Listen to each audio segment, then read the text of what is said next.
Alright. Uh, I think I'm talking on the wrong side of the mic. Yep, I definitely am now. Hold on. I think I'm talking on the wrong side of the mic? Where the hell is the microphone thing? What the hell? Where's the... The fuck is the thingy? I think it's right here? I have no idea. Where did it go? Okay. Alright, whatever. Alright, sure, that's, okay, we are live here. Okay, it's not Christmas anymore. I have to get rid of this. Hold on. Okay, where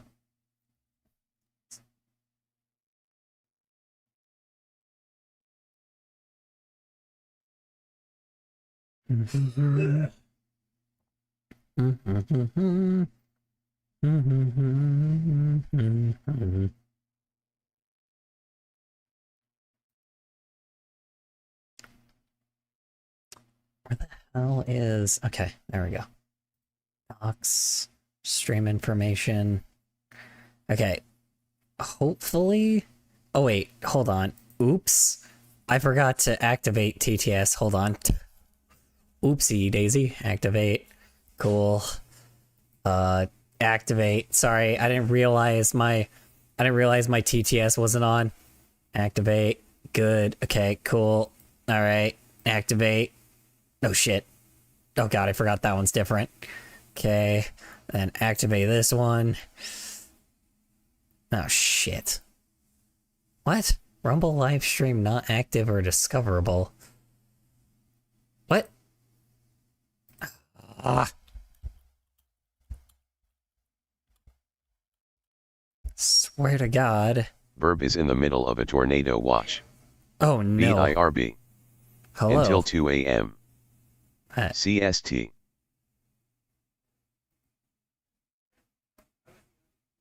Wait, what? Sign in. Okay, sign in. So what I am doing is I am, what do I call it?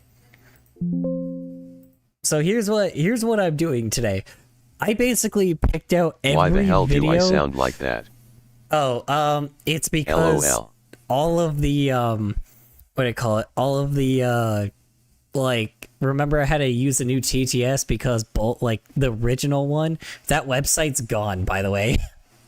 That website that originally had my original TTS, yeah, it's gone now. So, yeah, it's just, I can't do anything about it.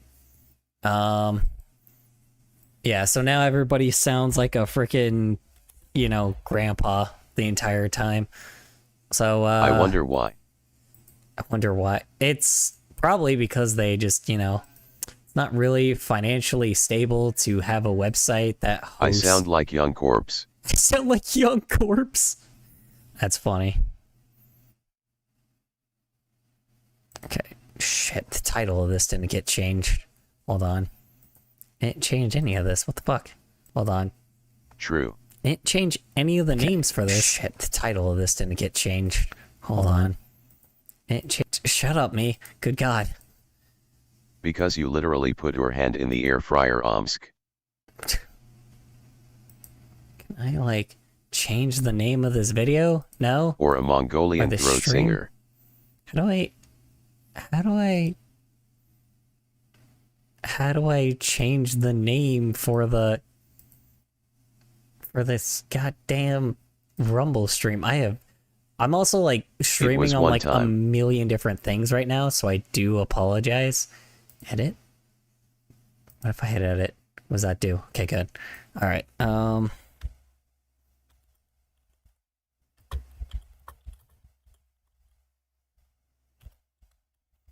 okay, hold on. I'm having to go on a million different platforms to change everything. Okay, good. Alright, so there's that one. And then I gotta go to Picardio. Then I gotta change that title. Then Or I a gotta smoker go to... for 30 years, take your pick color. I'm doing sketchy shit. Sketchy shit? Like what? Okay, this one. God, I'm streaming on a million different platforms. I have no idea how this is gonna go. I have zero idea how the hell this is gonna go. Like, I think streaming on One SEC, I will send you a video. Yeah. Well, today we got a whole list of videos. So, how this stream is gonna go today, I picked a bunch of videos that have, like, basically no views. So, how do you say it? I picked a video that has basically no views at all. Hello. Or as low of views as I could. So I scrolled all the way down to the bottom, and then I ended up, No more cooking Omsk. yeah, no more cooking Omsk. Yeah, so I found a bunch of videos that have the lowest views that I could find that were on my like, not just my recommended, but I scrolled all the way down to the bottom, and then I chose those. I chose whatever videos I could use, because I still just haven't, like, eaten anything because I was trying to plan what to do for today. Oh, it speaks for YouTube. What's up? Yes, it does. That it does. It does YouTube, Rumble, Picardio, Twitch, Kick, all that good stuff. So basically everyone can talk now. So it is literally so many different fucking platforms all in one. Like, even if I go on Kick right now and I say the word cheese, it will pull up the word cheese. So let me see. I think I'm streaming on Kick right now. What? It will pull up the word. Let's see. Hold on. Let's see. Cheese. Yep. So, yep, it is on every single freaking platform that I can think of. The only one that doesn't let me do it is TikTok for some odd reason. So, yeah, that sucks. Oh well.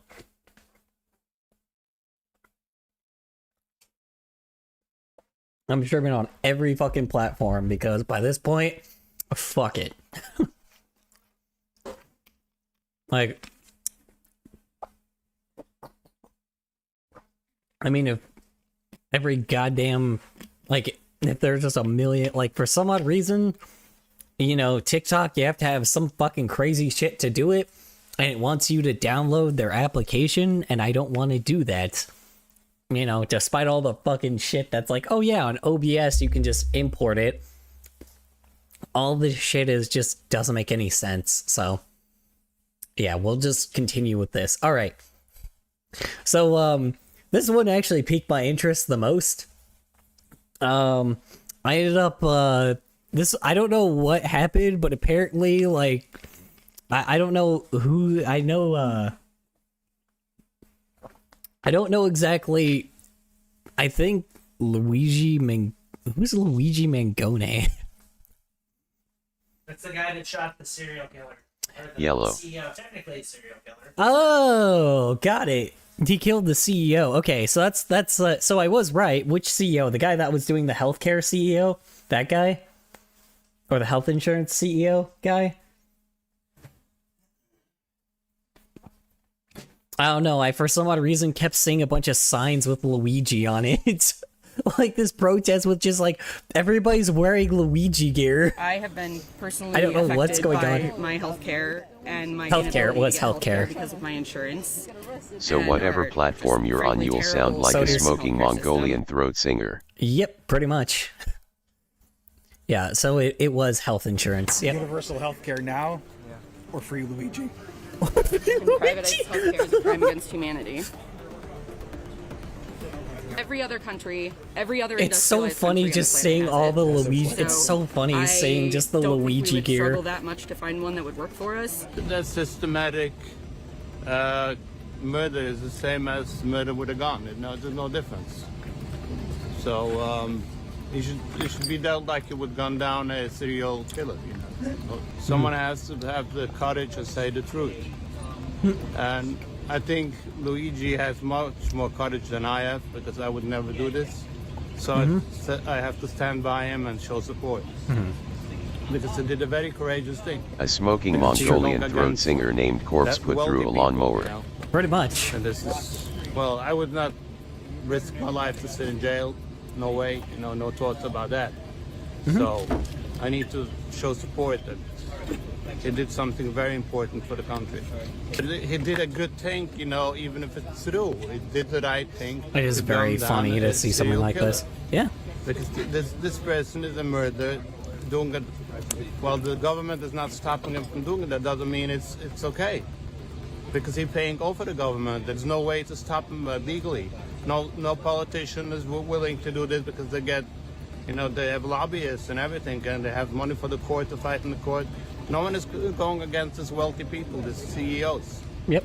So Right. this is the only way to, you know. So everybody's to just stop saying the this same serial thing killer, that what's everyone going else on, is saying, the pretty mass- much. No, it's not with a gun, but it's killing people much more than most serial killers do. You know, Fair.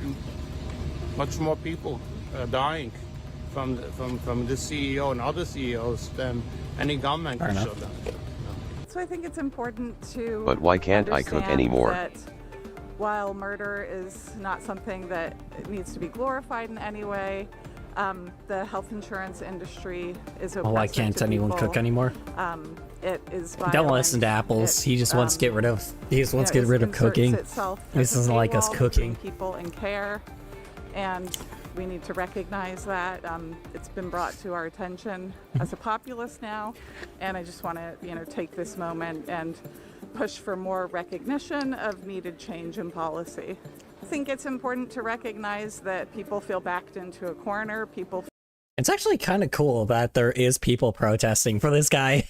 I'm like, it is. I mean, not even for the guy. They're just more protesting for what do you call it? They're more protesting for like, the fact that like, CEOs are greedy and people should do something about them. But the irony is, it probably scared a lot of them.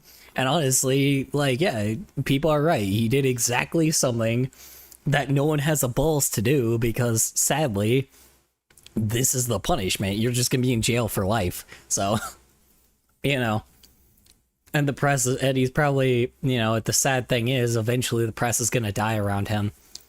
And it sucks, man. But, oh well. Right. feel like they haven't been listened to for years and years by anyone in the establishment. So, I'm not going to discuss justified or not. I'm just going to say it's kind of a predictable outcome of a violent system. I think most people, probably normal people, had the same reaction, that Agreed. there was probably some motive behind it related to just complete disgust with the way our health insurance industry works, and that it is an industry rather than based in care, that they've allowed profit to become the motivating factor for the health insurance industry. So I think that was pretty clear to most people. He had, medical issues, medical things, and he What's kind of blowing my mind is like, what's blowing my mind is apparently they're also showing on this recommended here, saying that like, what do I call it? Yeah, they're straight up just like say it's like, oh yeah, no, this dude, like prison inmates are like, dude's probably the coolest fucking prison inmate that exists. Everybody is fucking praising his ass. I'm like, good. They should. They 100%.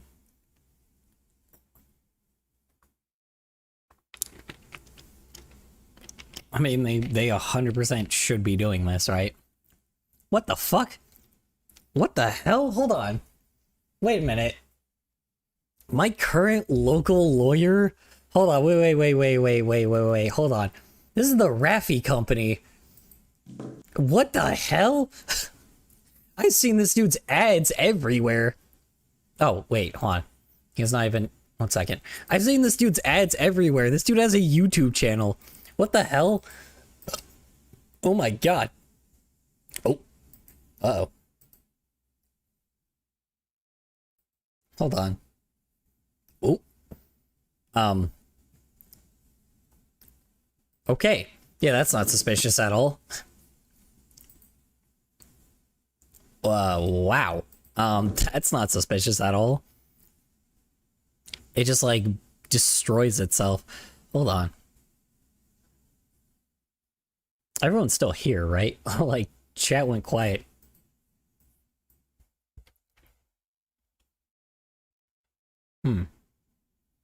Weird.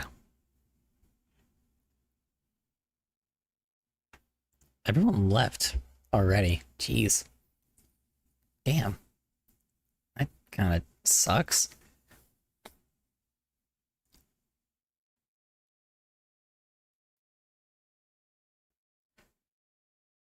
Hmm.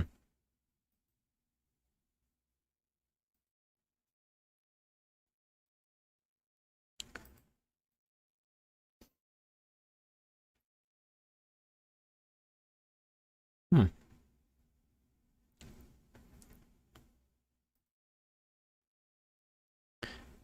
Oh yeah, I also just apparently I also have just like a whole thing in internet history that's probably not going to exist for a while.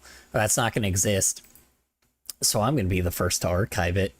So, boop. Good category. Then we have After Eight Mints. These are basically mint chocolates. They're very strong and minty, and many people like them. How it can be because of air list, knowing whether to trust as you ask a British person are. And today we will answer too long people could have guessed. Welcome, ladies and gentlemen, to the other half of the video. This is something that not everyone's going to see, and who could have guessed it? It is a British food, snacks, and drinks tier list. Because I know that for too long people have been wondering what my incredibly important opinions are, and today we will answer them. For this is quite possibly the most important thing you can ask a British person, and one of the most critical determining factors when it comes to knowing whether to trust a human being or to distance yourself from them. So yes, let's start with this lovely tier list. It's going to of course begin with Aero chocolate bars. Now these are quite fun. They're kind of like chocolate bars with air pockets in them, and you know what, I'm gonna say they're pretty good. They're nice, they're very tasty, but they can be a bit Probably sickly. As far as pretty chocolates go, it is definitely pretty good category. Then we have After Eight Mints. These are basically mint chocolates. They're very strong and minty, and many mints people are like nice. them. However, I don't think they're that great because I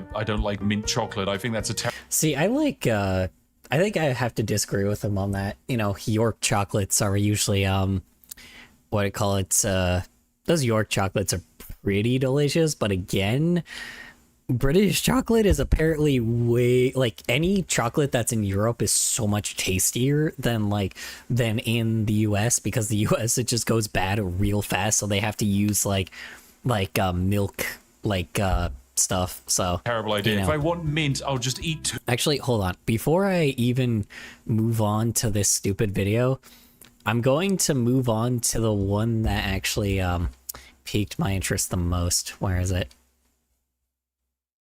This one. Apparently, okay, so apparently, yeah, you know, while this whole honey thing is going on, it's a little suspicious that fucking content creators found that now pie is a scam too, because it's the same people that made honey. Who would have fucking guessed? It's so fucking funny to me that content creators don't seem to give a shit about BetterHelp or Squarespace or Skillshare, like being an absolute, like, you know, trash heap of like garbage that like harms people and like in the real world. But then when it comes to, like, you know, garbage like this, like when they're the ones scammed, oh no, now we're like, oh yeah, no, now we're gonna make a video on it. Fuck you, content creators. Like, what fucking bullshit, man. And this is such a fucking joke and shows the true colors of what content creators are, bro. It shows your true, if a YouTuber is making something about the honey scam, like literally the next day, then those are not true content creators. I'm sorry to say this, but those are people that actually, like, full blown that don't have the goddamn balls to be like, to just, you know, I get it. It's a scam that they've been scammed out of. But again, this also shows how greedy they really are. So, you know, just really just throwing that out there real fast. Anyway, moving on. This video is brought to you by Ground News. Stick around to hear more about the special offer they are providing to the entire upper echelon community. Okay, recently, as in very recently, Hold on, sorry. Second.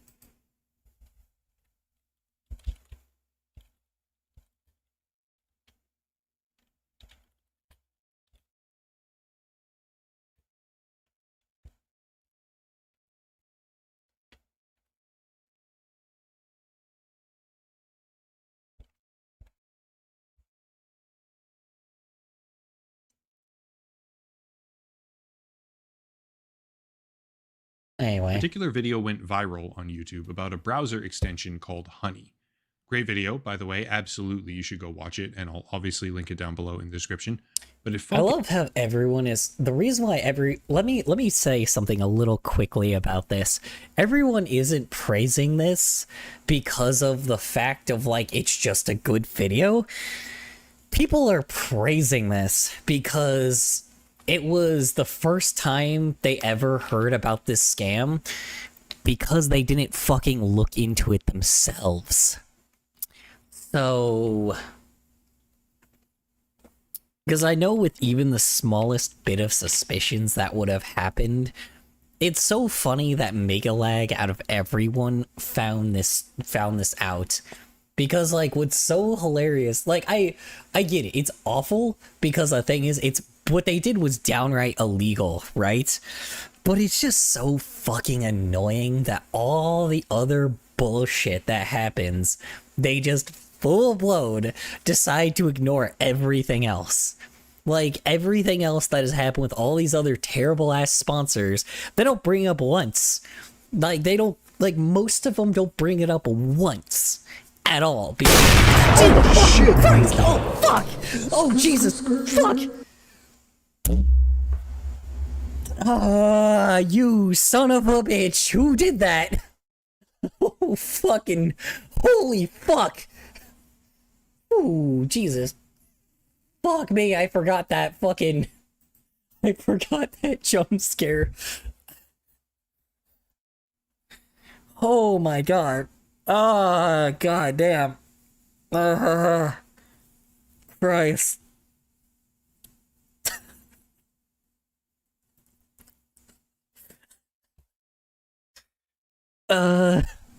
Alright, anyway... Oh my god. That was my brain exploding, thank you. Oh my god, okay. Fuck me. I knew I should have made that one bits. God damn it. The fact that I made that channel points was such a goddamn mistake. Oh my god. Who redeemed that? No one's even gonna say anything because, like, god damn it. Oh my god. Fuck me. Alright, why did I... Jeez Louise. Okay, who came in here?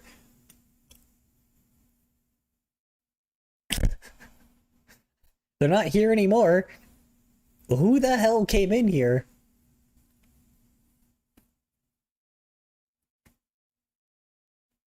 Alright. Oh my god. Fuck me. Alright, well... Jesus Christ almighty. I know y'all had a bunch of channel points for that. Who did that? Oh my god. Alright. Fuck. Alright. Anyway. Fuck. Where was I even at? I don't even remember what I was saying. Whatever. Alright. SHHHH. Ah, jeez. What are you shushing me for? Oh, you're the one that did it. Got it. God damn it. I have no idea who did it. Mm-hmm. Uh-huh. Freaking culprit. Anyway, yeah, it just shows the true colors of what fucking content creators are, bro. Like, honestly, the fact that they don't call every other scam out, or like every other sponsor that they've had out that's been a shitty sponsor, but then all of a sudden the moment that Honey does it, like does something illegal, oh no, you know. Did now you say colors? I did say my name. Yes. Did I say my name? I don't remember. Yeah, no, just a simple fact. Emotional damage. Hello, how you doing? How you doing, Ryan? Welcome back. Emotional damage. Yeah, no. Yeah, oh yeah, I guess I did say I guess I did say colors. Yeah, no, it just it shows who they truly... Glad to hear you're good, man. What the hell else did you guys just redeem? Oh, okay, cool. I guess you're just... I guess, oh, okay. Fair enough. Glad to know you're very small. Yeah, no, the fact that these, what do you call it? The fact that these, like, they just don't, content creators don't seem to call out every other sponsor. Yeah, I know he's now cursed with the useless curse, which means he's got 2 more before he ends up being fully cursed and thrown in Father Time jail. And then you know, of course, then I'll let you know all the other stuff afterwards. The simple situation. Okay, Ryan, you should probably stop cursing yourself. You're gonna be in Father Time jail for like 10 minutes. You probably shouldn't do that. Just saying, you got 1 more. Like, you don't want to know the other tiers after that. There's 3 tiers to this. Okay, well, now Mars is cursed. Cool. So, you guys are... I'm telling you, y'all are just like Father lemmings. Time jail? Yes, Father Time jail, which basically means you'll be timed out for... Which means, you know, Father Time will, pause you for 10 minutes. And then, after that... I have a mana potion by EEH. Oh, you do? Okay, well, then... You could have given that mana potion to, Ryan, but... Anyway...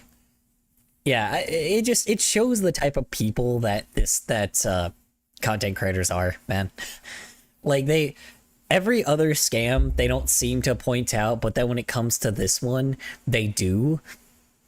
Like, you know, and like the last scam that seemed to happen, everybody was like, oh man, well, everybody knows that it's a gag gift. Oh, everybody's like, you know, you're just real stupid if you think this is what you're actually getting.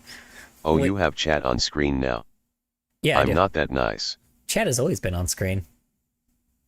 I'm not that nice. What do you mean you're not that nice? Oh, okay. Sure. Yeah, no, I mean, it's chat's always been on screen. It's just been, you know, different. Like, it wasn't like this before. Yeah, I have all chats on screen now. Anyway, yeah, no, it's just funny how the last sponsor it was like, oh man, but it was like a gag gift. Obviously, people are stupid if they think you actually got what you got from it. And I'm like, yeah, of course, it wasn't anything crazy. But again, like, you know, people spent money on it because they thought they were preserving, like, you know, preserving land. Like actual fucking forest. So at the very least, like, people couldn't just, you know, so they could prevent companies from, you know, just tearing down a forest. But, you know, it turns out that was all a lie. And, you know, kind of fucking scummy if you say, oh yeah, you like, kind of fucking scummy if you think that wasn't a big deal at the time. And, you know, I want to touch Dobutin. As many TDS clients are broken. Yeah, I know. I have 3 broken ones now, and I have 1 that works again. That's new. Let's hope to God this one doesn't fail. This one luckily uses all chats though, every single one. So all streaming services. Don't hit the button. Yeah, but apparently, this is the one thing that I don't know. It's funny to me, but. Anyway, let's actually continue with why apparently pie is made by honey as well. Would Father Time want to be with me? Well, Father Time throws you in jail, and then you have the police guard that will just be guarding you. And then I have to stick with a stupid, the police guard has to, you know, talk for the time that you're in Father Time jail. So, you know, in the corner with Father Time. No, you're just gonna be put in you're just gonna be put in the bad corner, and then you're gonna be put in the bad corner, and then you're gonna be then you know, the officer is gonna be the guy talking for a bit. Oh, thank you for redeeming another mana potion and being an upstanding Cloud citizen. We appreciate you paying your taxes. Anyway, all right. Huipe. All right, let's continue. On a coupon savings application. Not to say this video is bad either. Give Rena the pot. Oh, okay. Rena, the bot. Ryan. Yeah. Well, Ryan, that's one. I guess he's fully uncursed. That's fair. All right.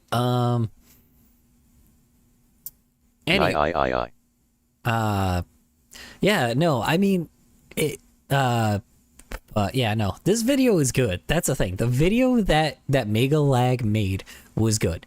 What he did was a good thing. But this just full blown, just the way how quickly everyone made a video on this just shows how fucking just terrible, like, or how it just shows how bad. Time out a mod? I can, yes. I can because I am the streamer, so yes, of course I can.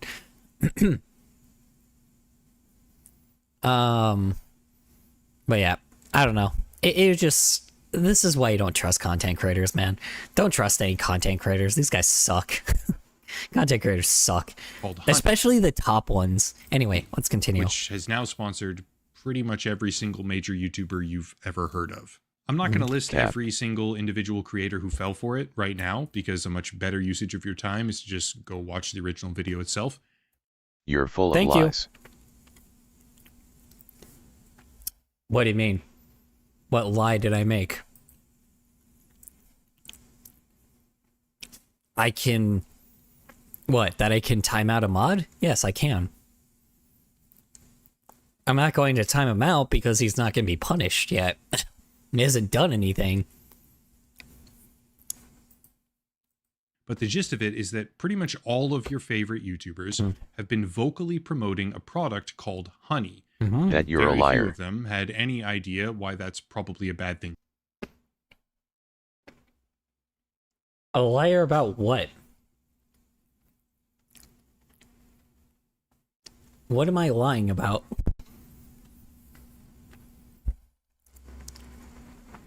To do. You're lying about the fact you're a do liar. Watch the original video. What? It's not really possible to fully summarize all of it with I never said I'm not a liar.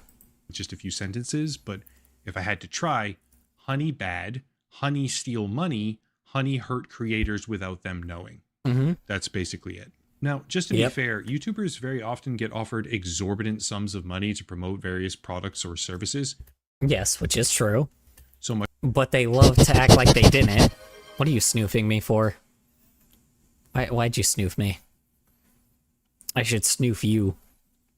I can snoof... I don't even have to snoof you. I can smell you from here, Ryan. May as well check you while I have the chance. I am definitely not. I haven't taken a shower yet, so I guess technically, yeah. I haven't taken a shower yet, so... You're putting words in your mouth. Putting words in my mouth? What do you mean I'm putting words in my mouth? Yeah, of course, my words are my own words. So, you know. But yeah, I mean, here's the thing is, I get the idea that YouTubers, like, you know, I get the idea that YouTubers were doing shit because, you know, they need to pay for the teams that they have, right? That's the part that's fair. The part that but the thing that's pissing me off is they're acting like they're doing this for the sake of the viewers. The viewers didn't get scammed. The YouTubers did. So the fact that they're acting like, oh, but we're also doing this for you guys. No, you're fucking not. You're doing it for yourself. Yeah, sure, they may have scammed. Like, I've used Honey before. And I'm just like, oh, well, shit, that sucks. I guess I don't have a coupon for this. And then what I would do is I would go find another coupon and use that coupon instead. So it's like, I always go out of my way for coupons anyway. So it's like, it wasn't that big of a deal for me, because the sad part is, it's like, yeah, I've used people's affiliate links before. I've done that with ExpressVPN. Hell, I probably used Honey while like having while signing up for ExpressVPN. I've used that before. I've used Surfshark before. What else have I used before? I've used Nebula at one point. So it's like, I've used YouTube sponsors a few times. Hell, I used G Fuel before. Like, I mean, I've bought stuff from YouTubers before. I bought merchandise from YouTubers before.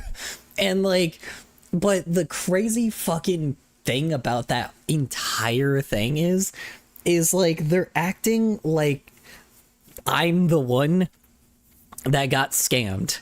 Here's the funny thing is, people that coupon, just as somebody that coupons, that has couponed before, people that coupon use coupons, like, or always go out of their way to look for coupons anyway, even if it's not the best one, because typically a lot of applications always do that where they don't give you the best one anyway. So I just used it because it was like, well, there might be something here, but I'll compare it to other coupons. The reason why I stopped using Honey was because I just didn't have, because they just never gave me good coupons anyway, so I just never used it. I am guilty of using it though, because I did it, because the sad part is I probably clicked someone's affiliate link to buy something, and then fucking turns out that turns out that apparently I've been giving money to Honey without even knowing it. That's the thing that sucks. If anything, like, but that's the thing is, I'm not the one that got scammed. I'm not the one that got their money taken, right? Like, the YouTubers got their money taken. It doesn't affect me in any way. I bought exactly what I did with my discount anyway, right? I got my discount. I got what I wanted. Like, I got what I wanted because I clicked the link, right? So it's like, I got everything I wanted. I didn't know that fucking Honey was like, but that's the worst thing about it. Apparently, like, I'm guilty of buying shit with Honey before. I'm the one that has been guilty of hitting got it because apparently it had no coupon, and apparently it's been giving fucking Honey money. So, it's been giving PayPal money. I am guilty of this. I'm not going to lie. And yeah, go ahead and send me the funny pic. Send the funny pic and memes.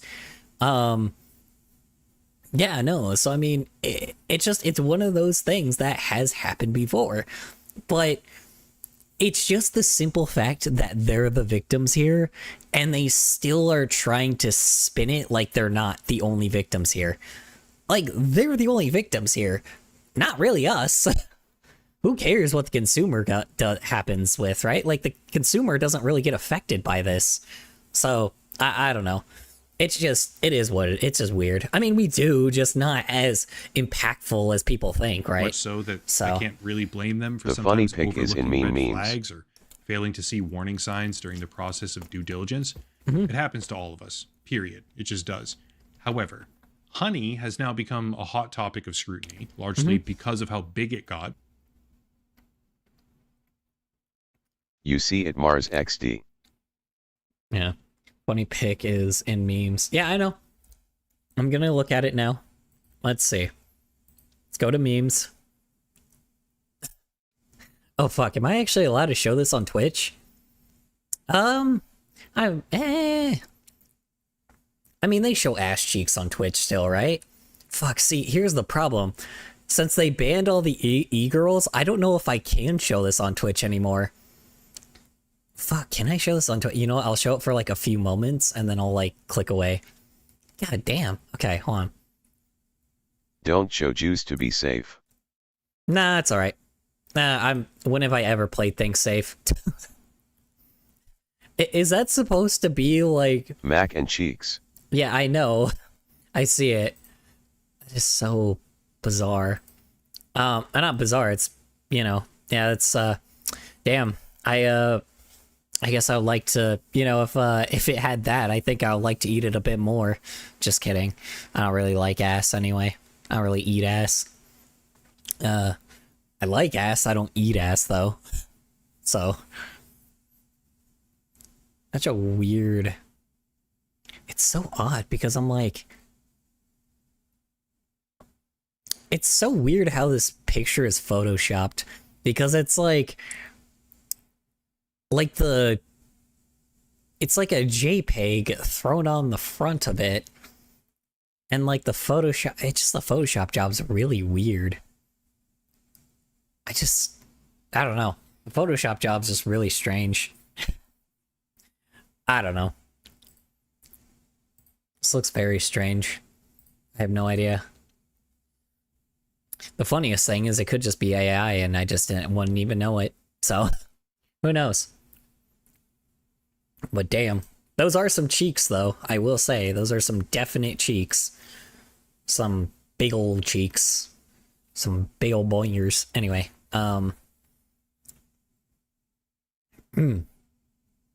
Anywho, I don't know how he's fitting those feet into those Converse, though. Anyway. Before anyone caught the problem, except in my estimation, that same problem is now attempting to be reborn, only this time potentially worse, coming from one of the same founders who is now threatening to middleman the entire YouTube advertising ecosystem, just like they middlemanned the world of affiliate marketing. Sorry, what? You're kidding me. Are you serious right now? Another... Okay, so that's what Pi is? Bro. Okay. This... Cool. Awesome, I'm just gonna... Hold on. 1 second. Fuck.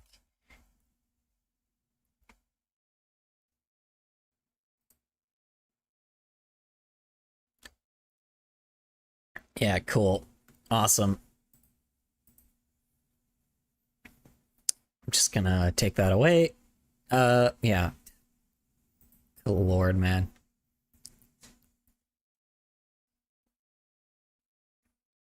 That is insane.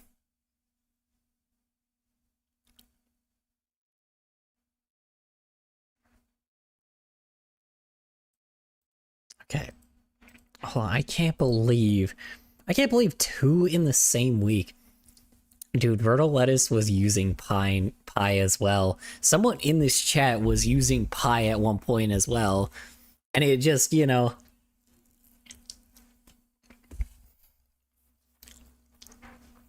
Now that it's fucking, like... Cool. How is it screwing us now? People on Twitch and YouTube don't even make that much from ads in the first place. So now what is it doing to fuck us? Because I'm like, how do you fuck us in ads? That's what I'm wondering. I don't know. We'll figure it out. Let's see what happens. Hold on. With Honey. All in all, today I want to showcase why the recently viral video exposing issues with the coupon code application Honey might just Link be the out tip of of the context iceberg, clipped and by how their AP new Mars. project Pi.org from one of the very...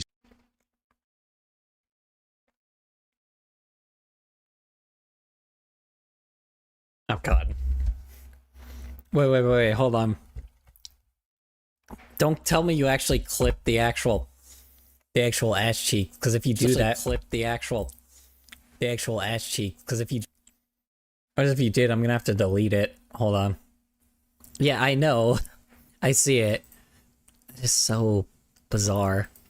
Not bizarre, it's, you know, yeah, it's, damn. I guess I would like to, you know, if it had that, I think I would like to eat it a bit more. Yeah, I know. Yeah, I'm gonna have to... Funny clip, but the issue is I can't, I have to probably pull it out because I have... delete it to be safe. Yeah, I might... Check memes. Yeah, I would have to probably, like...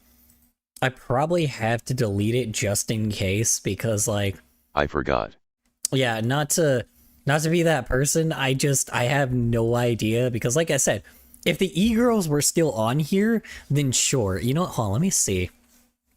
Is there still... Hold on, I'm gonna do something real weird, because I'm gonna see if there are still the, like, busty ass, like, furries here.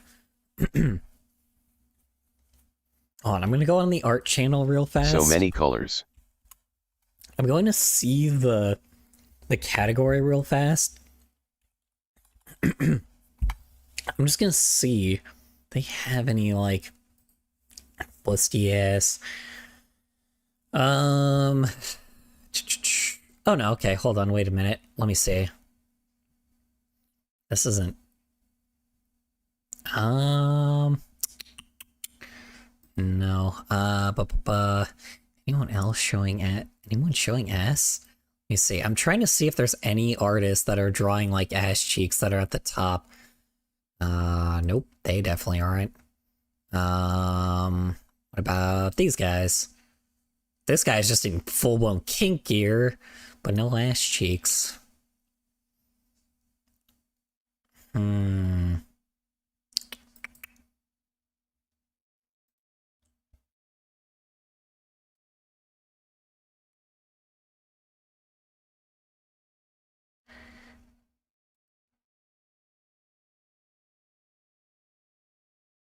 The fuck?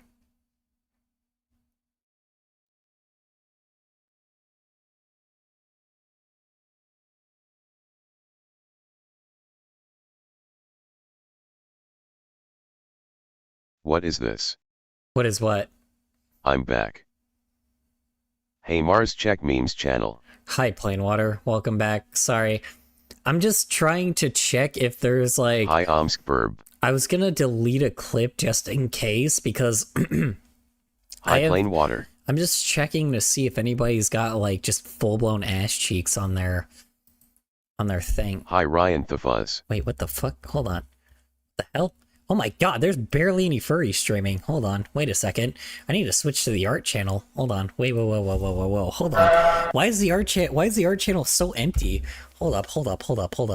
Wait. I need to switch to the art category. Hold up just a second. The art category is like really empty right now. Bro, that's crazy. Yeah, no, I have to just see because I'm trying to see if there's any like I have to just... You should be fine. Well, the thing is, I'm like trying to find out if like I'm trying to find out if to make sure that... What did you just redeem? Oh, okay, well, I guess you're now cursed for... Oh wait, hold on. You got a mana potion. See, now I have no idea how many times you hit that. The curse begins. I'm gonna pull you away from the freaking the goddamn button. Okay. Know the memes. I don't see anyone drawing ass cheeks. This is not good. Okay, here we go. Busty woman. Boobs. I gave him the pot. Nothing is very lewd on here anymore. He has 2 curses. Shit. Hold on, what about this one? Mars gave me his mana pot. Okay. I'm gonna have to say, you know what? Maybe it's fine. I'm gonna have to say it's fine because I'm like, okay, yeah, there we go. Okay. And this person has a massive following. Okay. Good. Okay, cool. Okay, so I am going I'm 20 to be... channel points in debt. Okay, good. I'm gonna be buried in these guys anyway. Okay, good. That's what I was trying to make sure, I don't get in trouble for it. So, okay, now we're good. delete it. I was about to say, what kind of world are we living in where color can't find the lewdness? Well, that's the funniest thing is, I was trying to make sure that we weren't like, I was trying to make sure I wasn't gonna be screwed because I was showing ass cheeks. So I was like, I think Cause remember, I would be fine. they still can be breaking TOS. Yeah. Fuck it. You know what? You're right. Screw it. Fine. We'll delete it. I don't want to, but I'm like, it's funny enough, but I just don't know if it will actually like, it's funny enough, but I just don't know if that's going to be like a clip that will be allowed. I just don't see anything that lewd on here. I don't see anything that's like really that bad anymore. Like I said, all the e-girls like got banned. So like I have no idea like what exactly I have no idea what's allowed on here anymore. So like I said, if it wasn't like screen record and cut it out. Yeah.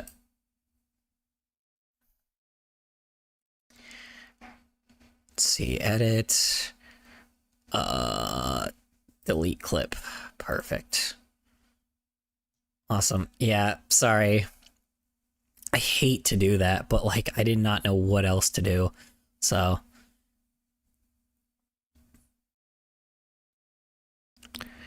yeah, gosh, I hate that, but This is a certified ADHD moment.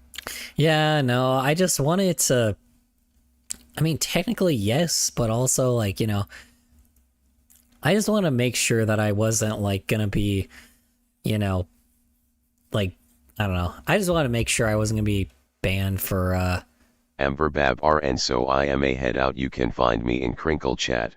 Okay. It's all good. One clip deleted for colors. You're evil, bro. You are evil. Just don't send it to your Please grandmother. punish me. The fuck was that? Okay. Nini. Okay. You have a great night. You have a great night, Ryan. Hope you have some fun. Have some yeah, have some fun for me. Anyway. Oy all right, let's continue this. Co-founders is attempting to demolish the ad revenue of everyday creators like me, hence why I'm so passionate about it, by invasively inserting themselves into the pipeline and siphoning off revenue for no other reason than we should just be a middleman. Basically, Honey could be more so an early warning sign, and if left Was unchecked, that more these colors? guys are going to do the very same thing again to What do you mean more colors? I didn't say anything about colors. every single industry they possibly can. Let's get into it. First things first, the service I'm talking about today, Pi, is apparently the registered trademark of a company called the People's Internet Experiment Incorporated. Oh, fuck. So this is like an entire organization. This is like an actual, like, scam group. Holy fuck, really? That's horrifying. I thought I heard you. Probably they did. I don't know. Which is itself a California-based company. Man, I've been cameoed in an upper echelon video. My gosh, guys. Oh my goodness. My god, I can't believe all these YouTubers are just mentioning me. Man, it's so crazy. Gosh, dang. It's crazy they just use the name Color. It's insane, you know? Gosh, I mean, you know, I feel so humbled, you know? Man, it's too bad they just don't say my full username, because man, so many more people would just know who I am, you know? Anyway. Company whose key principal is one Ryan Hudson. Let's call him today's main character, I guess. Here's the thing. Ryan Hudson is the previous co-founder of Honey, along with a man named George Ruan, a fact that they seem to be pretty much bragging about on the Pi.org website, which is then even further amplified by their Google advertising. Yeah, it turns out, after doing a pretty hefty amount of digging, refreshing pages, and keyword searching so that YouTube might finally serve me a specific advertisement that I was looking for, again, because I remembered, well, now, wait a second, didn't that company say Honey in the promo that they just showed me? None of it worked. You can see the real color Stormverse in it. Only because they're dumb enough to have an unlisted Real Color Stormverse in it. Oh yeah, well, if you guys take that RGB filter and you just like put it over your screen, yeah, it's just all me. You know, you'll see how I'm made, obviously. Like if you actually just see all the lights on your computer, you know, like everything happening on your screen, yeah, it's because of me. You know, it's just a bunch of little pixel-sized me's. Obviously, duh. Where do you think it comes from? I'm an illusion. I'm not real. Anyway, let's continue, shall we? YouTube channel, which is running raw videos of the ads that they serve with coded names and even the names of the creators who are advertising them directly in it. And from there, I track down the actual advertising content itself, which if it now gets deleted, you're just going to incriminate yourselves worse, by the way. BRB. So don't do it. But yeah, it turns out that the People's Internet Experiment Incorporated is currently running about 300 different advertisements on Google AdWords. Now, to be clear, as per the advertisement that actually caused me to start looking at all this, Pi.org, the newly designed middleman ad blocker from the same founder as Honey, this new application isn't just aimed at YouTube. No. It's aimed at practically every single creator content platform on the internet. Yeah, that includes Twitch, Kick, YouTube, Rumble. How about TikTok, Instagram, all of us? Yeah, it's not great. They could end up taking everyone's money, including the people that don't make that much. Yeah, this is a problem. I'm like, bro, what? Why does this have to happen while I'm like at the bottom again? I hate when this happens, bro. I'm not just trying to appeal to YouTubers right now. If you make music on Spotify, or if you stream on Twitch, or any number Oh yeah, Spotify too. of other content platforms out there online at the moment, this might very well affect you if they get a foothold in the business market. Anyway, here it is. And just to be clear, I'm playing this advertisement under the 4 pillars of fair use: purpose and character of the use, nature of the copyrighted work, amount or substantiality of the portion used, Thank as well as God. the effect of the use on the potential market for or value of the work. Oh my God, thank God he pulled that up. I know my shit. Don't fuck with me. Like the Hex token music losers, okay? They lost. Anyway, the clip I'm about to show serves the purpose of demonstrating a critical topic, and I have a copyright skilled lawyer on my literal payroll for the purpose of shutting down desperate claims by scumbag companies. Sweet. So just figured that would be worth saying. Here it is. Hell yeah. This is the only ad blocker I've ever used that works on YouTube, Twitch, and Spotify. This is Pi. It's a free Chrome extension that blocks ads everywhere you go online. And don't worry, it won't download a bunch of shit onto your computer like other ad blockers. Pi is a trusted LA-based company that's actually founded by one of the creators of Honey. The cool Yeah, so everyone that is planning on downloading an ad blocker, for the love of God, I don't care if you do it on YouTube. Please do not do it on Twitch. For the love of God, don't do it at least with me on Twitch. Cause here's the problem. Pi is not just it's probably not only just gonna block ads, it's going to take money from me too. Here's the thing, is if you block ads, it doesn't even matter. If the ads get blocked, it doesn't really usually do anything. But the problem is, if it does, because the ad blocker just skips the ad for you automatically, which means we still get the money out of it. The issue is, with the ad blocker that Pi most likely is doing, is it is just stealing the money from us. So here's the problem. Compared to if there was an ad blocker that, didn't have you watch ads on Twitch, right? Essentially, what it would do is it would just skip the ad. The ad would still exist, it would just, block it because you can't see it. Which is fine, because I still get the money out of it, right? The issue is, when it comes to, the issue is with Pi, with how Honey stole people's affiliate links with the last click. For some odd reason, they figured out how to do that with Pi when ads play. So for the love of God, do not install Pi, because it is going to steal money from me. I am not someone that makes a lot of money from this now, right? I make barely anything from this anyway. But again, I'd rather not have my fucking 10 cents go fully to Pi. Because I'd rather just not have this happen. I'm just getting early in on this because this is insane. So, I try to keep my videos to a minute long. I'm very sorry if Twitch, for some odd reason, gives you longer, ads. I don't do that shit. I'm not the one that does the long ads. For some odd fucking reason, there's moments that it just gives people unfair amount of uneven ads. I don't know why that happens. I'm thinking maybe Pi is the reason for it. Obviously, this is just a theory, but it's a little suspicious that when someone used Pi in here, all of a sudden, everybody that didn't get ads, somebody else got more ads because of that, when that hasn't happened before. I keep my ads to a minute long every hour. I think it's fair enough that I give hour-long content for minute-long ads. I don't know exactly how I can give any less ads than that. that's the lowest I can take, and on top of it, rather than me making 55% of the revenue, I make 30% of the revenue. And I do that on purpose because I rather give more content than make money from it. So it's like, but the issue is, the whole point is, I make free art so I can make the money off the ads.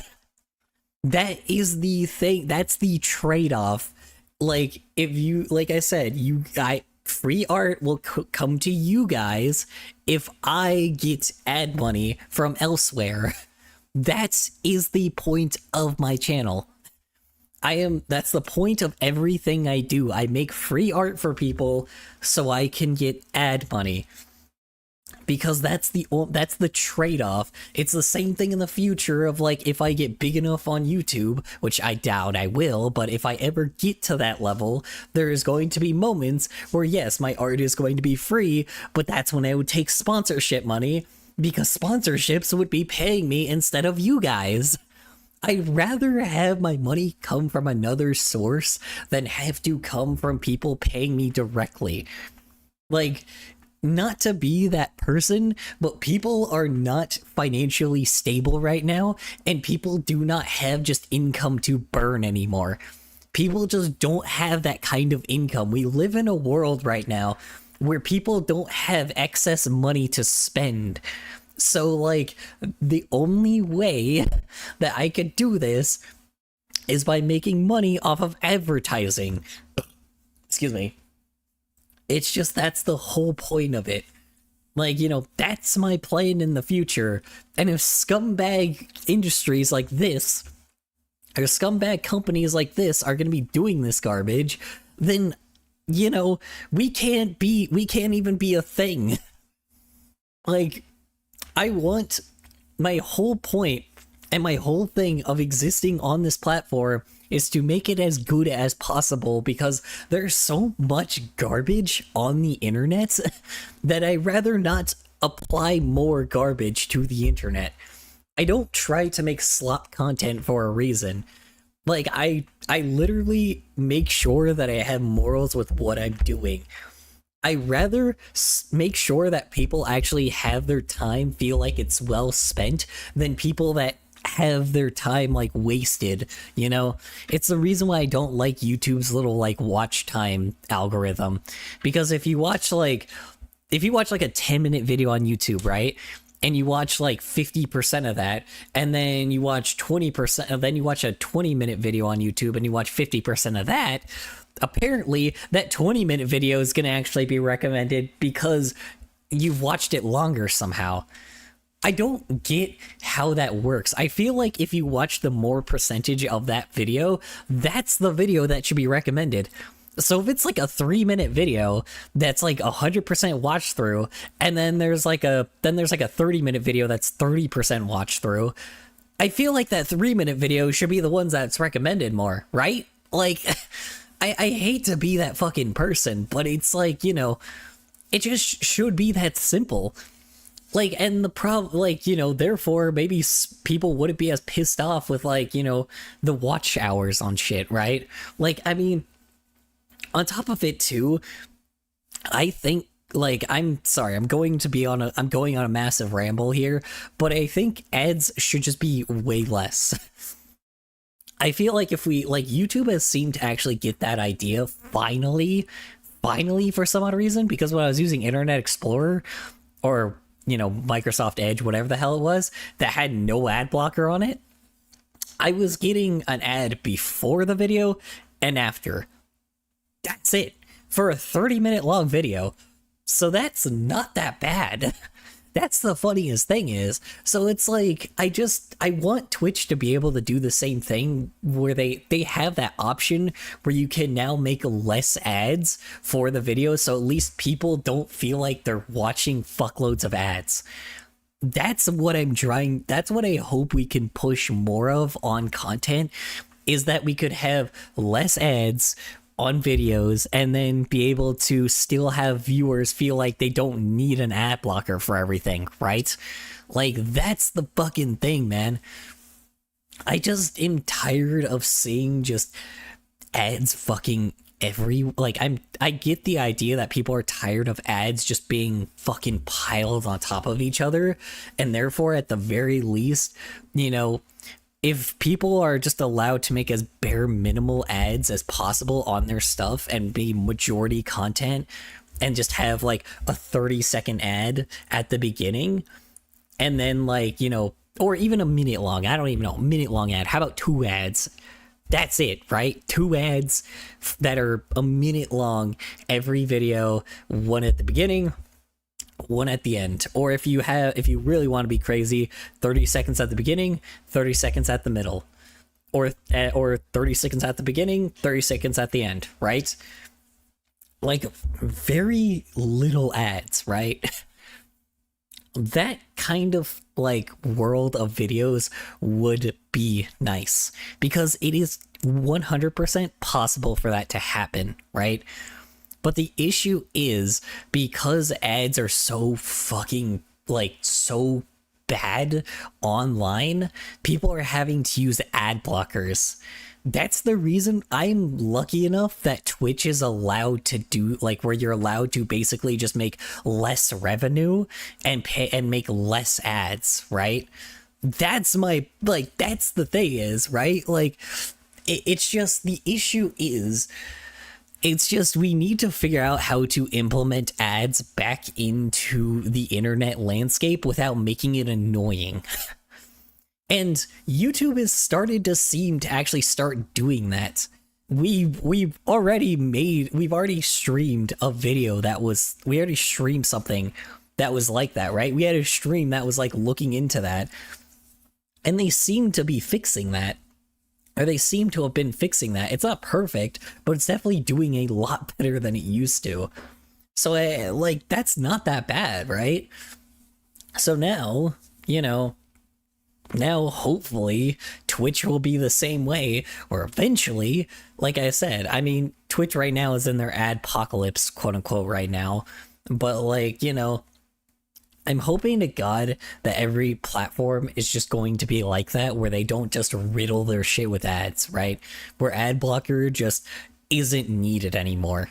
I hate to be that person, but like, ad blocker was made because ads were just so excessive. So I'm like, if we get in a world where ad blocker is like not needed, and the content creators are allowed to just put less ads on their stuff and be able to like make still shorter videos and still have that be in the algorithm and have it be off a percentage you watch rather than just how long you watch, I feel like people would just be a lot more creative. That's all you have to do, right? So it's just like, that's my issue, is just like, ads could easily be implemented back into the internet landscape, and people would just not be as annoyed with it, right? You know, obviously you'd still have to take all the ads off the medical videos because, you know, they're medical, but like, you know, it would just be nice if a YouTube video just had like, you know, something where it was like, you know, it would just be nice if like most YouTube videos, you just don't need like, you know, most YouTube videos, you could just have a single, like, you could just have less ads, and all the creative stuff that has just barely any ads in the first place gets pushed more. And then therefore, at the very least, we can point out the people that are just shoveling their fucking videos with ads, because that used to happen on YouTube a lot, right? People 100% used to call out people that used to just riddle their videos with ads, right? Like, because beforehand, that was the simple thing. One before, one in the middle, one after. That's it, right? Or one in the beginning, one in the middle. Not even one at the end. Boom. Sounds perfect, right? Sounds like good sounds like good ads, right? You know? Like, not even long ones either. Like I said, 30 seconds max, you know? I feel like that should be the landscape, right? That should be the reason why people like, that should be the reason why, like, you know, that should be the just basic landscape, right? But the issue is because like people are just so you know, hungry for watch time and so hungry with like slapping a million ads in their videos, it's just, you know, platforms are just kind of greedy, you know, hence why people like that make applications like this that steal our money, basically, like, you know, that steal our money can just swoop in and be like, oh, hey, you know, you know, just download this ad blocker in massive quotes, right? Download this ad blocker and we'll what do you call it? And we'll block all the ads for you and even give you a little bit of that money, right? Yeah, well, guess what? That little bit of money that you were getting, that you were, you know, blocking the ads from, yeah, that's our money. That means you're just essentially stealing our money, which is kind of fucked up. You know, I like, even with the big people, even the people that are fucking, you know, the big creators, I'm like, bro, I'm sorry to say this, but I'm like, you know, making entertainment ain't free either. I'm like, you know, I don't mean to be that person, but, you know, just being able to watch a 30-second ad really isn't asking much for an hour-long content, you know? Yeah, it's annoying. You know, I don't know. Coolest part is that if you decide you do want to see ads, Pi will literally pay you for seeing them. Like, I made money just from this Google search. But Color, we all ADHD. That does that. Speaking of yeah, I know, but that's kind of the thing is, I get that, but the reason why the ADHD was caused was because of you know, the fact that there was too many ads in the first place. Thus, ad blockers were born, right? That's why the Brave browser exists, right? Like, that's the reason why these guys exist. Yeah, it's a beautiful cycle. Now, well, here's the thing is, I feel like at the very least, if the ads were short enough, I know this sounds crazy, but even for the people that have ADHD, aka me, could, like, you know, sit through 30 seconds. And if you have to, you know, an ad plays, what used to just happen is an ad plays, you go take a piss and you come back. And then guess what happens? If you go back in the video, it doesn't play again. That's the thing, that's the feature they should implement, is if you go backwards in the video and you've already watched the ad, you shouldn't have to watch it again. That's the issue, right? Like, that's the fucking problem.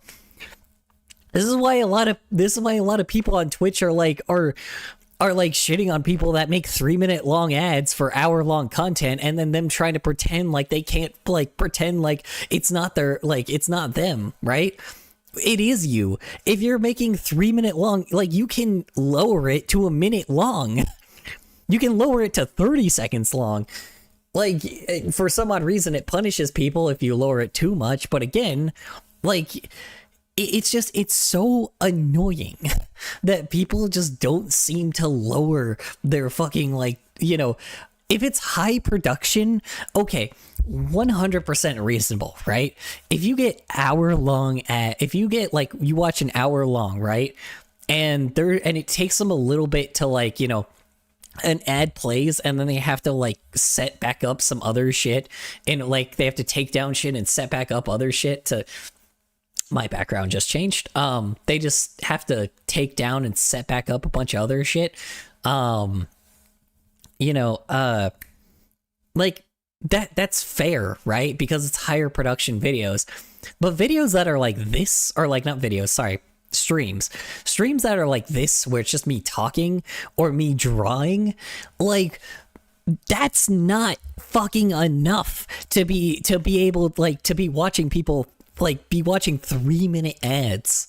Like, the content ain't interesting enough for people to be watching that, right? Or for people to be, like, watching long ass ads. That is called greed, my friend. Like, if you are playing fucking video games and, like, and you put a... Yeah, you have to have a screw loose to watch this, like me and the other regulars.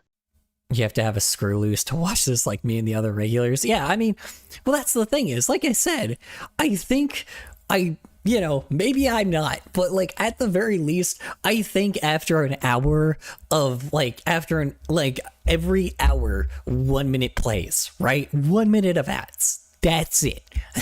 I know 60 seconds seems quite long, but at the very least, I feel like that's just short enough where I at least give enough content for an hour in order for a minute-long ad to play, right? That's 1 minute to 60 minutes. I feel like that's enough time, right? Like, and I feel like a minute is like reasonable, right? Like, I think that's reasonable. And like, again, I make less income from it, which is, again, I'm not complaining. That is 100% fine, because again, I think that I don't make enough, my content isn't high production enough to have 3 minute long ads. That's just fucking bonkers. Like that's just absolutely bonkers, you know? Like, it's just, you know, I get people gotta pay rent, but like, I feel like at a certain point, it's just pure greed. Like, you know, especially with what I'm doing now, I'm reacting to a video. This is not hard. This whole thing that I'm doing is not hard to do. This is the easiest shit you can do right now, right? I'm not even drawing while reacting. So it's like, you know, I am literally talking here while watching a video. Like, again, a video that I think is important to pay attention to, but again, like, it doesn't matter. I'm reacting to it, which is the easiest form of content you can do. So again, I think just, like I said, you know, what I'm doing is not enough and not high production enough for a 3 minute long ad to play. Especially when I'm using the Brave browser, because again, this Brave browser is not like, but like again, this Brave browser skips these ads anyway. Like, they still get the money from it because it's the Brave browser, luckily, because the Brave browser actually, you know, gives the YouTubers their money. So, like, you know, this just wraps back around to the same thing. It's just, like, again, I get the idea, like, if it's not the issue of the ads, it's the issue of the creators that are being greedy enough to play too many ads, but it's also, it is the issue of the ads. If the ad culture was different, I feel like at the very least it would not be that bad, right? I feel like if just videos that were more creative got pushed more in the algorithm, that would not be so bad, right? Like, the percentage of people that are actually there, or the percentage of, like, it should be the same thing with streams. I mean, I don't think it should be the same thing with streams. I don't know how stream algorithm works. I just know with YouTube algorithm, you know, if somebody watches 100% of the video and it's 3 minutes long, and then they watch 30% of a 30-minute video, you know, I'm repeating things here, but again, that one that had 30% of the video watched gets pushed more in the algorithm, which is fucked up. So I am back. Welcome back. Yeah, I don't know. I don't know how to explain it. It's just like, it's a messed up landscape. Like, you know, the internet is a messed up landscape, and like, it's just bad that both creators and corporations are being greedy. Like, I just, it bugs me. It really, really bugs me, because then this is how these scams happen, is because of creator greed. Not corporate greed, creator greed.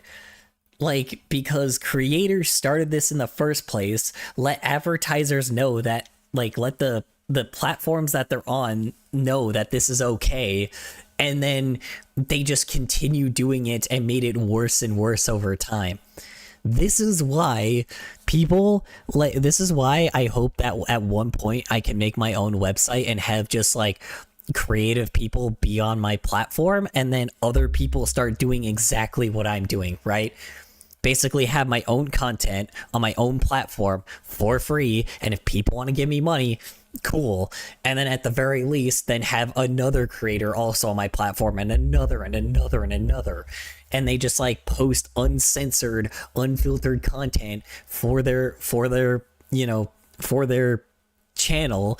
And then hopefully, you know, and then maybe a group of us will be able to, you know, keep that like all those video, or keep like our stuff posted there, and then somebody else gets that influence, right? And somebody else makes a website that's just like mine, and another person makes another one, and another one, and another one, and another one, and it keeps on going until eventually, like, that is just the common internet and landscape where people, oh, I don't know, explore the internet.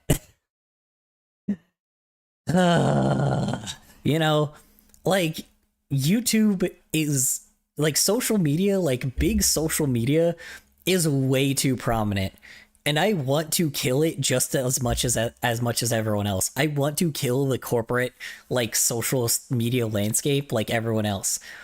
Like, it's so funny that people on Newgrounds, like, because Newgrounds has such a good culture of people that are just making stuff because they love doing it, and how Tom Fulp is apparently trying to still make his stuff monetizable, but again, not trying to fully just go into greed of advertisement, right? He's full-blown just trying to make a platform that's monetizable, but not, you know, giving in to advertisers and just letting them run the whole platform and make it fully corporate, right? That's great. That's like a great thing. And that's the thing, is I want to do the same thing, you know, and hopefully I don't just want to do the same thing. I just want to influence a million other people to do the same thing I'm doing, right? I want this to be a common practice. I want that to be a common practice. Like, I am not, my goal is not just to be creative on the internet and make art on the internet, right?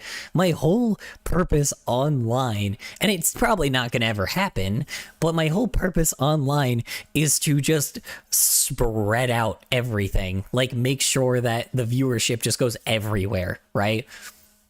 My whole point is to make people explore the internet again.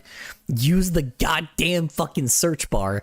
And even if they don't use the search bar, maybe NeoCities will at least, you know, drive traffic to a million other websites that, you know, are into YouTube. The only reason why I still am on YouTube is because, again, I have content that I put off to the side in the corner while I draw. The only reason why I'm not doing it for this one is because this one's quite important. All right, let's continue, shall we? Sorry. Things other ad blockers don't do. Pi also has a visual mode that lets you watch your ads disappear and see how much space you're saving. So if you want this to be the last ad you ever see, get Pi for free right now. All right. You hear that? Trusted LA-based company blocking ads on YouTube, Twitch, Spotify, and quote, everywhere else you go online, which is, first of all, not possible. Not even the best ad blocking software can ever do that. But second of all, it's a claim that this company will now insert themselves into the advertising process for pretty much every single major platform out there, and then pay the user if they want to see the ads.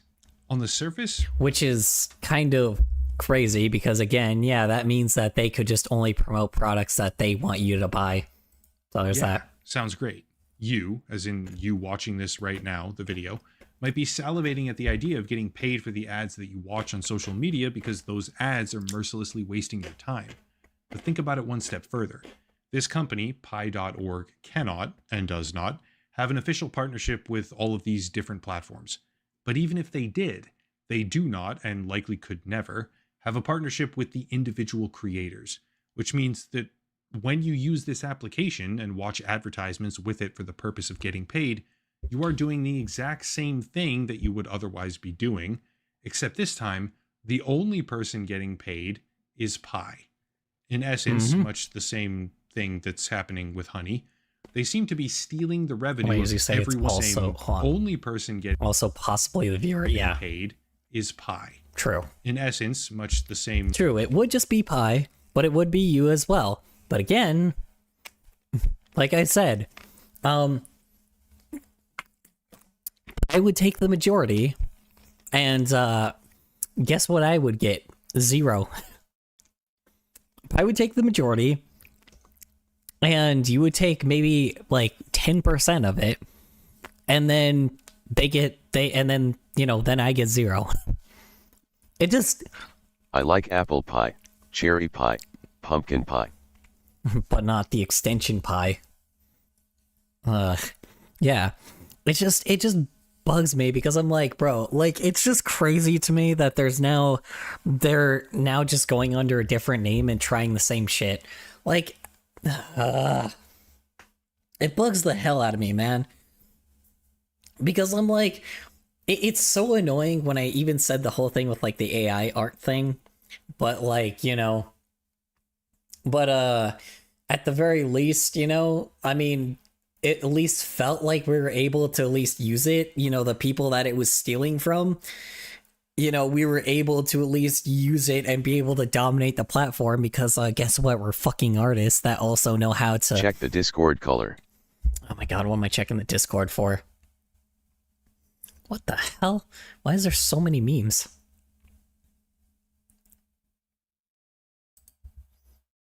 Let's see.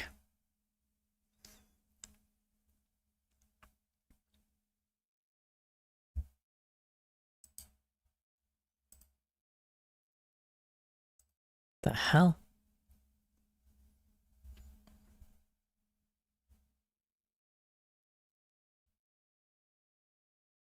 General.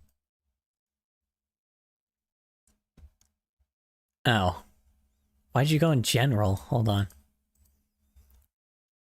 Oh, what the fuck? Oh. Oh my god. Oh my goodness. Oh.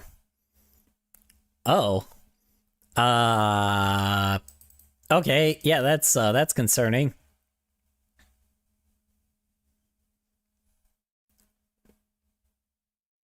We getting rain bois. Yeah. Damn, I can't believe you got rain in hell. I can't believe you get rain in hell. You're in... Sorry. Jackson in Mississippi. No, sorry. Anyway, sorry, had to make that stupid joke. Yeah. Wow, that's a lot of rain. Tell me if you swim later. Extreme? Oh my god. Oh, nothing's extreme, it's just all heavy. Huh. Interesting. Kinda too bad I get none of that rain. But also, I don't know if I want that kind of rain either. I don't know if I want rain to this level. Especially where you guys are at, it's just, flooding is just so fucking common that I'm like, bro, we just, yeah, I don't know, meanwhile flooding... Over the next 24 hours and last 24 hours a total of 3.2 inches. Jeez Louise. Yeah, don't get me wrong, I think, like, constant rain is nice, but the issue is I also just don't want flooding either. Like, because flooding sounds like hell. Like, if I could be, like, on, maybe, like, in a, place that has, like, no earthquakes, and, like, and has, like, constant rain all the time, and is affordable, and I can live on, like... Mobile was originally a swamp. Live in super high, like a super high part of an apartment, I would be down to, like, stay in something like that, right? I would be down to, like, stay in a life like that, Like, that would be, like, the biggest dream for being, like, a fucking, like, stay-at-home worker. Like, if you were, like I said, probably for everybody else probably would suck, but if, like, people have, like, a desk job that they, like, they work at home... I figured out the Wi-Fi breaker is popped. Oof. That sounds absolutely awful. I don't know what popped means. I'm assuming it's just broken. Yeah, yeah, I don't know. Obviously, that's like a fucking my dream, but obviously that's not gonna ever happen because that's not real. Like, I don't think I'm ever gonna get to the level where I'm like, to that level. I don't know. I mean, again, I work at a thrift store right now, so not like, you know, I'm really dreaming right now. You know, I'm really dreaming. So, I've never gotten to the level where I could actually do, like, where I could ever do content for a living. Like, you know, I haven't gotten that for like 17 years, so I don't know exactly, like, when that would happen, but I'm hoping that this time maybe it will. You know, fucking my 5th attempt, pretty much.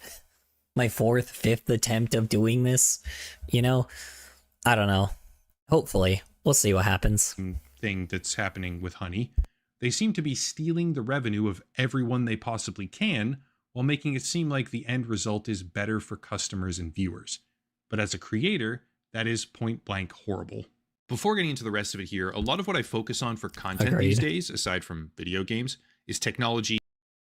Also, again, he's acting like the viewer is the one that's getting screwed here, when in reality, I hate to say it, but, you know, not really. The creator, again, is getting screwed here. They're acting like the viewer is also being screwed. Like, just fucking let yourself be the victim for once. It's like, for once, we are the fucking victims. Let us be the goddamn victims for once. Like, good God, like, I get you're trying to act humble, but you just look like an asshole. Anyway, continuing on. Sometimes politics and media literacy. That last one is what really matters here, because in a social media dominated online landscape, media literacy feels like it's completely falling apart. The breaker box. To help with that, it auto-flipped the breaker for the Wi-Fi/bathroom. I can't have light while I should. Oh no, really?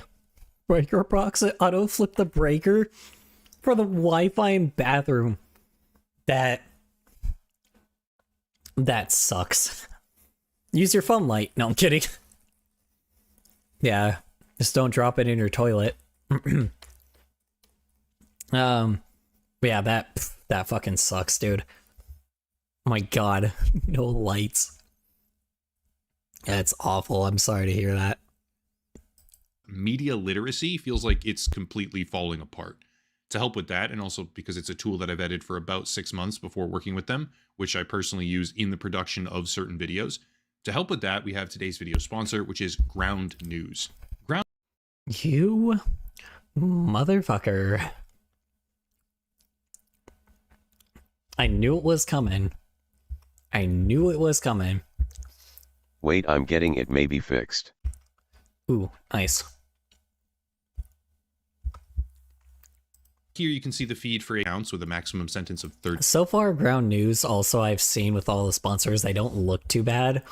And when I actually went on the platform, you do still have to pay for it, but again, it doesn't seem that bad. But again, it's also made by TLDR News, which means that, you know, I don't know how good it is. You know, the fact that they still show both sides all the time is kind of nice. So, you know, to get your news sources. But again, I have no idea. Maybe they're as sketchy as every other sponsor.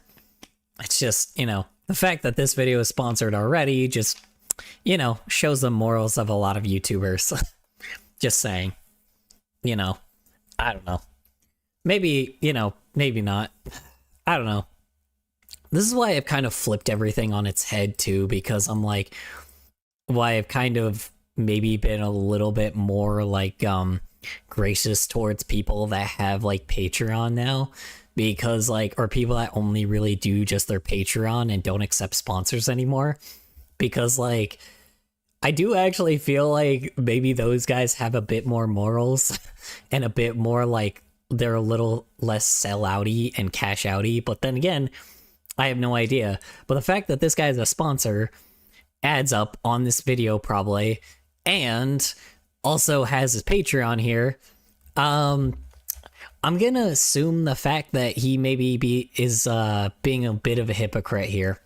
So just saying, you know, I'm like that fucking meme with I'm like that one fucking scene in Nemo with Check general. with the seagull that's like, oh yeah, well I have it's like, oh well he has one way of paying money. Actually he has 3. Anyway. This was not. What the hell? I don't even know what's happening here. I can't tell what's happening, dude. I'm sorry. The visual does not help. Like, I'm not even showing it on stream because, like, I can't show it on stream because I don't know what's going on here. Like, I see the patio, I see the lightning, and that's it. I can hear it. It just sounds like normal rain. Oh, it shows how much lightning there is. Oh, okay. So I was just like... In 20 seconds. 1, 2, 3... Oh my god, jeez Louise. Every 4 seconds, lightning. Jesus Christ, every 3 to 4 seconds there's lightning. Good god. That sounds horrifying. Thank god you're indoors. It sounds insane to me.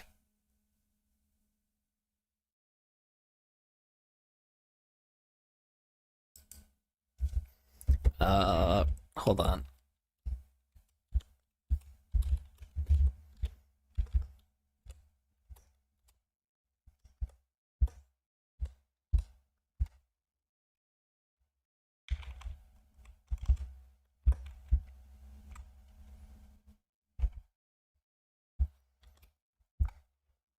Alright. So, anyway, let's continue, shall we? 30 years. And for anyone who wasn't with the channel back in 2022, I actually got a cease and desist personally from Celsius Network because of Dirty Bubble Media, who I interviewed at Fraud Scheme. Not personally. For anyone who wasn't with the channel back in 2022. Okay. Hold on. This is actually like a good... This is actually kind of like a good story. Hold on. Maybe I'll actually watch the sponsor. Personally from Celsius Network because I was one of the first few people criticizing the Fraud Scheme. Not the first, mind you. That was a guy who goes by the name Dirty Bubble Media, who I interviewed a couple of times. Awesome guy. I was more like the second person. But then a few weeks later, after they cease and desisted me for calling out their fraud scheme, they went Chapter 11 bankrupt because it was a fraud scheme. And now the CEO is serving up to 30 years in prison. I'm going to take a massive W on that one. Regardless, if you follow the story on Ground News, there's hour-by-hour updates. Okay. You know. Cool personal experience, but again, you know, I don't know. It's still a YouTube sponsor. Never fully trust YouTube sponsors. I know this sounds crazy, but you know, never fully trust them, but like I said, I am somebody that has used sponsors before. So, some people have, you know. It's okay.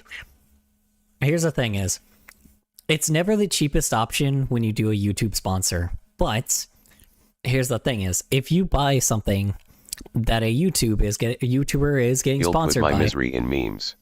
The YouTuber is getting sponsored by, it, like I said, it's completely okay. I'll put my misery in memes. Instead of general. It's, yeah, whatever you need to, man. Yeah, I mean, it's just the idea that, you know, it's okay to, like, a lot of people find shame in buying YouTube sponsor stuff. But again, if it's something that's useful, and again, it's never the stuff that is extremely well priced. But again, it's never anything that's, like, low priced, right? Like, it's stuff that is definitely, like, luxury items. Do not feel bad if you buy a YouTube sponsor thing. It is a luxury item, and it is okay to spend your money on a sponsor item. Again, whether it's affiliate or not, at the very least, it's okay to do that, and don't let anyone shame you for buying a YouTube sponsorship thing. Like, don't let anyone, like, shame you for that. I've done it before myself, you know, way before I was doing content creation. Like, I mean, well, not that, but I was doing it way before, like, you know, I actually made this Twitch channel, I guess, before I actually, I guess, was getting monetized from it. You know, I was only monetized, like, maybe a few months ago, so or maybe, like, a month ago, not even. So So yeah, just coming from word of mouth of someone that's just real about everything, I will say YouTube sponsors, 100% okay. It's okay to buy them sometimes. Again, never the best deal. Don't buy it if it's cheap. Don't buy it because it's cheap. Well, fuck me. It's not working. What's not working? The fucking trying to turn on your power box? That's not fun. Oh god, so you're just in a dark house the entire time? Jeez. Ouch. That fucking sucks. Yeah, I mean, again... I did. Yeah, I mean, again, don't feel you did. Oof. You did what? I just said that you're broke, No, just the bathroom and Wi-Fi. Oof. So you can't even... Cool. No bathroom, no Wi-Fi for you, I guess. Good lord. That sucks.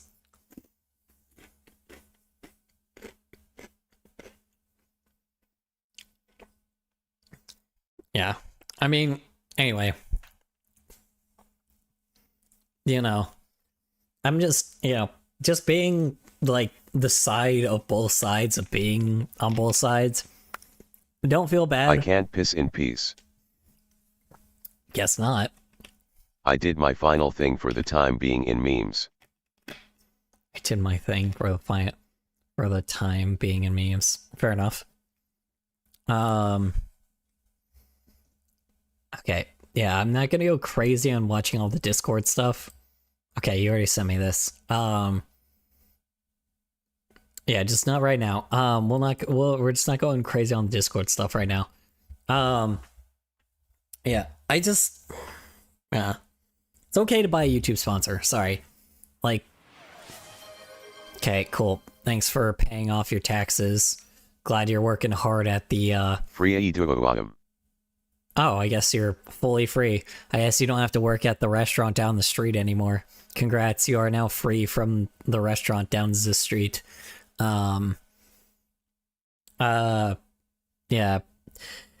Again, yeah, don't feel bad for buying luxury items, It's okay to do that.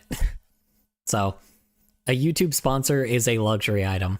So, don't feel pressured to buy their shit as well, Don't feel pressured to buy merchandise. Don't feel pressured to buy sponsorships. But again, don't feel also bad or don't feel angry if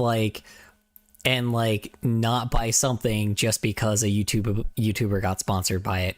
It's okay to buy stuff from YouTubers. You are not a bad person for buying that shit. Anyway, let's move on. And if you go through and start actually reading these, which have all been gathered up nice single storage or to someone else, some kind of master 50% off a Vantage, all of that. Let me thank you to Ground News for sponsoring the channel. Time to eat beef jerky while watching Color talking about sponsors. Expand on something. Yeah, I know, pretty much. Sorry, I'm moving on. We're talking about Pi right now. We're talking about a scam, so.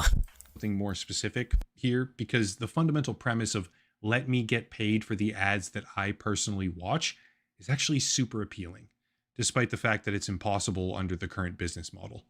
Google, the largest advertiser in the world, I believe, has its own proprietary advertising pipeline. Let's start with that. This pipeline serves an untold number of websites, millions of them, actually. But among those websites is YouTube.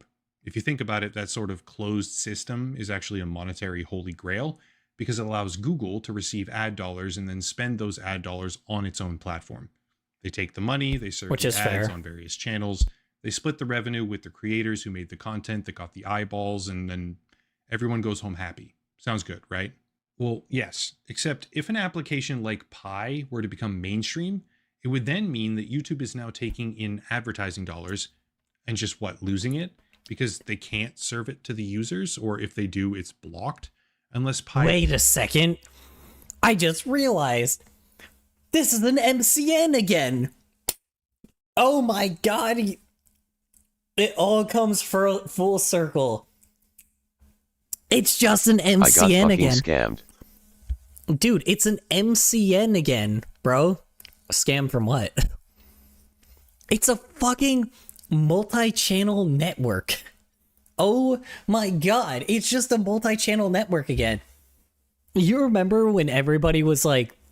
So I don't know if you guys remember this, but at one point in YouTube, everybody was taking, like, everyone's, like, paychecks, right? So people used to have MCNs. And what MCNs were supposed to do was find you, like, sponsors, collaborators, lawyers, like, all these... Half of my beef jerky bag was nitrogen. Color, join Machinima. Yeah, no, exactly, Machinima. So you guys know exactly what I'm talking about, yeah. Yeah, like, places like Machinima were just stealing people's money and never giving anything back to the creators, so, like... Basically, like, the only thing it really helped with was, like, copyright shit. That was it. Everything else, they would just take people's paychecks and, like, they wouldn't get them for, like, months, bro. They wouldn't be able to pay, like, rent, like, barely ever. And then what would happen is the YouTuber just wouldn't be getting paid at all. So then people had to, like, sue these companies in order to get their money back. It was in-fucking-sane, but the problem is they couldn't just sue anyone because, again, the company that they worked for, or the MCN they signed a contract with, for some odd fucking reason, like was just untraceable at the time. And now it's just, you know, now MCNs are now just, like, seen as a bad thing. People shouldn't join MCNs, like, period. It's just like some people have because of the whole copyright issue, but again, it's just insane to me that like this is just an MCN again. It just basically what it does is it like it just takes monies from creators by like promising something that they can give to people that they can't do anyway. Oh my god. It's literally just taking our paychecks for no reason, and we don't even, and like people won't even know it.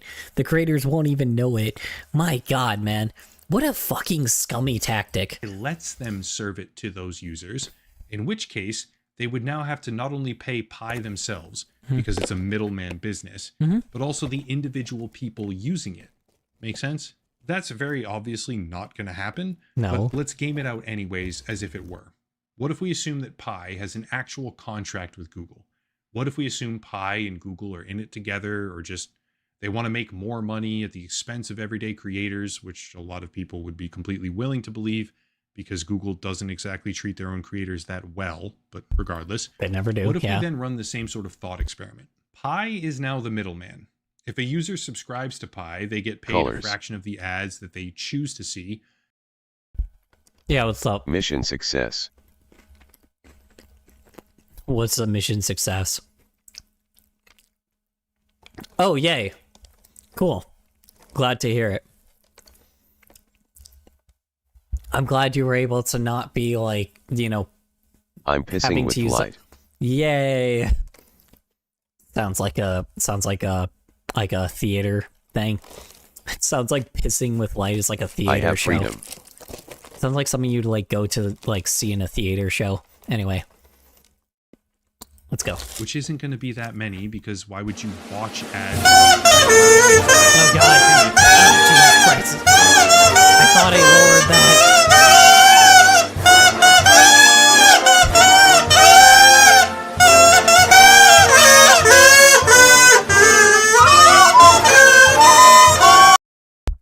God bless the Cloud Kingdom. Anyway. With the express intention Cloud of only Empire, watching God damn those it. ads for profit, which defeats the entire fucking purpose of advertising to begin with, demonstrating a downward spiral of Wait. Sorry, what wasted happened? human. Express intention of only watching those ads for profit, which defeats the entire fucking purpose of only watch experiment. Pi is now the middleman. If a user subscribes to Pi, they get paid a fraction of the ads that they choose to see, which isn't going to be that many, because why would you watch ads for a fraction of what those ads are even paying, with the express intention of only watching those ads for profit, which defeats the entire Thanks for providing purpose of light, advertising. the almighty color. Yeah. Which means, okay, wait, hold on. This also means that they'll be stealing from advertisers too, right? Thanks for providing light, the almighty color. You're welcome, I guess. Sure, why not? Hello. Hello. Why are you on YouTube, Omsk? What did you do? To begin with, demonstrating a downward spiral of wasted human lifespans. And the rest, just what? The rest of the ads just don't appear? That's less ads that Google can even serve. But more importantly, it's more than likely a total loss of the revenue for every single creator on any platform that ever participates. Remember their own videos, Spotify, Including us. Twitch, YouTube, and quote, everywhere else you go online? Do we see the problem? Pi would become the middleman that only hurts the creators of... Sorry, say that one more time. What? How? Why? Any platform it ever manages to work with. And if it even manages to work with one at all, that is to say, thereby decreasing the amount of content that gets created or produced, because it's a net negative impact on all creators. Just like its sister company, Honey, which has now been exposed for complex affiliate marketing URL sniping scamming, for lack of a better word, across basically every single major channel on YouTube, is a net negative for all creators. Also, adding this in postscript because it didn't make it into the first cut because of how rapidly I was working. Yeah, I know. They're doing the same thing. I know you said your Twitch crashed. That's what I'm saying. I'm like, yeah, no, it's fair. You're live on YT. Yeah. As he goes to YouTube, you're live on YouTube as he walks to YouTube. Wow. You should totally chat on. Rumble too. Just like randomly put messages on Rumble. Again, guys, like they're doing the exact. Just really confused me.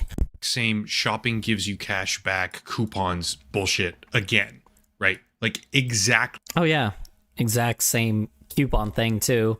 Stealing affiliates money as well. Yay. We love when corporations steal our money. The same thing, right? It's the same people doing the same thing. I'll talk about the same people in just a second. Bet. It's the same, okay? It's not just the ad thing, right? Getting paid for the ads or ad blocker. I understand how some people might disagree with that, right? It's just a continuation. This is a new company doing the same stuff that the old company was doing because that company got sold to PayPal. Here. So now the same people are using a new company. Which one? Wait. Whoa, feels funny here? On YouTube? Yeah, probably does. I don't know. Either way, you can see them on all 5 of them. So, just don't go on Picardio, because Picardio is like 18 plus, so... Like, please don't. Because that one I actually have to keep you off of.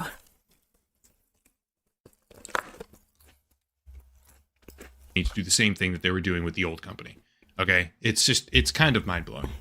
Just to be clear, Megalag has done an incredible job breaking the coconut wide open. Looking at Honey, various YouTubers, and even hinting at some sort of larger plot that damages multiple businesses coming soon. But Pi. Oh yeah, he's also... The one thing I think is kind of crazy that a lot of YouTubers aren't bringing up is that this is also apparently fucking over small businesses too. Honey fucked over small businesses. Like... Okay. So make 2 probably accounts. Made some of them bankrupt. So make 2 accounts? On what? Picardio?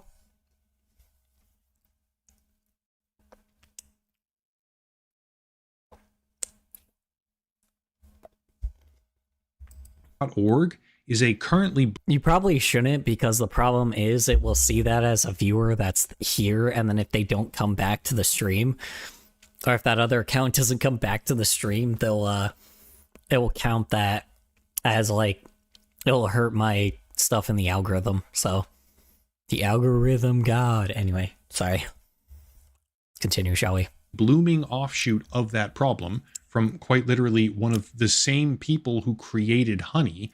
And just to quote Megalag himself here, nobody is talking about it.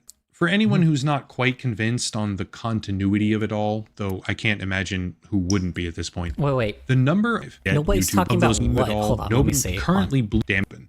Looking at Honey, various YouTubers, and even hinting at some sort of larger plot that damages multiple businesses coming soon. But Pi.org is a currently blooming offshoot of that problem from quite literally one of the same people who created honey. Yeah, it's insane. And just to quote Megalag himself here, nobody is talking about it. For anyone who's not quite convinced on the continuity of it all, though I can't imagine who wouldn't be at this point, the number of listed team members for pi.org on the official website stands at 25. It's all the same people. Of those 25, including operations, partnerships, as in the people who get YouTubers to talk about them favorably, engineering, growth, product, and data, 18 of them are former employees of Honey. Wait a fucking second. Hold on. YouTubers are promoting this shit? No fucking way, dude. Do they do not like a lick of any like fucking research on their goddamn like sponsorships? Bro, like I hate content creators. Anyway, let's move on. When I tell you that the quote scam unquote that everybody is talking about right now across pretty much all of YouTube, millions of people are talking about it now, actually. When I tell you that the problem has simply moved, I mean it. This new company is the same fundamental premise, that is middlemaning revenue with mass advertising as an underpin. It is the same founder, the same development team, and they are currently pursuing advertising with the same sort of underlying techniques. If you look at the advertising that they're putting out there now under their Google advertising account, their verified account, it's the same stuff that they're putting out there, or sorry, were putting out there for Honey, right? They're just going to do it again because those techniques quite obviously worked. Honestly, not good. As a final sort of plea here, we can be reactive, which is fine. It's the only reason I'm even making this video in the first place. But we can also be proactive when opportunity arises. And with the reactive realization that Honey could possibly be a massive affiliate marketing scam, I wanted to jump in and talk about a proactive possibility that pi.org is attempting to become, with a lot of advertising coming down the pike real soon, the exact same thing. Oh my only God. Potentially worse. Why? Regardless of what happens. Dude, why are content creators such fucking idiots? My God, I get it. It's like, oh yeah, we don't have like we don't have like that much time in our hand. But I'm like, bro, do you not have time to realize when something is a scam? Like, my God, man. Cool. I love the fact that they're gonna, like, that the same shit's gonna happen again. I also have Wi-Fi. Oh, that's fun. Yay! We love Wi-Fi! Also, you might want to go back to Twitch, because it probably would be recommended. I'm getting double audio from the 2 streams of yours I'm watching. Why are you watching me on Twitch and YouTube? Just watch me on Twitch. It's just, like, way better. It's, like, more meant for streaming anyway. Okay. Dude, I'm actually, like, just tweeting this video out to, like, a bunch of fucking YouTubers, because I'm like, I'd rather this same shit doesn't happen again. So, you know, I just rather the same shit doesn't happen a second time. And hopefully, for the love of God, like, they all start talking about it, because goddamn, bro. Hold on. Alright, I'm back with Wi-Fi. You think I won't talk on Rumble? Well, Rumble is fine. Rumble is also fine if you do that as well, because, what do you call it? Rumble is fine as well, but like I said, I mean, it's not like, you know, Rumble is the one that you don't need to be 18 plus for. Is Rumble 18 plus or not? No, Rumble is not. Picardio is the only one that you should be 18 plus on, because, you know, there's like tons of fucking porn on there. There's so much porn on there. There's so much yiff on there. Oh, alright, cool, I will get a Rumble ACC. I mean, yeah, sure. You know, be careful on Rumble, because there's also just a lot of people that are on there that are like, you know, they let people like Dr. Disrespect on that platform, so, you know, just saying. Just to piss you off. Lord, just, why do you guys feel the need to go to all these other platforms? Just stay on Twitch. Love of God. Oy vey. Eventually, I'll just have an incentive for... Oh, so there are a lot of nail fills there. nail files. Yeah. Yeah, there are definitely, what do you call it?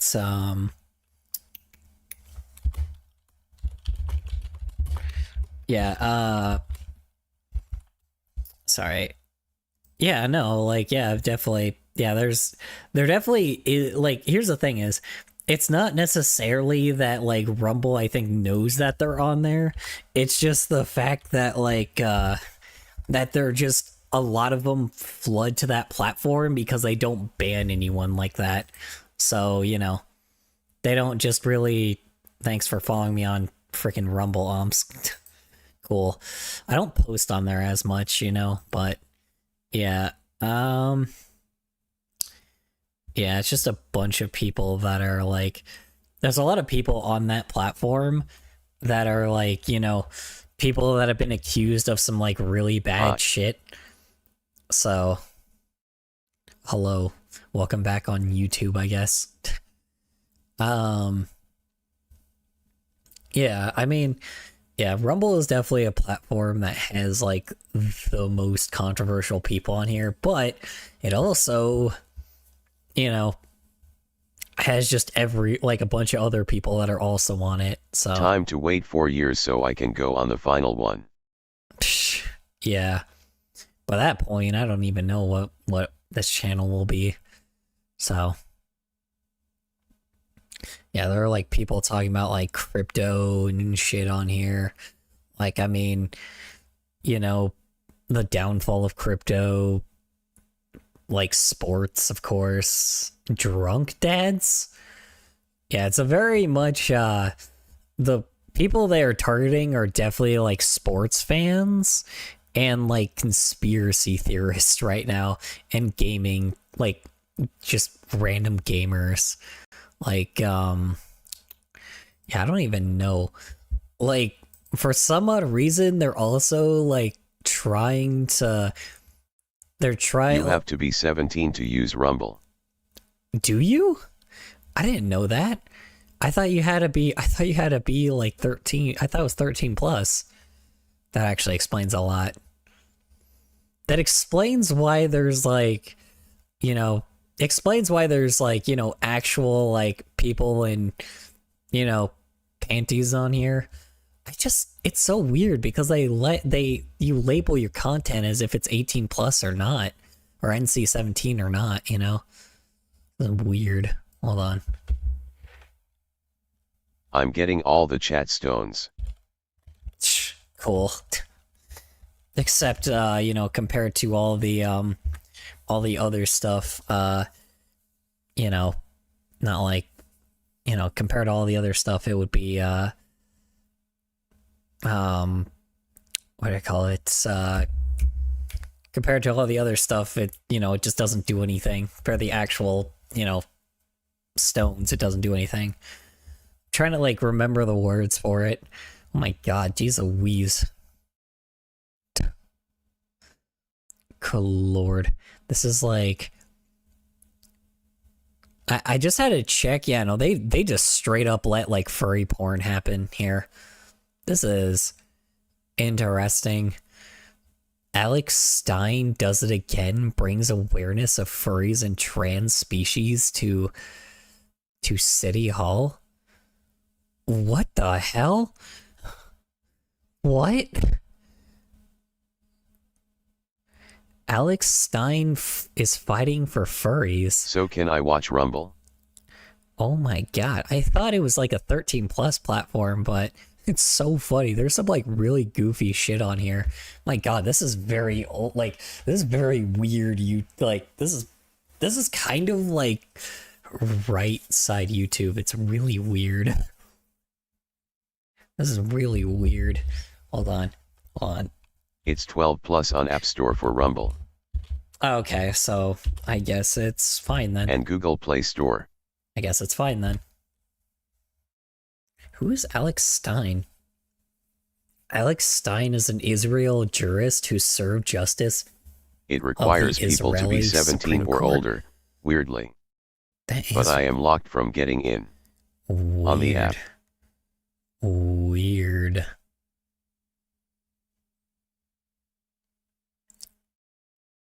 I don't understand that. That's so weird. I don't know. Good lord. It's such a weird mixed bag because like half of it is like, oh yeah, we're all about acceptance, and the other side is like real, like it's like, oh well, I'm a right-wing American and fuck all these LGBTQ guys. Like what the hell is this platform? Prop all the furry stuff. Dude, it's so mixed. It's so weird. I just went on this platform and I'm like, what is this?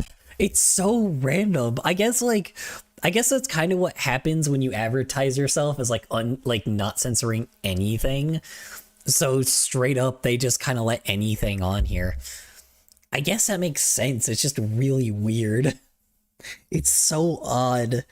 Just like, because I think the thing is, nobody ever like actually, people basically probably get like donations and shit from these people directly. So what probably happens is all these people are just like, you know, what do you call it? All these people are just like, oh yeah, well, it's like, yeah, we don't really care. You like, don't have to answer this question. What do you think of the transgender males playing in female sporting leagues? Transgender Kick males? is immediate for chat, don't know why. Well, males, what do you call it? Well, males can't play in female leagues. Biological males, sorry. Biological males. Well, males can't play in female leagues. Isn't that like a rule? You know, they aren't able to like play in female leagues. Female, like, you know, I don't know. If you're talking about like the whole transgender female thing of like the whole transgender females that play like in the in female That's the main Olympics. promotion of P25. P25? I don't know what P25 is. I'm sorry. Yeah, I didn't even realize. I mean, I guess it's fine. It just seems like kind of nuts. Project 2025. Oh.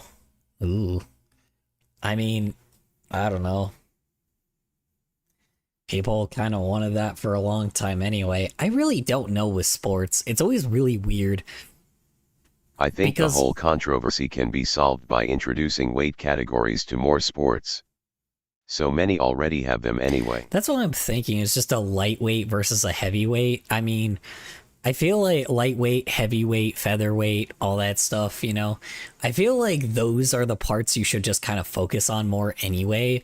And I mean, let's be honest, like, you know, let's be fucking fair here. There is just so, like, you know, there's a lot of women that could kick a lot of dudes' asses. Like, let's be fair. And a lot of dudes could do the same thing to women. And I think it's just like, people are so fucking scared of the fact that it's like, oh man, well, a guy can't hit a woman. I'm like, yes, he can. Oh, he totally fucking can.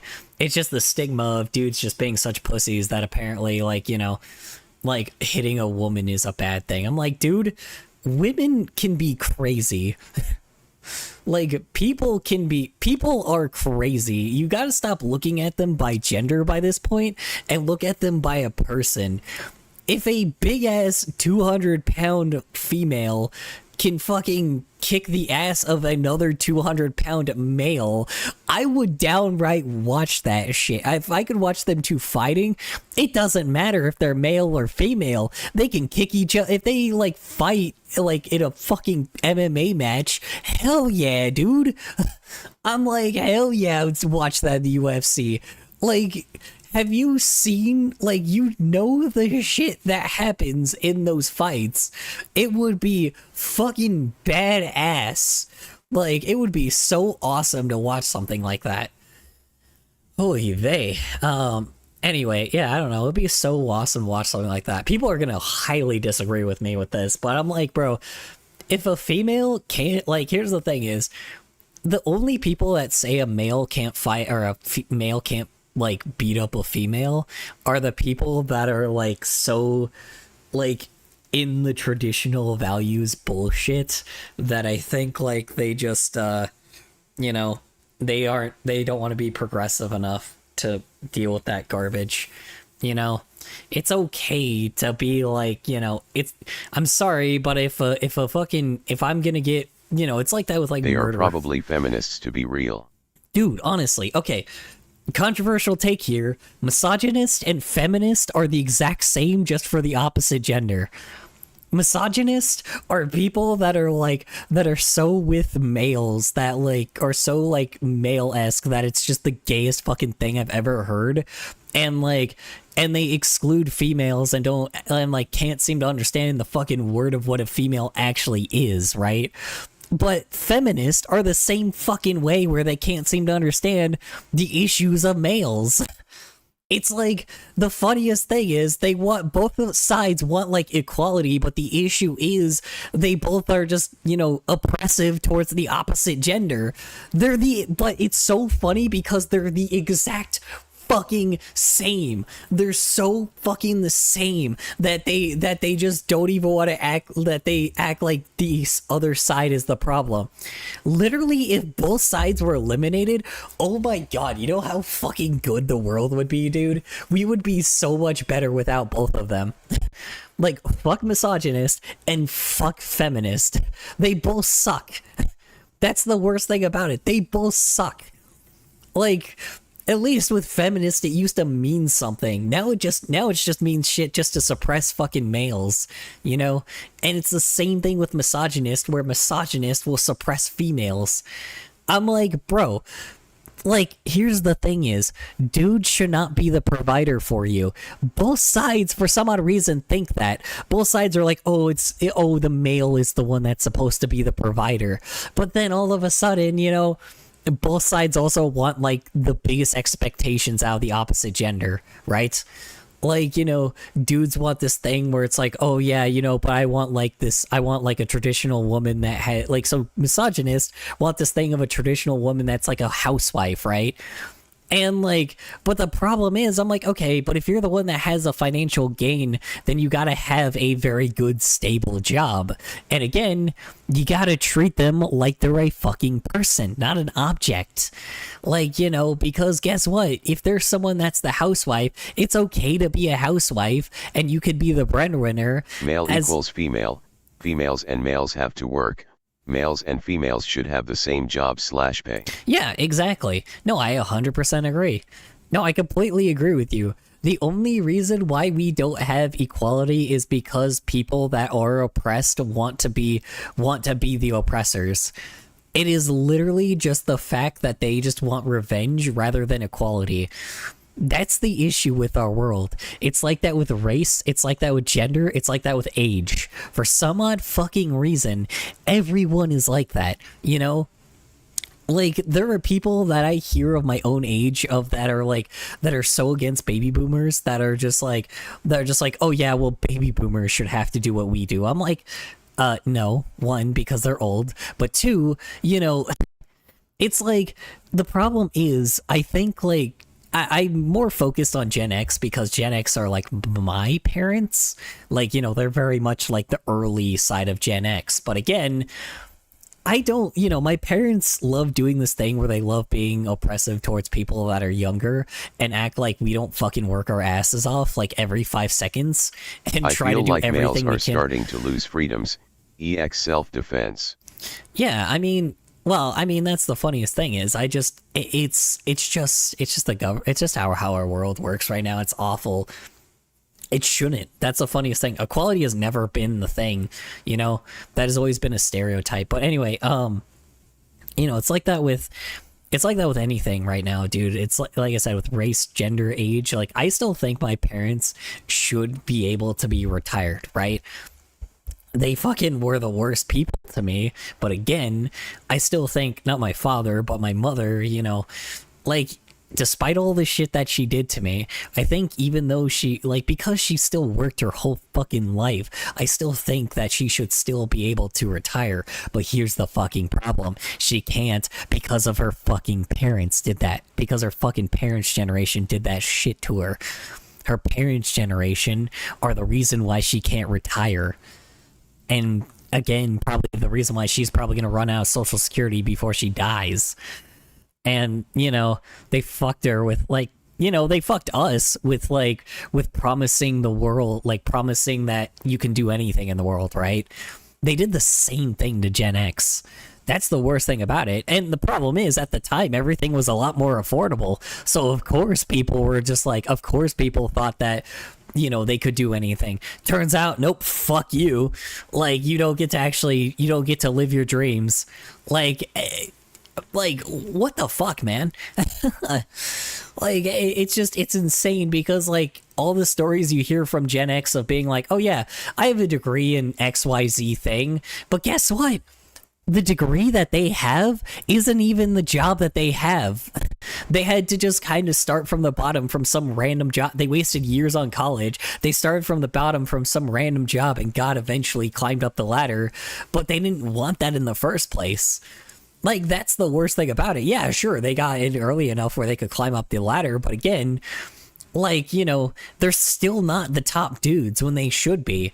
Gen X should already be the top people, but it's not. The fucking baby boomers are. The Gen X should be the people that are at the top, right?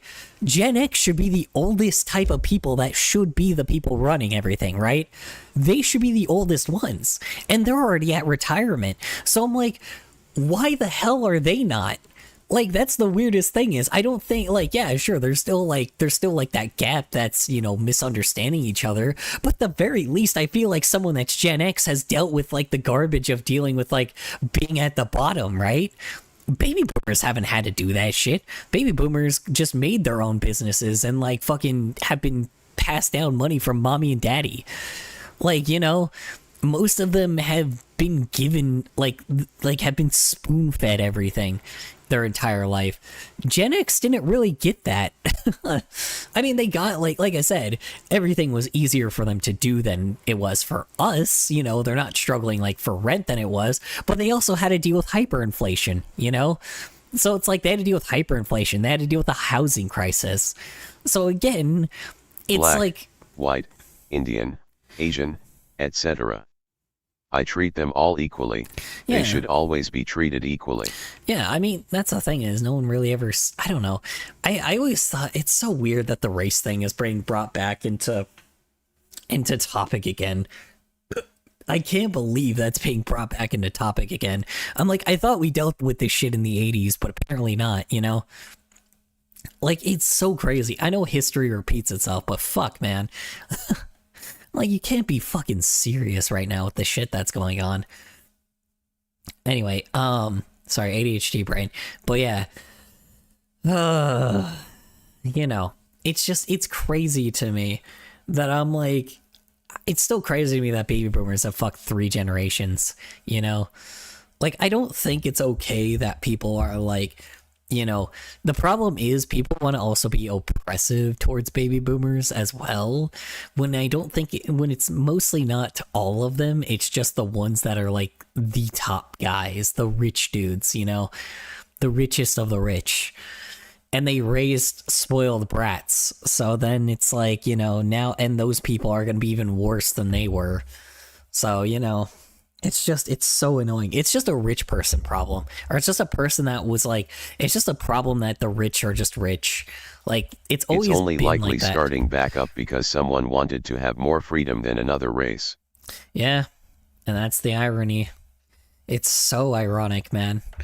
That's what I'm saying, man. The oppressors want to, or the oppressed want to be the oppressors. Like, for some odd reason, we can't just have equality. Like, why, man? Why does this exist? Why are people so against equality?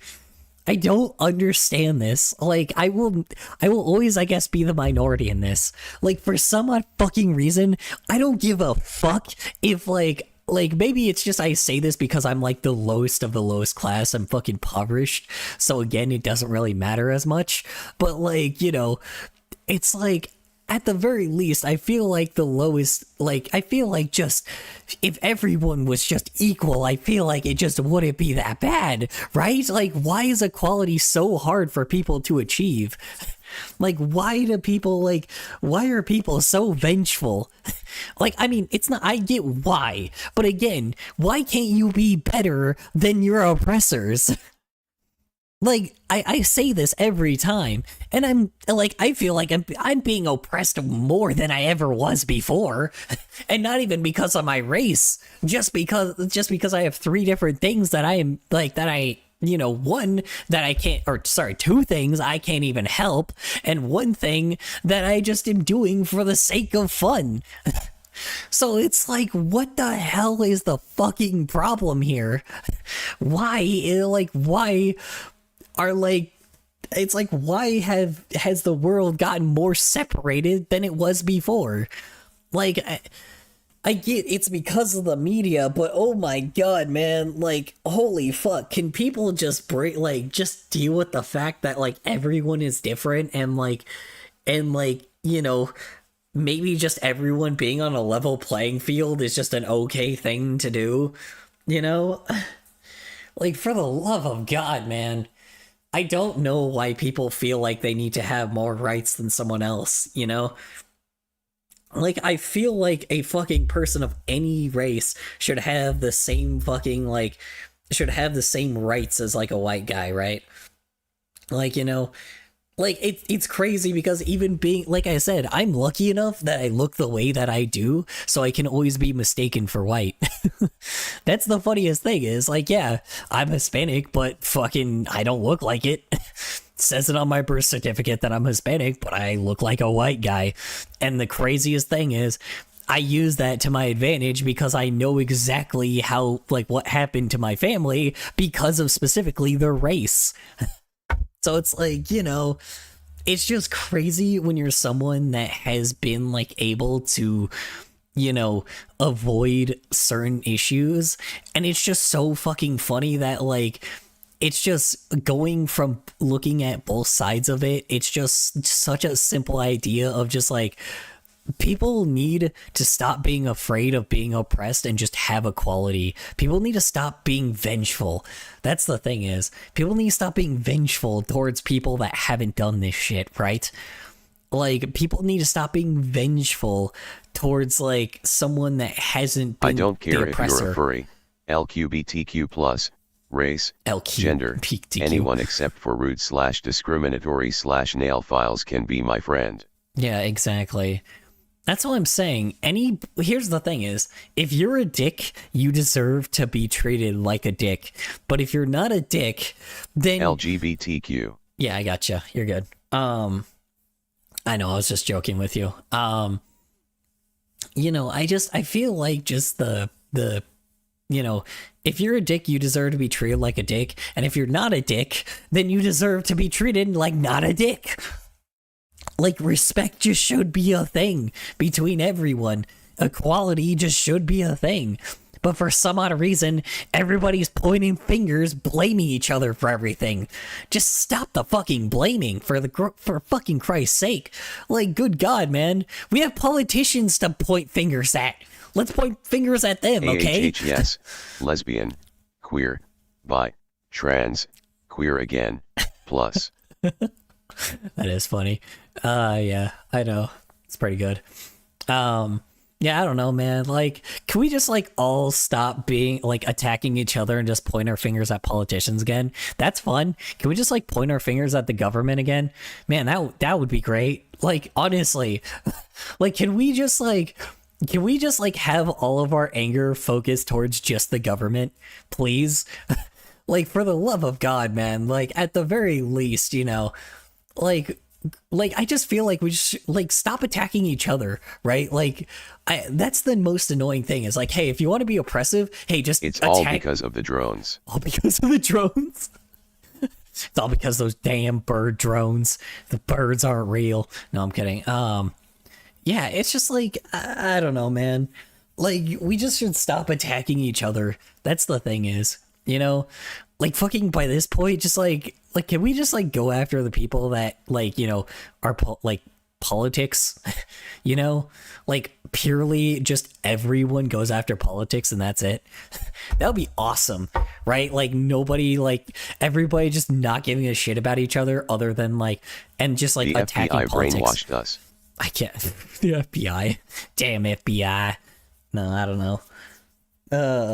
God. So stupid, man. Like, let's just go after politicians. Fuck it. Everybody just attack politicians. That's what I'm saying. Like, point the finger at politicians and just politicians. Like, the entire time. I feel like we would just make more progress like that, right? Clearly, it worked before. Like, you know, everybody was pointing fingers at just politicians the entire time. And, you know, people weren't as split on everything. Can we just keep doing that instead? Can we just do that again? Like, honestly, can we just you know, include everyone? Like, even if it's someone that you don't agree with, like, everybody just is like, hey, like, let's just, like, put our feelings off to the side and let's just attack politicians. Like, everything. Doesn't matter what your opinion, just push all of your feelings off to the side and only attack politicians. That's it. You know, like, whether somebody's gay, straight, bi, trans, you know, black, white, Asian, like, I mean, you know, it's just like, oh, sorry, Hispanic. I forgot to include my own race in there. Jeez, sorry. It's like, you know, like, it's just, you know, no matter what, like, I feel like just no matter who it is, everybody just come together, despite your opinions of what you think about whatever group, just say, fuck it, push your feelings off to the side and only attack politicians. Everybody go. Politicians, that's it, go. That's where, just focus all your energy on them. If you got something that you're angry at, just attack a politician. Fuck it. Like, by this point, just fucking attack a politician. Like, screw it by this point, right? Like, by this point, like, everybody else just make positive stuff. Right? Exactly. Like, everybody else just talk about positive things. Like, everything else, just, if you're gonna talk to another person, only make it positive. And then everything negative, if you have something that you just have a problem with someone or a specific group of people, just point it at just scream at a politician. You'll feel so much better. Like, it sounds dumb, but it's true. Just scream at a politician. There you go. I feel so much better now. Check my funny meme. Oh no. What? Oy vey.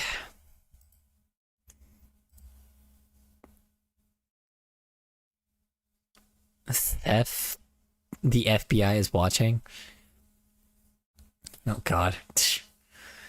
No, we're not. Oh my god. Hold on. I didn't even see this. That's so funny. Hold on. That's good. Hello. The FBI is watching. Hello, how are you doing? Welcome back. Welcome back. Welcome back. Why are you on Kick? I got fucking scammed. By what? What did you get scammed by? See how much beef jerky. Oh yeah, You did. Yeah, beef jerky. Didn't like Moist Critical? I just opened that. Didn't Moist Critical just make a video on? Oh yeah. Didn't Moist Critical make a video on beef jerky about like how much of a scam it is? You pay like $13 for like 2 pieces of jerky. Yeah, beef jerky is such a scam. I completely agree. You know. Next, I appreciate the work of Mega Labs because that work and whatever comes of it here forward is the only reason that people. Ooh, you know what's also great? I had a coworker that also like makes like homemade jerky, and oh my god, it is so good. It is like real ass jerky, and it tastes like steak, and it actually tastes delicious. Anyway, like me, or even giving any scrutiny to this. And it's also the only reason that proactive instead of reactive efforts might be taken in the first place. To be fair, I don't exactly know what those efforts might be, at least at this point in time. I am not explicitly not saying that we should just blindly cancel this company and hate on every single thing that they do on impulse. Yes, we should. Yes, we should. What the fuck you mean? Yes, we should. But I do think that they need to come out with a pretty crazy detailed description and explanation of how honey works, how pie works, how they made it, why they made it, how they profit, and pretty much every single other thing they can possibly think of in the same sort of arena as those questions. Because they certainly do not deserve the support of social media creators outside of their own ability to explicitly earn that support with a valid and beneficial product, which right now, pi.org and also Honey does not seem to have or be. That's it. If you want- To be fair, a lot of the stuff that, YouTubers sponsor are not very beneficial I'm on anyway. Kick, so I don't have to watch ads. Oh gosh. No, come on. Come on, give me the ad money. No, I'm kidding. Eventually Kick will give me ads too at and one I'm point, subbed. right? Oh yeah, that's fair.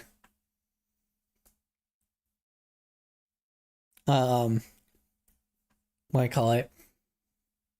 Kick will eventually. Then I'll go to YT. YouTube will. Do you get sub money? What's up? I do. Yes, I get the sub. Well, when you send me the, what do you call it? When you subscribe, I just get the subscription money.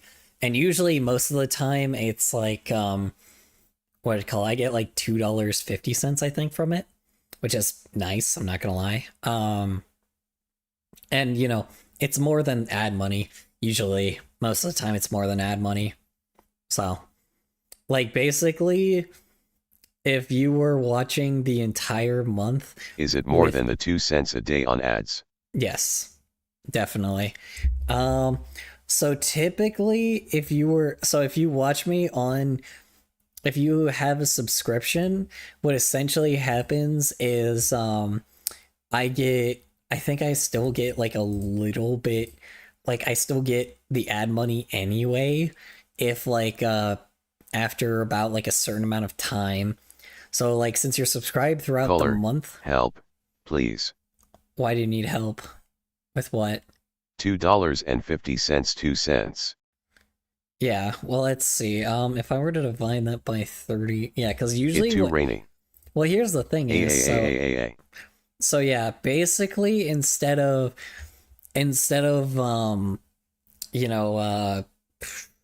making like 2 cents a day or a cent per like ad every day from each person, I would be getting 8 cents for each day. So, which I know doesn't sound like a lot, but again, you'd be surprised. It literally just give me like 8 cents a day, like if for a subscription. So it's not bad, it's not a bad deal, I think the problem is though now. Oh wait, no, sorry. Subscriptions are now $6, and I get now $2.80 if people subscribe. So let's see. I think it's $2.80. If you streamed every day for a month, you would have $1. Well, yeah. So basically, if I were to stream every day for 30 days, I would get 9 cents every day, pretty much. So that's what, rather than 1 penny. So, because each person, basically every day, I get like a penny or 2. So it's nothing crazy, but again, Hello. It's too rainy. So you're drowning. Hello, welcome back to Twitch. Thank you for being on this platform. Hello, Steamed Bean. Steamed Bean. Yeah. Yeah. It would just be me getting... Why? On. Oh god. Different. Help. You're drowning. Yeah, I'm sorry. Platformer. Can't you just can't you just burn it? You are Damn made it, of I fire. messed up. You are on fire. Can't you just like disintegrate it?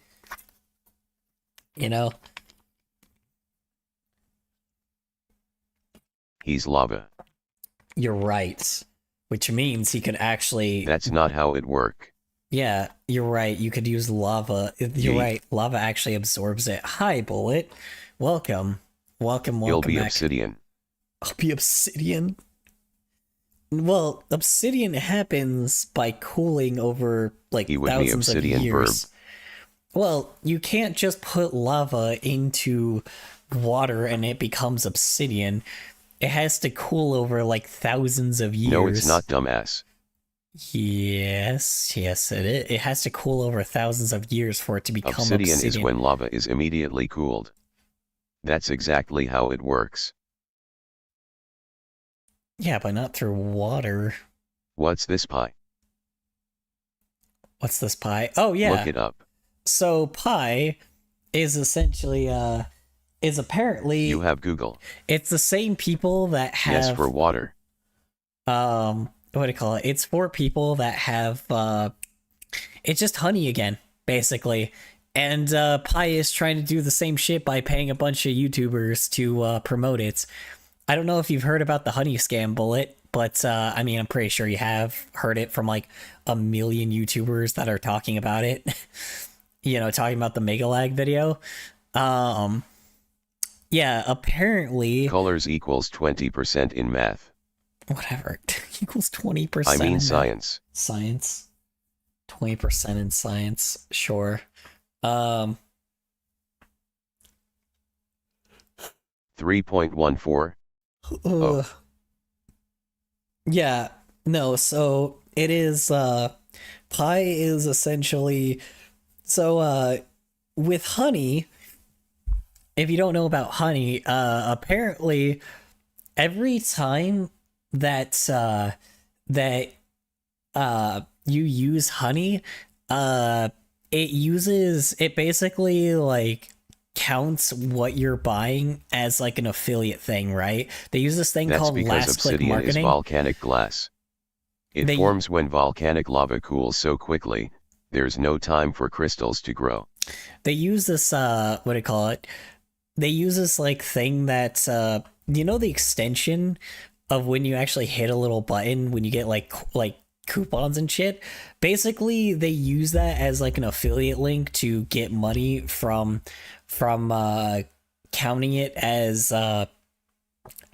you know, them getting money from you buying products, which would, I guess, be fine.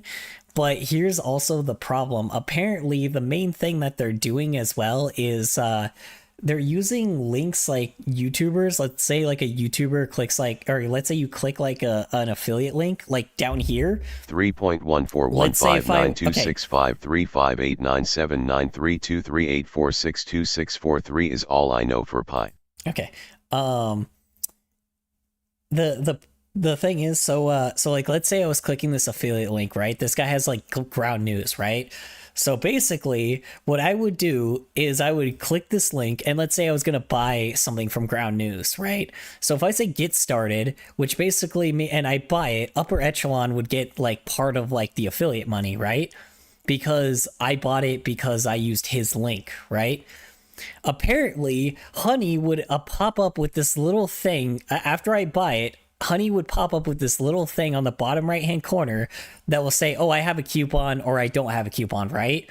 And if it doesn't have a coupon, it will just say got it, right? And you hit that little button, and what it will do is it will replace this little link right here with Honey's. And instead of Echelon getting the money, apparently Honey would get the money, like the affiliate money, for doing nothing. Even though Honey is not a part of this channel at all. Like, if I had the extension, Honey would be taking the money from the person that had the affiliate link. So basically, this person would make $0 from the affiliate link if I had the Honey extension. It would swap out their extension, or swap out his affiliate link with their affiliate link. It's fucking insane. They're just stealing money from people. Like, it's a scam. It's not just a scam. It's fraud. It's illegal.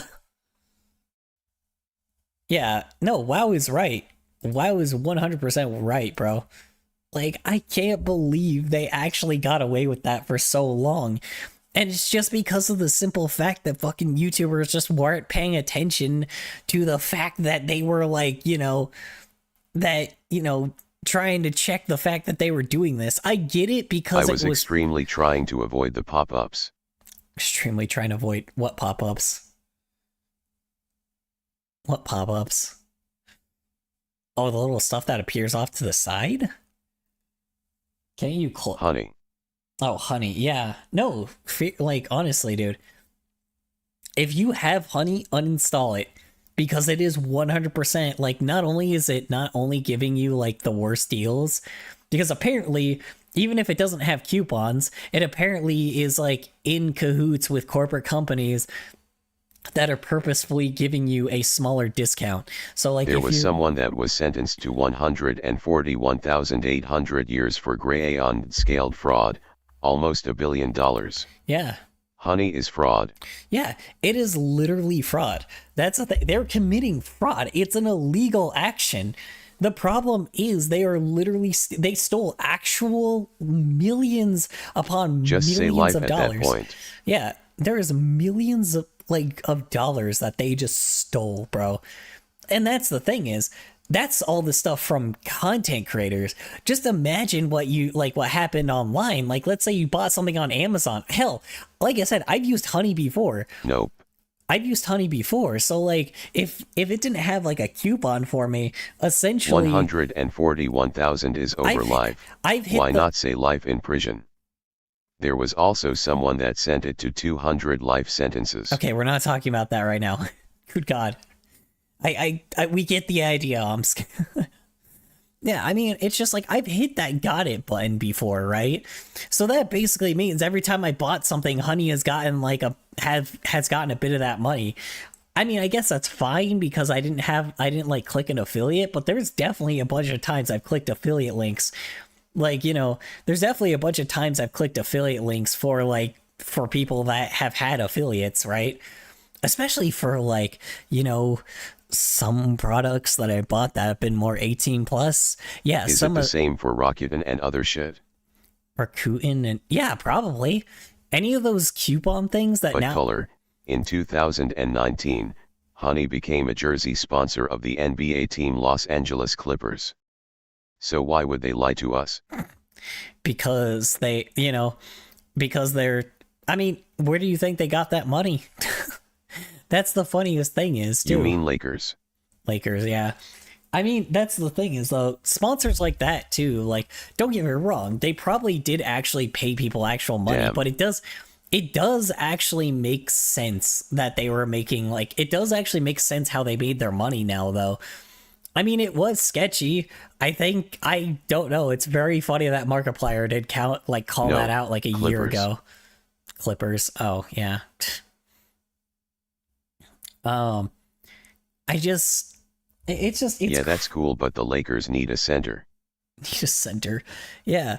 I mean, here's the thing is, like, obviously, it does make sense now, you know, I'm like, it is true because, like, I think it is unfortunate because, like, I think it definitely was something that was too good to be true. Because, you know, when I used to use it before, I was the same way where I was just like, oh, yeah, you know, it's like, oh, yeah, I'm gonna, you know, I definitely kind of had a feeling they weren't giving the best coupons. They need to meditate more to center themselves. Fuck. Funny. I was wrong. Oh, oof. It's unfortunate. Yeah, I mean, it's just the idea that these guys, like, I mean, like I said, I've used it before, and it's just crazy to me, even when I've used my own fucking, like, coupons from, like, other places, and I've hit that got it button, it so much bugs me that probably I've been giving them money. Because, like, there's definitely things I bought that that YouTubers have had affiliate links for, and, like, small ones, too, you know? It's like, I hate the fact that, like... Wait, LA has 2 teams. Oh, I guess it does. Yeah, I hate the fact that I hate the fact that I'm like... Haha, that poor Clippers. I hate the fact that they're now, like, a part of... I hate the fact that they're now, like, that, you know, they had my money. Though it's too late now. You know, I can only imagine, bro. What a fucking garbage, bro. I wonder if they're taking Yeah, that's from... cool, but the Lakers beef a center. Here's the thing, too. I'm very curious. Do you think that they're taking the affiliate money from people that are selling shit on Amazon? I'm very curious because I'm like, don't those guys have affiliate links when you buy their products too? Oh shit. I didn't even think. Do you think they're taking affiliate like money from people In that June are like selling shit 2022, on the company like... was renamed PayPal Honey. Well, yeah. They bought it for $4 billion, something crazy like that.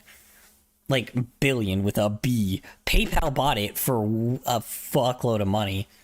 So it's like, you know, PayPal did that intentionally. They have the programming. They had the money to be able to like. They had the money to be able to steal shit like that. So, I mean, a lawsuit has to... Of course it's a scam. PayPal owns it. Yeah, it's true.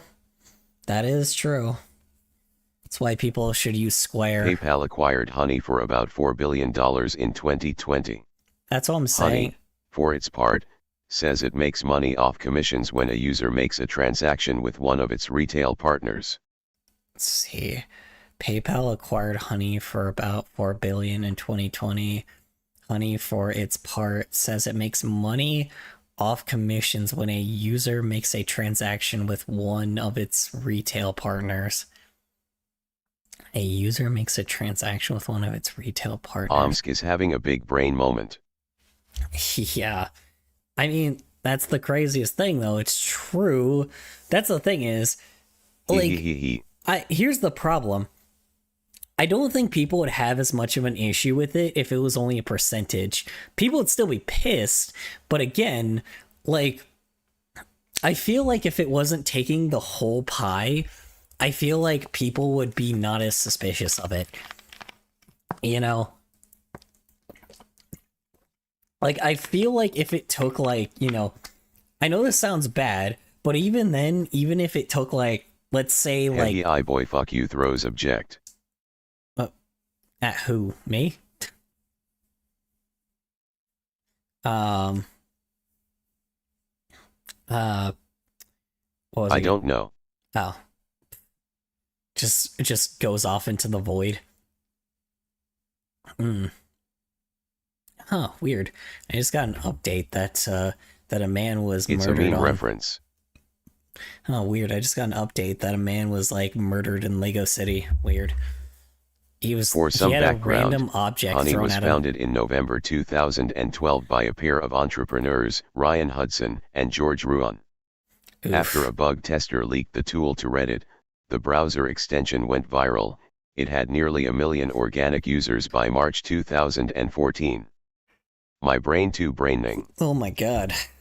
Damn, that is fucking insane. After a bug tester leaked the tool to Reddit, the browser extension went viral. Nearly had an organic users by... Yeah. I think when it became corporate, it's really a problem because I'm like, you know, I don't know. I wasn't fully convinced of... I was convinced of it. I'm not even gonna lie. I was pretty convinced of it at the start because I was like, man, this is interesting. Now, don't get me wrong. I'm not fooled so Today easily the app by... says it has 17 million users. Oh my fucking god, really? Bro. That just sucks. God, man. How many people, like... Hey, bro, 17 million. Oh my god, dude. What the hell? Fuck. That sucks, man. I wonder if anybody online is talking about it on, like, Reddit. Let me see, hold on. Honey. Reddit. See what happens. Honey controversy. Oh, thank God. Want Phoenix Honey. Ooh, nice. There's an article talking about it.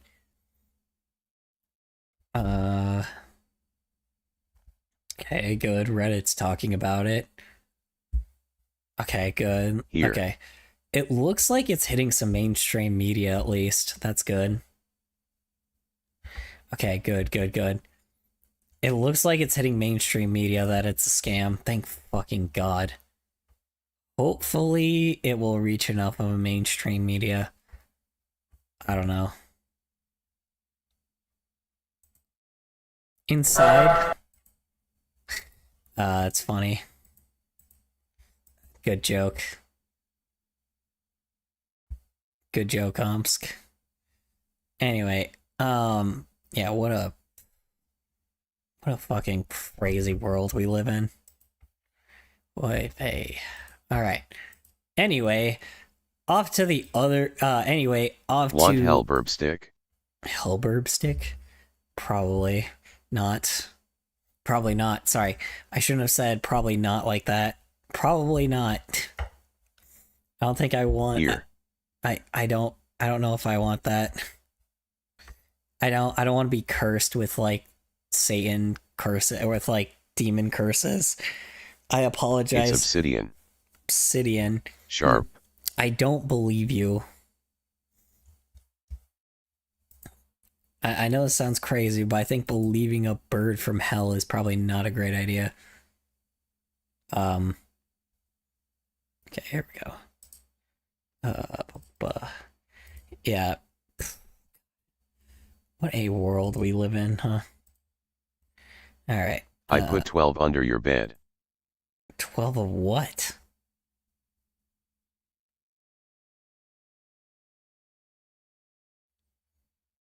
What did you put under my bed? 12 Where did you get that much obsidian? Okay, anyway. This video is like so stupid, but apparently there will be nothing like it eventually in the future, so we are gonna watch a guy talk about a tier list of chocolate for some odd reason. Basically mean them and as a human being or to distance. Lava plus water equals obsidian. Here, I'll even start the video over. Is a video with a countdown. As time ticks on, this video will hello everyone. Welcome to a very weird video that I think is probably the first of its kind on YouTube. But you see, this is a video with a countdown. As time ticks on, this video will gradually become more and more unwatchable. But how and why is this the case? Have I simply gone mad after nearly a decade on YouTube? No. I am the Spiffing Brit, a professional exploiter and breaker of algorithms, games, and occasionally international law. As many of you brilliant subscribers will know, a regular pastime of mine is to find loopholes and potential vulnerabilities with how YouTube's algorithm is designed. Often these are lots of little short decisions or actions that YouTubers can take to give them an unfair advantage against other creators. In the past, some of my small and humble little exploits have included... Also again, sometimes, but sometimes not. He does have exploits that typically don't usually work sometimes, but printing views out of thin air whilst live streaming, duplicating like counts, and of course probably my most dangerous one, destroying another creator's video performance by buying ad space for it amongst terrible demographics. Yes, that's right, I introduced PvP mechanics into the YouTube algorithm. Surprisingly, after all of this, YouTube has not sent any assassins against me, or perhaps they never got past my... That would be pretty funny though. If I really just don't like somebody, I can just like pay for ad space to the wrong demographic. That'd be hilarious. Ferocious battle corgi. Still, here I am, once again, shouting from the rooftop. I feel like people use this maliciously, though, considering the fact that he brought that up, so... that my next grand experiment is ready, and here you stand ready to be a glorious set of guinea pigs. My goal for this video is to manipulate YouTube watch time over a greater level than we've ever achieved. We have done previous videos where we increase watch time and retention on shorts, or videos that you must watch at a slower speed, and this has taught us that viewer retention and average viewer statistics are quite possibly the most valuable in determining how much YouTube wants to push. It would be funny if you could give people you hate more. Well, that's the thing. So basically, not only... So it wasn't that you were giving them ads. Essentially, if it was like... So it is kind of in a interesting context. It would be funny to people that are actually like just the worst people ever. Basically, what you do is you pay for ads, and the people that it targets are people that are like, you know... the people that it targets are people that are are not interested in the type of content that is pushed, like, or that is it's promoted to, right? When you pay for ads, you want it to be promoted for like it would be funny if you you want it to be promoted to people that are interested in the same type of content that you make, right? So like, I'm an artist, but like, let's say I was let's say I was like another, but I was promoted to people that are like, into cars, like, talking about people that are interested in, fixing cars, right? Basically, my whole channel would probably be killed real fast because people that are interested in cars are the ones that are on my, or that just got promoted to my channel. So then it kills my channel because of that, or kills my video because of that. So then that video just nosedives because my video isn't about cars, and for some odd reason a bunch of ad space was given to people about cars. So yeah, it sucks. It really does suck, because you could literally just fuck people over by paying for ads to destroy someone's channel. You shouldn't do that, because if you hate somebody, please have morals. But you could do that if you actually wanted to be the biggest dick on the planet. So, yeah.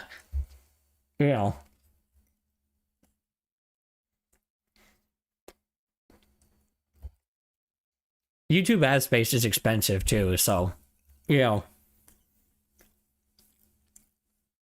luckily no one has an incentive to do that, because it's just wasting money. So, essentially what it is, right? You're wasting like thousands of dollars to put into sabotaging someone's channel, so it's just not worth it. So, thank God.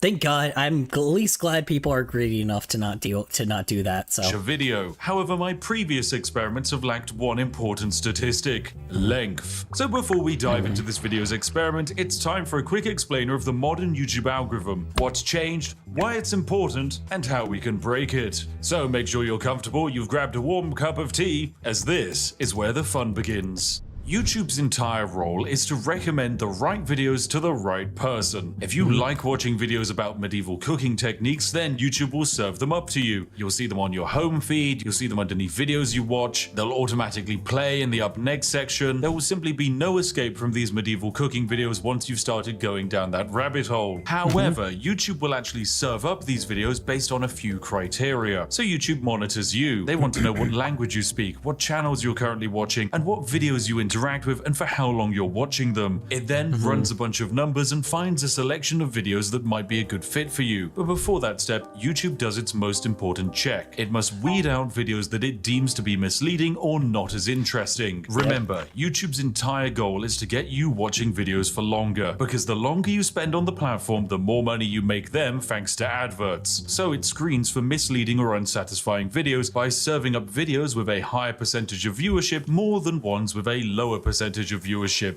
That's why people stopped clickbaiting, by the way. Thank God. Needless to say, in 2024, basically no one is using the sub feed anymore, so video recommendations are the most important thing, meaning average watch time is also the most important thing. This algorithmic decision of meritocratic performance is actually great on paper, as it generally means that better structured videos that get to the point of their purpose quickly will outperform more waffly ones spoken by British people that go on tangents. Wait a second! But there is a little bit more to this decision. What happens when a video covers the same topic but is a different length? So let's imagine video A is a 10-minute long video that has a 50% viewer duration. Video B is a 20-minute long video and it also has a 50% viewer duration. They are both watched on average for the same amount of time, meaning logically they are both the same amount of satisfaction in the eyes of YouTube. Wrong! YouTube will massively favor video B. It's got higher watch time, baby. So that video...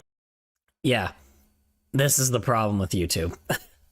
Anyway, let's It will not only get more views, but it will also make more money for the creator. This creates a weird calculation where in some examples, longer equals better. There are some very extreme examples of terrible creators exploiting video length for profit, like for example this one here. Wait, hang on a second, that's my Victoria Free live stream. This video here is the second most viewed Victoria Free video in the entire world. There are thousands of Victoria Free videos, and yet this nearly 4-hour-long live stream VOD is the second best of them. Why is this the case? Is it because it's a well-crafted, well-edited, perfectly executed idea? No. It is a good video, but it's just statistically broken. Because it's such a long video, the average watch time is over 1 hour and a half. This means that this stream has 3 times the average watch time, as the next best video has total length. That's also my video, by the way. Which is crazy, because that means the one before it was the one on top of him, but yeah, the one before it was how do you say it? That one, the one that was probably in Spanish, was a lot better than his, probably. It's handcrafted, took us a lot of time to make, and very well executed. But statistically, it's terrible. The results are that this stream outperformed massively, and thanks to my dastardly strategy, it suppressed other videos in the recommendation feed, allowing me to make over £64,000 off of a 4-hour stream. Thanks, YouTube, that was perfectly balanced. Oh wait, you're probably not used to creators talking about how much they actually make. Don't be alarmed, friends.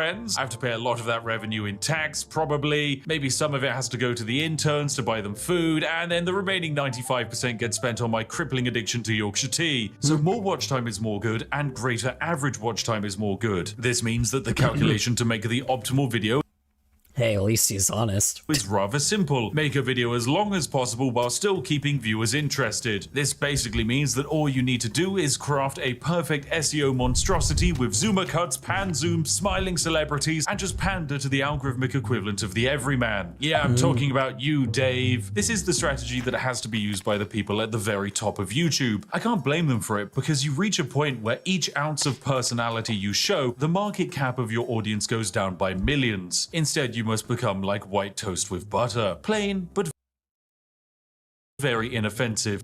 Yeah, exactly. That is the honest truth. That is what I'm not trying to become. That is what I'm trying to avoid. I think a lot of people forget what I'm saying when it comes to the problem with content creators is that is what I'm not trying to become. So, you know, I'm not trying to do that. I'm sorry. It's just not what I want to happen. I really do not want to become that kind of content creator that is just plain toast. Plain toast with fucking butter on it. It's like, sure, it's tasty and offensive, but that's not who I am. Like, the algorithm may hate me, but at the very least, I'm not really here to appeal the algorithm. I'm here to appeal a niche of people that are interested in just someone being like a person. Why do you think gaming videos don't actually, aren't on the algorithm as much anymore? Because some of those people are actually just people that talk casually while playing video games. And people like that kind of stuff, you know?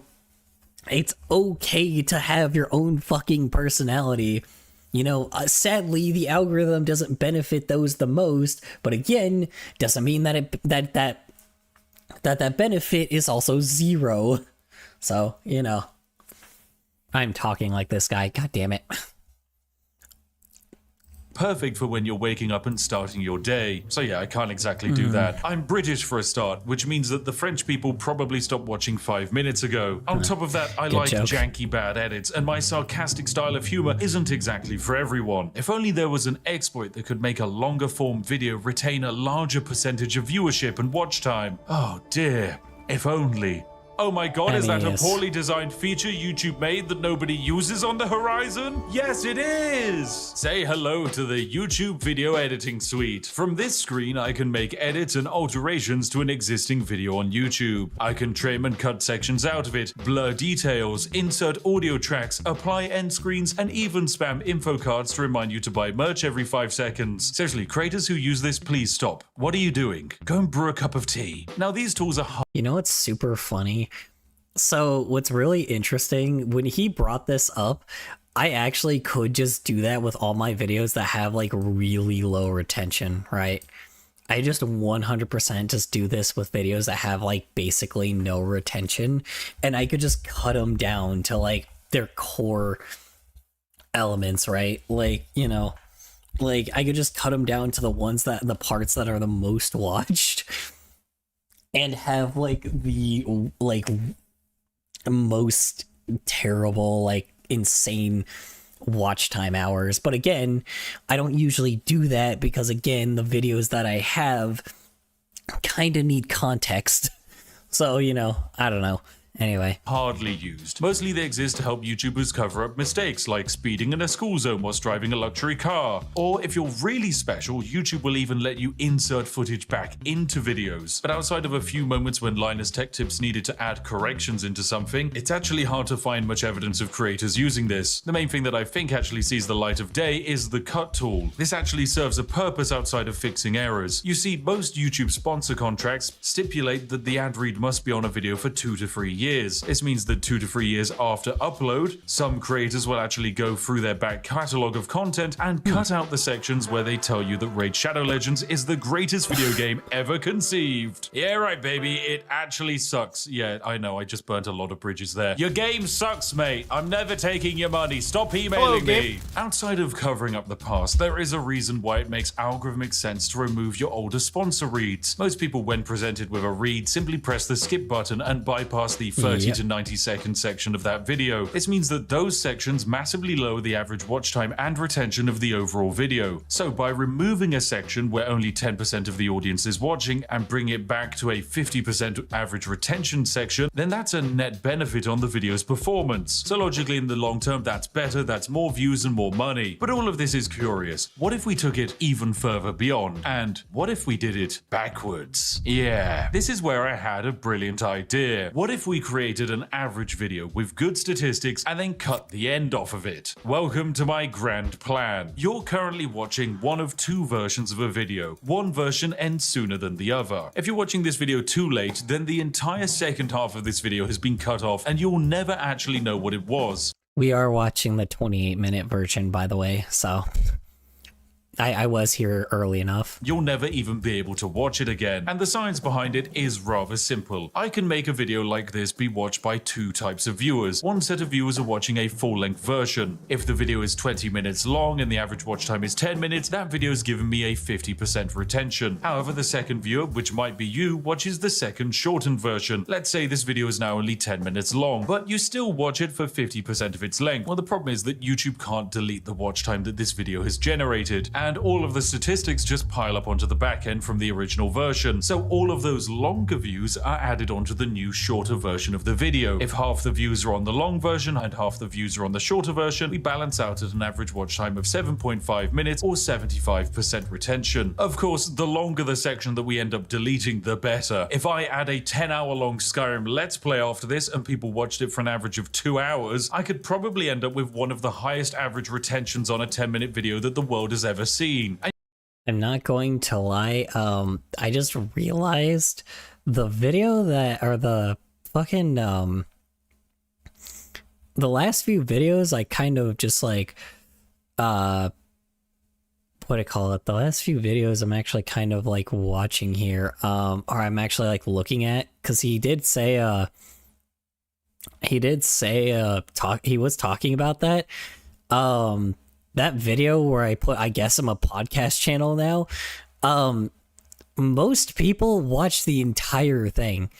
I just realized, holy crap, most people watch the entire thing. Holy schmoly. Why? I'm so confused. I did not expect that. I usually don't have people that watch the entire video. Oh my goodness. Wow. That is very interesting. I was trying to look at like, okay, let's see, when did people kind of drop off the most, but they actually kind of didn't ever lose interest anywhere. Weird. That is really weird. That is so odd. That is the oddest thing. I don't know why people... Yeah, no, just people were just interested most of the time. That's really bizarre, because usually you can tell when they like drop off and like certain times in the videos, but this didn't really do that. That's weird. And you know what? Maybe that is what I've done. But you have absolutely no way of knowing, because there's a chance you're watching this video after the great cut. So there we go. Job done. This video is perfect. I've just become a quadrillionaire and the largest YouTuber on the platform. Unfortunately, it's not quite that simple. There are a few limitations to this strategy that might unfortunately stop us from breaking YouTube entirely. Namely, market cap, interaction, and engagement. The first problem is hard to fix, as there is a finite amount of people on the planet who would be happy watching a video on YouTube exploits. YouTube knows this, so recommends videos accordingly. Generally, the best videos on YouTube are ones that are relevant to broad viral demographics. This is why you see someone like the Legal Eagle cover popular events rather than obscure but interesting legal cases from Madagascar. Now, there are a few ways I can manipulate and trick YouTube to improve this video's relevancy and raise the market cap. Namely, I can have you go into the comment section and say some relevant topical things and talk about how they definitely featured in this video. Here's a list of some popular current SEO terms active right now that you can claim I have somehow satisfied your interest of. Yes, I remember talking about that. Oh, and that one. Yes. Oh, how interesting. I love insert thing here. Not only does this help with the reach of the video, but it also counts as engagement. All forms of engagement with this video and the channel will work positively to this video's success. From commenting, liking, sharing, and even voting in community posts. Weird things like making clips of this video are another brilliant way of adding views. And in fact, there's a weird exploit that you can use to view bot without damaging a video's performance. Anyway, no, I'll save that for another day. It's too complicated and potentially illegal. But yes, it's entirely possible that this video right here will become my most viewed video. And of course, it's going to be a video that outside of a select few, no one will ever see it in its entirety. Of course, some people might spoil what comes after this. And so that's why I think it's important for you to comment and wildly speculate what the other half of this video actually was. I like it to be a mystery. So if you could please go into the comment section and write some absolute wild ideas about spoilers. I kind of saw that this was like just a food candy tier list, but yeah. The other half of the video, then that would be great. Of course, the real ones know it's going to be the hotly anticipated Mavis Beacon teaches typing exploit video. Whoa, what a banger that's going to be. Anyway, this is where you watching at home are going to be separated into your two groups. If you missed the original version, don't be upset. I'm a strong believer that some things shouldn't last forever, and online, most content is preserved. So perhaps just this once, it's okay to create a piece of media that is finite and unique. For this project to be classed as a success, there will need to be a long-term analytical trend that shows that the average watch time had a positive impact on the impressions and reach of this video. These impacts will probably take a week. The one thing I'm just trying to figure out is how they do that, where they see like the amount of watch time hours. Had a positive impact on watching at home are going to be separated into your two groups. If you missed the original version, don't be upset. I'm a strong believer that some things shouldn't last forever, and online, most content is preserved. So perhaps just this once, it's okay to create a piece of media that is finite and unique. For this project to be classed as a success, there will need to be a long-term analytical trend that shows that the average watch time had a positive impact on the impressions and reach of this video. These impacts will probably take a week or so to materialize, so check back in a few days' time and take a look at how things are shaping up. Anyway, thanks for watching, you majestic sausages. We're about to continue the video for some of you, but for others, better luck next time. You should have had notifications enabled. Thank you for watching, and goodbye for now. Uh-oh. I think people, Right, welcome ladies and gentlemen to the other half of the video. This is something that not everyone's going to see, and who could have guessed it? It is a British food, snacks and drinks tier list, because I know that for too long people have been wondering what my incredibly important opinions are, and today we will answer them, for this is quite possibly the most important thing you can ask a British person, and one of the most critical determining factors when it comes to knowing whether to trust a human being or to distance yourself from them. So yes, let's start with this lovely tier list. It's going to of course begin with Aero chocolate bars. Now these are quite fun. They're kind of like chocolate bars with air pockets in them, and you know what, I'm gonna say they're pretty good. yeah, it's totally just a fucking tier list. It's so funny. nice, they're very tasty, but they can be a bit sickly. As far as chocolates go, it is definitely a pretty good category. Then we have After Eight Mints. These are basically mint chocolates. They're very strong and minty, and many people like them. However, I don't think they're that great because I don't like mint chocolate. I think that's a terrible idea. If I want mint, I'll just eat toothpaste, mate. Then we've got Heinz beans. I'm actually going to combine Heinz beans and cheese with beans on toast in the not great category. This is probably the most controversial opinion of the night, and I'm sure many of you are currently hammering into the keyboard that I should yeet myself off of Big Ben. However, I just think beans are bad. They're just a bad vessel for food, and adding them to bread and cheese doesn't exactly improve the situation. Okay, so he's not. He's just talking about British foods, period. I agree with him. Like, honestly, but I think he's also wrong if it's like, you know, refried beans or, you know, like queso, like actual like sharp cheddar, you know, the good shit.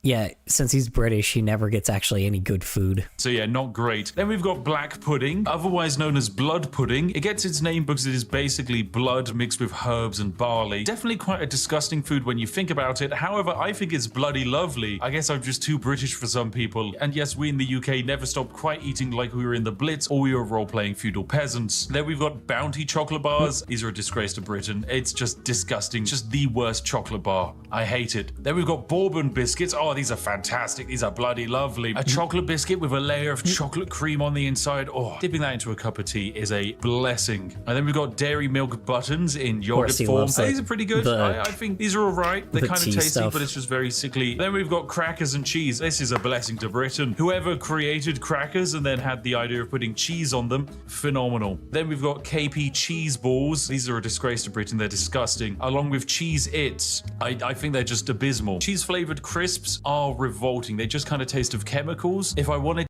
Huh? Alright, well. I guess him and I disagree there. Holy crap. I am addicted to Cheez-Its. Holy fuck. You take that back. To eat cheese, I'd eat cheese. I wouldn't eat synthetic cheese. I'm not an American layering plastic on top of a burger. Oh, God. Fuck you. Oh, then we've got a prime, lovely little dessert cake in the top of a glacier cherry. Oh, I love these. Are good fun. They're pretty good. I know it's kind of controversial. I think in the modern day and age, people have fallen off of the love of the Bakewell, but I think they're still pretty solid. Next up, we've got Chewits. These are kind of like a sweet. They're pretty good. I think they're all right. Nothing sensationally great. Oh, and finally, we've got chip butty. Yes, this is good. I can let the Northern fly out, mate. This is a chip butty. If you've never had chip butty, it is potato chips or the fries for the American persuaded people. Usually with some kind of sauce, probably ketchup, is laid inside of bread or cob or bap, depending on who you speak to. It's just bread and potatoes and ketchup.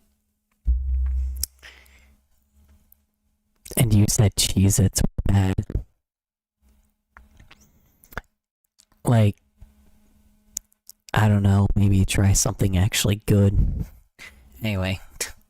And which part of the UK they're from. This is bloody lovely. It is absolutely bloody lovely. Oh, and then we've got Terry's Chocolate Orange. This is a blessing to Britain. A certified Christmas banger. If you are celebrating Christmas and you don't get a Terry's Chocolate Orange, something has gone wrong in your life. On the inverse of the holiday chocolate scale, we have cream eggs. I think these are not great. This is because they are rammed with fondant icing on the inside. They are sickly. Eating them makes you feel like your arteries are clogging up and you're going to drop dead of stage 75 diabetes at a moment's notice. But it's okay because Britain is saved as we have crumpets. Yeah, crumpets are great. They're pretty good. It's basically a form of bread, usually with butter, toasted. It's just really quite nice. Oh, and then we have what is probably my favorite chocolate bar of all. It's the Crunchy, ladies and gentlemen. This is a blessing to Britain. It is honeycomb or cinder toffee wrapped inside of chocolate, handed to you in a bar. It is wonderful. One of Cadbury's greatest creations, and then after the Americans bought it, it's gone downhill. I want my original Crunchy bar back, but I know it's never gonna happen, so I'll still remember you, Crunchy bar. You were amazing. Speaking of Americans ruining things, it's the Cadbury's Dairy Milk Bar, which is now in the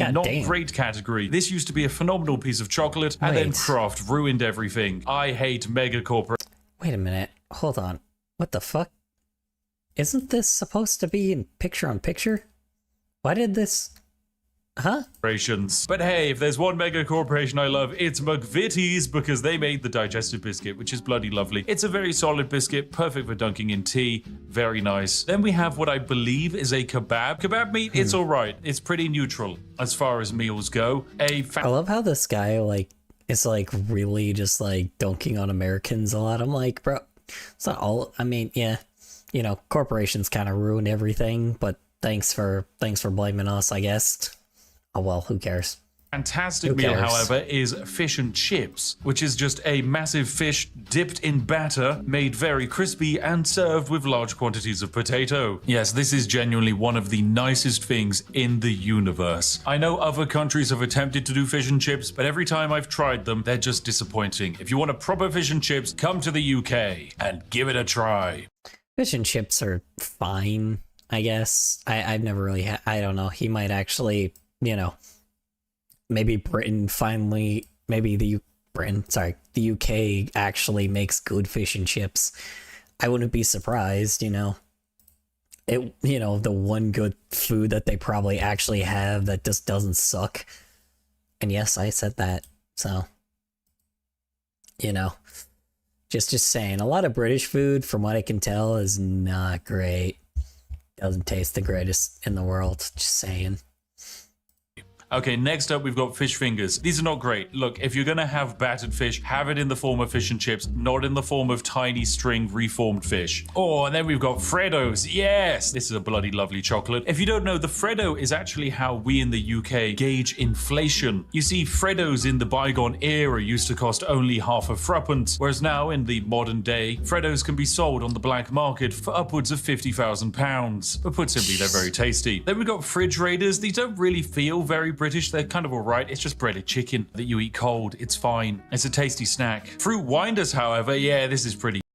Frozen bread and chicken, you can just... Ew. You just eat frozen bread? Or frozen, like, chicken breast? Like, dude, what the hell? What is wrong with you? Good. This is basically pureed fruit in a winder form. I think there is an American alternative, but it's not as cool as our British alternative. So yeah, it's in the pretty good category. Oh, and then ladies and gentlemen, oh yes. They say that the British god on the seventh day didn't rest, for he created something better. He created hobnobs. Yes, this is a blessing to Britain. For those that don't know, the hobnob is like a digestive biscuit, but made more oaty. It's got a stronger form to it. It can suck up more tea, and as a result, it is perfect in every way. This is the tea dunker's delight. I will accept no slander and besmirchment of the hobnob's name. Truly fantastic. Anyway, we can also do some quickfire ones. Hula hoops, they're pretty good. They're hoop-shaped crisps, or chips if you're foreign. They're pretty tasty. Then we've got Iron Brew. This is a blessing to Britain. This is the... I love how when he says chips if you're foreign, I'm like, bro, most places call them chips. You're the only place that calls them crisps. Fuck out of here. Person that calls fries chips. Get the fuck out of here. Fucking British cunt. The greatest thing to come out of Scotland ever. I used to believe that Hume was... Also, no, I'm not actually angry. I'm just, you know... I'm not angry, I'm not bitter, I'm not doing all this shit. I'm just playing around. This is nothing but a joke, okay? Okay, good. Okay, glad we got through that. Alright. Anyway...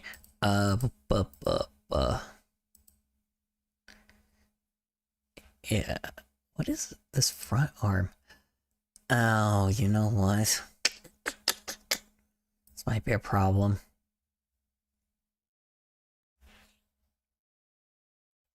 Ah, fuck it.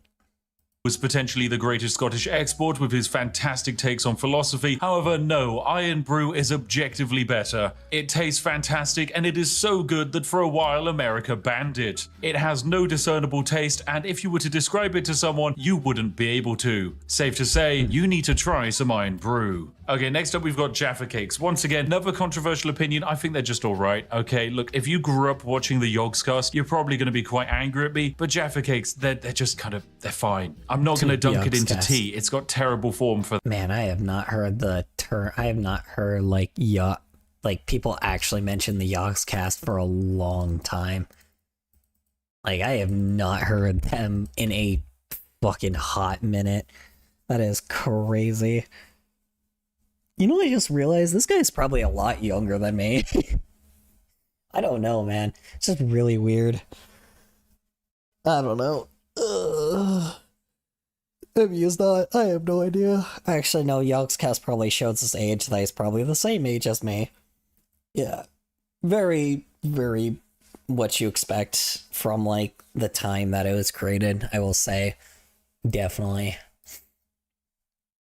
For that. So for a biscuit slash cake, yeah, it's just not very good. Oh, then we've got Hartley strawberry jam. This is pretty good. It's a solid form of jam. Nice to put on your toast, nice to put on your crumpets, nice to put inside of your chip butties. I'm not gonna judge. But for an even better formation of jam, you have Jammy Dodgers. This is a biscuit with jam on the inside, and it's bloody lovely. Oh, there's also jelly babies. Yes, these are very good. They're just jellied sweets, but in the shape of babies.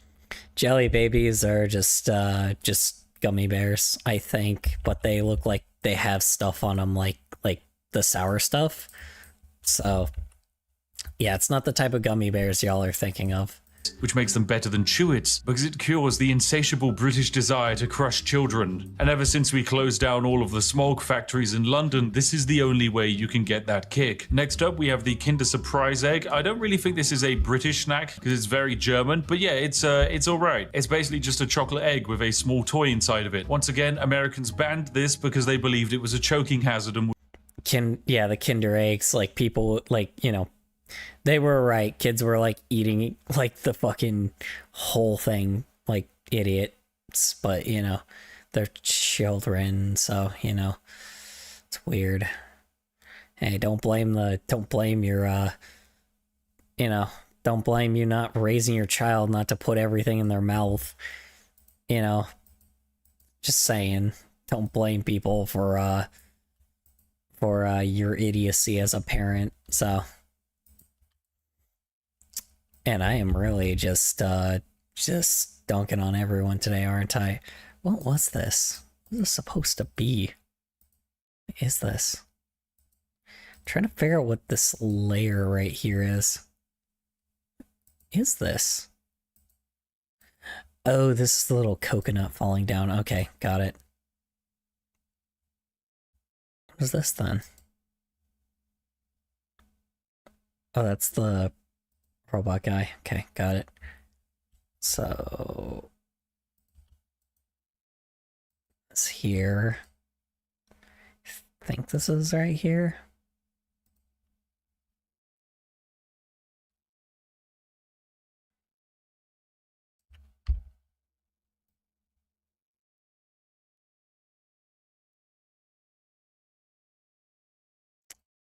Still here. Hold on. Just suffer. No, I'm kidding. Sorry.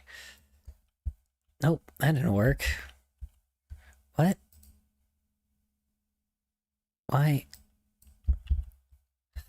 Really?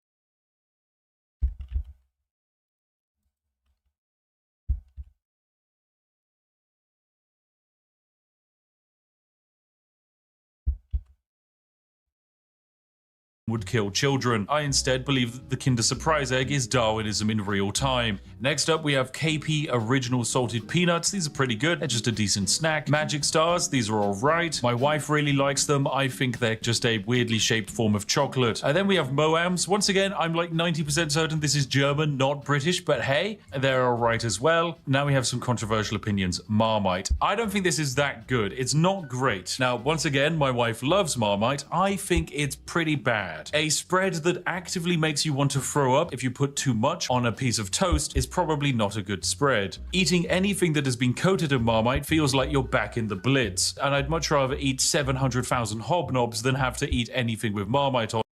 That was the most British sounding language I've ever heard. Anyway, sorry.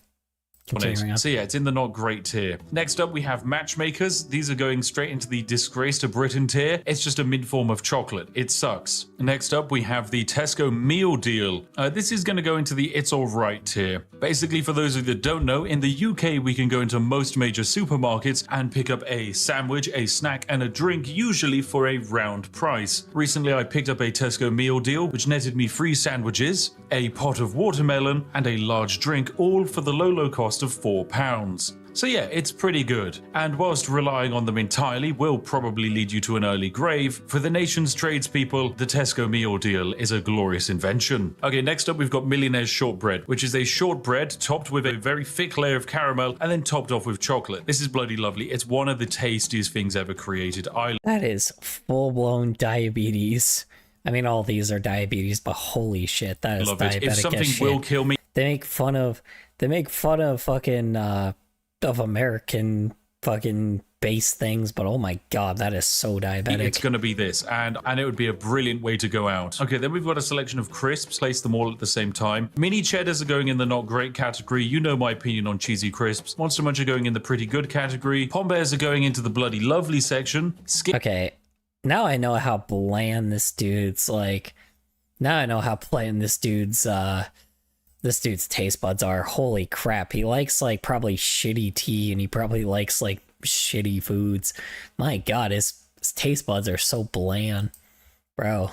Oh my god, Christ almighty. Skips are going into pretty good, Watsons are going into a disgrace section, and Walker's Crisps are going into the it's alright. But finally, Space Raiders. Yes, pickled onion. Oh, this is bloody lovely. Space Raiders and Monster Munch, actually, they should be on the same tier. These are crisps that are designed to contain so much flavor and acid that your mouth will burn after eating a packet. And for that reason and masochism, they just belong in the bloody lovely tier. Okay, next up, we've got Kipling Angel Slices. These are going into the it's alright category. Party Rings, I'm going to put in the not great category. Controversial opinion, I know, because I used to really like Party Rings, but I don't actually like them that much anymore. Penguin Biscuits are going in the blessing to Britain category because they contain terrible jokes, and despite the fact that the biscuit isn't that great, I don't care. I love a dad joke. Percy Pigs, that's also going into the blessings for Britain. They're fantastic. Pepperami is a reformed salty meat stick, so we're gonna pop that in the disgrace to Britain section, and I guess we can immediately cover some other snacks like the pot noodle. It's just dried noodles that you add hot water to, and it's quite possibly the backbone that keeps the entire nation's student population alive. There's also the pasta and sauce sachets that aren't that great, but are even cheaper than pot noodles, but outside of camping holidays, you wouldn't really want them. Oh, then we've got potato smileys. These are going into the pretty good category. Pizza Express Margarita Pizza, that's going into all right. It's kind of fine. Twiglets, I'm going to put in the it's all right tier. I know I said I don't like Marmite, and Twiglets are just Marmite flavored crisps, but my wife loves them, and she would probably kick me out of the house if I didn't put them there.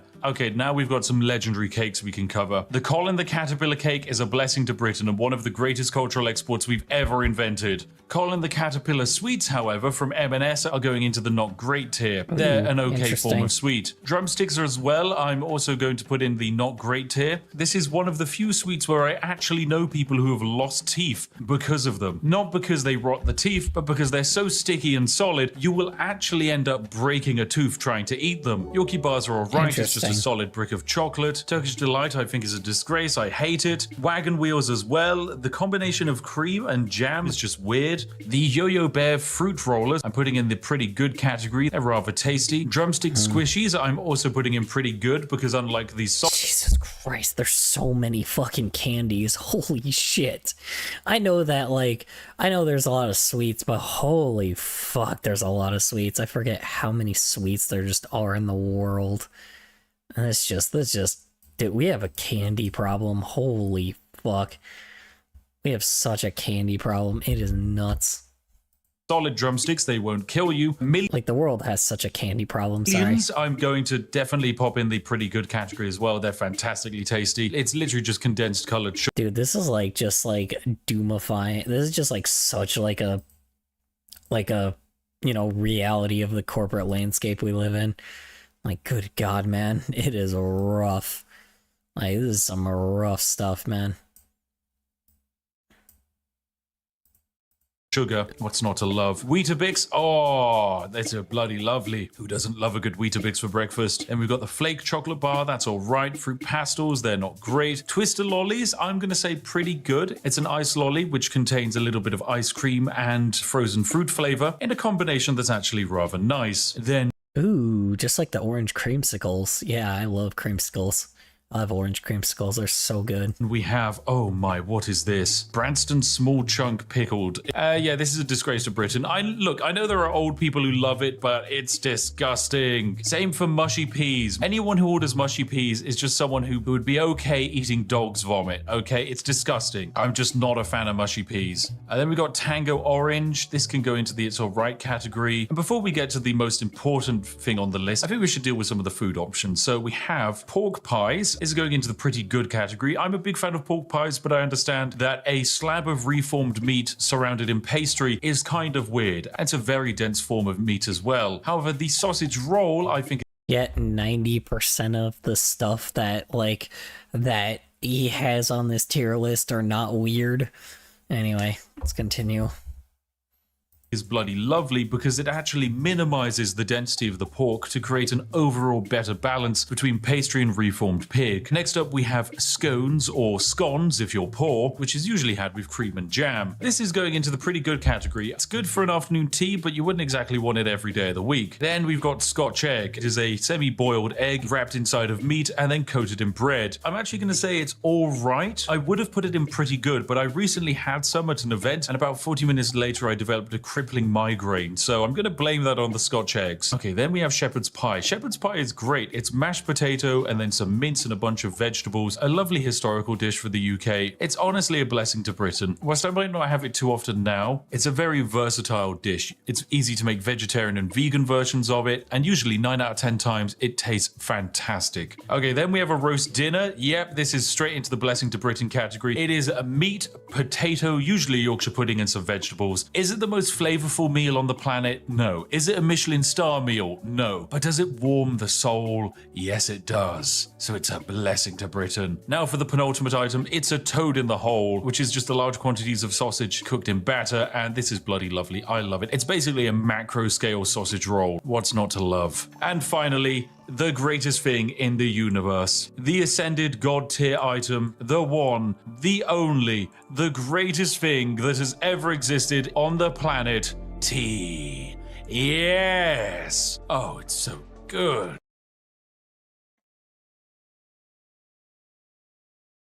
Weirdo. There we have it, ladies and gentlemen. This has been my very important, very critical, objectively perfect and spot-on tier list of British foods and snacks. You can find me in the comment section, but your opinion is wrong, because I am the spiffing Brit, and what I say is law. Tomorrow, bounties and cheese balls will be banned on the streets of Britain, and everyone will be drinking tea as they chow down on some hobnobs. Lovely. Right, well, there we go. This has actually been the ultimate extended version of the... That was the most British thing I've ever heard. Anyway. Video that basically no one else gets to see. You have seen it. Congratulations, you're very special. And who knows, maybe there was actually... No, I'm not. ...extra stuff after this that I cut. Maybe there was a video within a video within a video. I'm not saying whether that was the case or not. You'll just have to come up with your own theories. But this is all for you today. So thank you very much for watching. A huge thank you to, of course, liking the video, subscribing, and of course, a major shout out to the Majestic Sausages, who are our Patreons and channel members who fund all of this nonsense on my channel. Thank you very much for your continued support. Jesus. Anyway, if you're sat there wondering what... Okay. God. The fact this guy just makes so much money is insane to me, but again, like, he has a team, so I guess just like, you know, I don't know. It just, something about this channel just feels very dirty to me. I don't know, man. It's just something about it.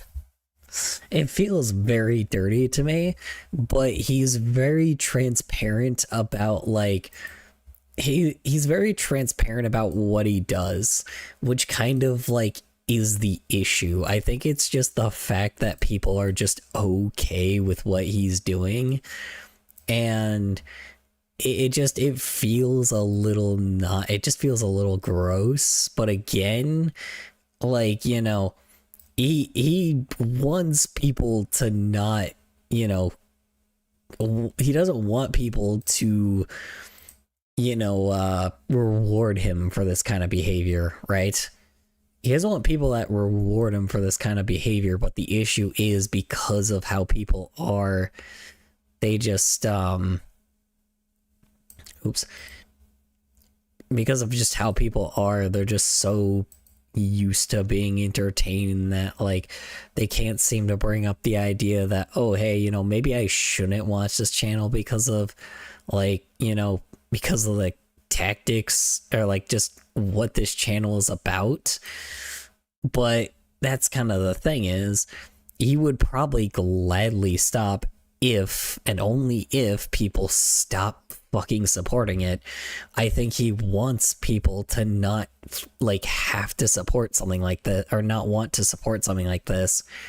He's trying to make progress, but the issue is people just can't seem to understand the fact that he's trying to make too much or that he's trying to just, you know, people can't seem to understand the fact that, like, what he's doing is like, hey, like, I'm exploiting a system, and like, as a viewer, you should stop letting me exploit a system. You know, you should stop rewarding the behavior of me exploiting a system. But it just doesn't work. It's just not really working that well, you know. He's very transparent about it. So, like, you know, I can't blame him for being honest. Like, I'm very glad that he's honest about it. You know, it's like the success is well deserved, but also, like, you know, it's just not great. But again, like I said, he is a 100%, he probably would definitely be willing to stop, you know, making content like this if, and only if, people stop rewarding him for it. That's what he wants. He doesn't want people to reward him for it.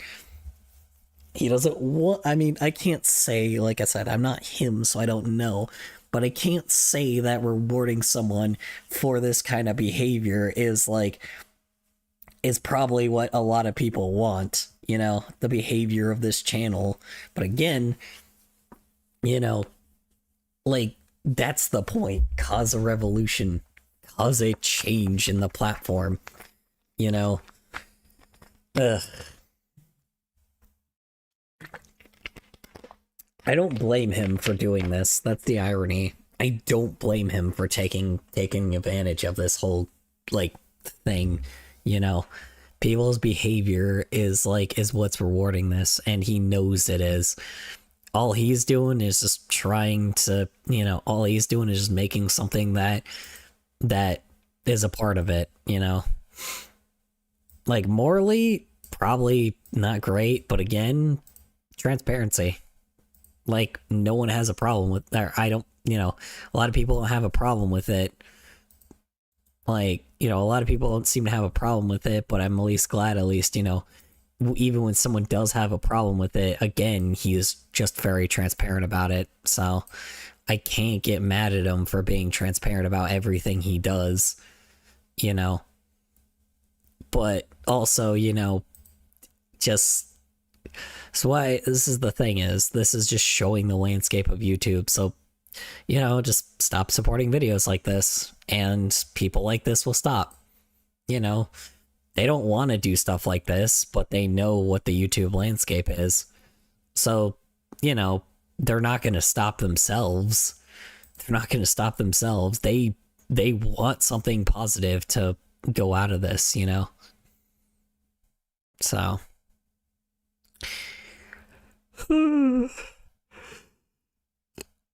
Yeah, like videos like this.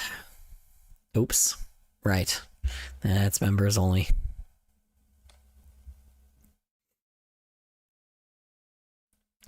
Yeah, like this right here. Hold on.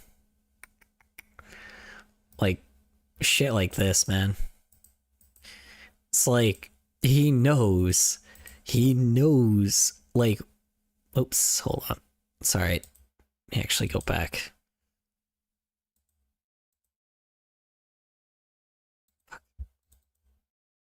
shit. Okay, whatever. Like, he knows what he's doing here, but the issue is, like I said, if he, like I said, if there is a problem, most likely he will stop. He will stop if people stop rewarding bad behavior. But that's the thing, is he's getting rewarded for bad behavior. So, of course, he's gonna keep doing it, because, you know, he's got bills to pay. So...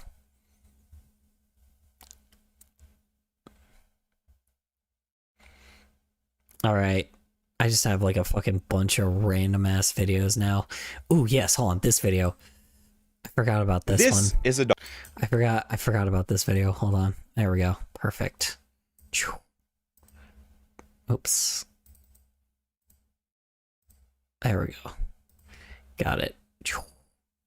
This is actually, if y'all know about Dollar Tree, here's a dollar. This is a dollar store, and this is me surviving off dollar store food for 10 days. But this isn't just some wacky food challenge, it's a deep dive into one of America's most potentially problematic, fascinating, and controversial industries, dollar stores. A Dollar Tree store in Queens has been temporarily shut down because of a rat infestation. Y'all, why is Dollar Tree changing their prices from $1 to $7? Certain companies...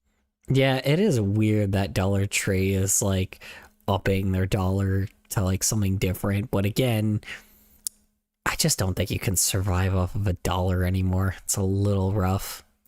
So... especially Dollar General, don't really care about the sake of your health or anything. I think it's about as exploitive a business plan as I've ever seen. Everybody's getting ripped off every day. There's nowhere else for anyone to get any necessities. We're worried that these kids who come here every day because this is the food that they eat are going to get sick. These places aren't just unpleasant, they're unsafe. This video is for anybody in the company that cares. This is the condition of most Dollar General stores across the country. Look at this. This is ridiculous. Over the years, dollar stores have exploded across the country, and companies like Dollar Tree and Dollar General have become billion-dollar empires. But with their rise comes a darker side. People are protesting, lawsuits are being filed, and governments are even stepping in. What is going on here? What's so evil and potentially dangerous about these discount shopping centers? Well, if it's something that's so cheap, if it's too good to be true, it's too good to be true. I hate to be that person, but if it's too good to be true, like, if things are, like, you know, somehow not adjusted with inflation like crazy, you know, especially greedflation, something is up. That's the worst thing about it too. Like, it's scary when shit like this happens, because you know damn well this stuff is very, very horrifying. Like, you know damn well the stuff you are buying from those places, you know the risk for cheapness. And the issue is, when you do the risk of cheapness, the problem is you get cheapness, you know? It is dangerous, but again, some people can't afford it, you know?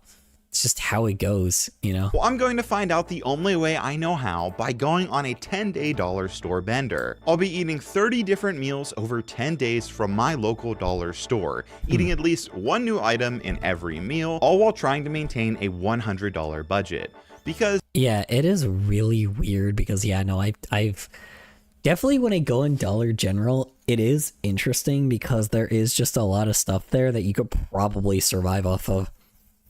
It is weirdly, like, I mean, a lot of the stuff is more expensive than in grocery stores typically, but not much more, while some things are just somehow just really cheap, and it's very questionable on how the hell they're cheap.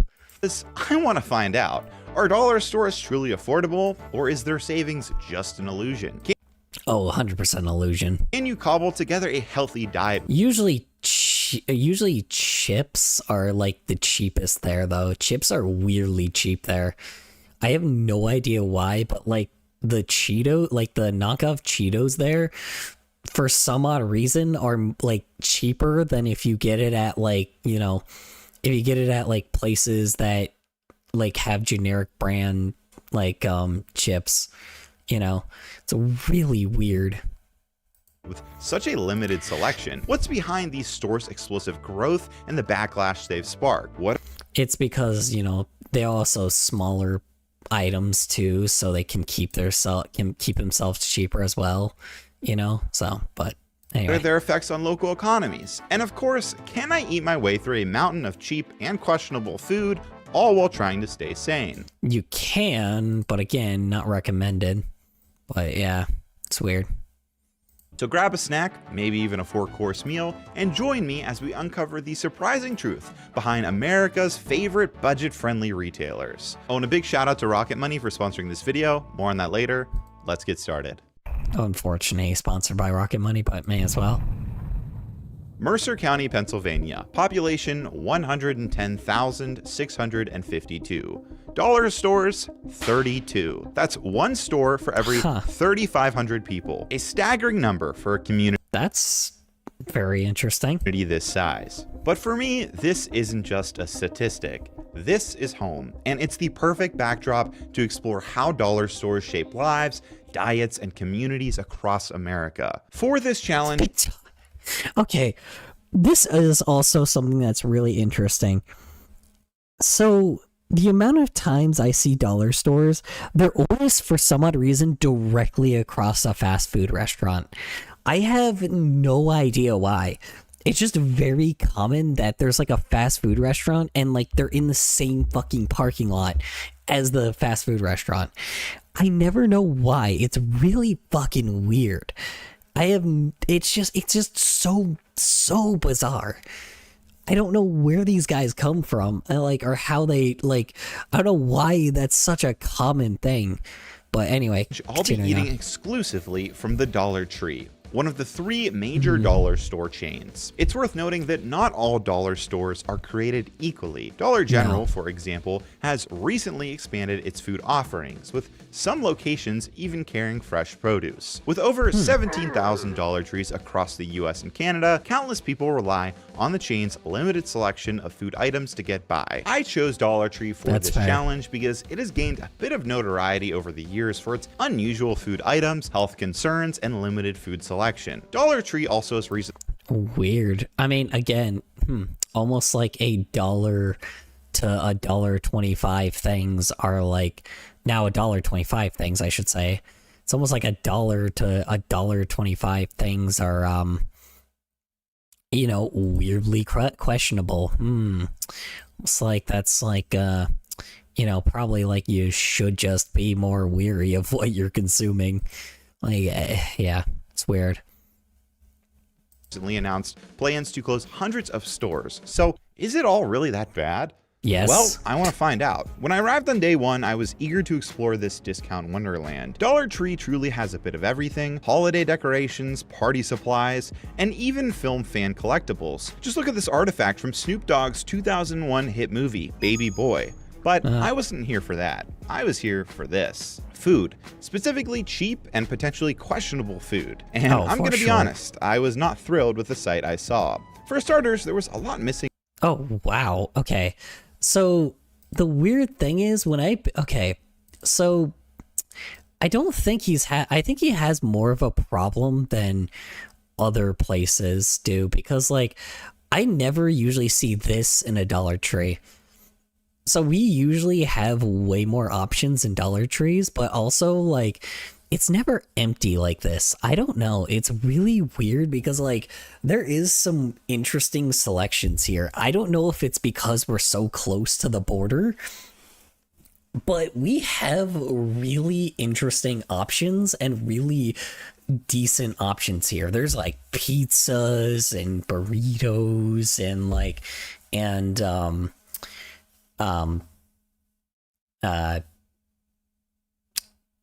chicken, I think, like chicken tenders, chicken nuggets, and like weirdly those you know, microwave meals that have those little thingies, pack thingies. It's just really bizarre. There's a lot of options here, and for some odd reason, like they're always stocked for some odd reason. I think just because they're so popular here. like the state that I was in was meant to be a place that was mainly really cheap all the time, but now everything has gone up and is like California now, but weirdly also is just strangely affordable.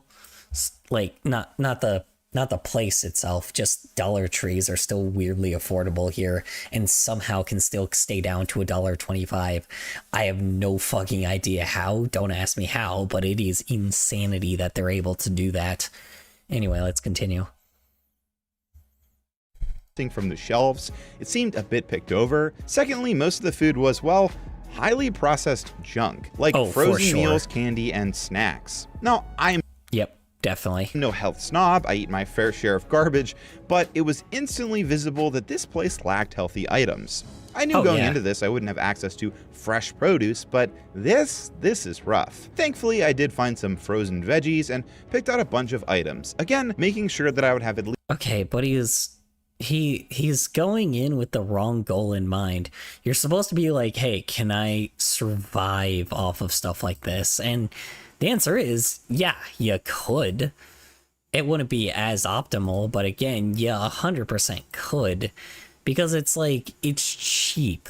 And cheap stuff is overly processed all the time.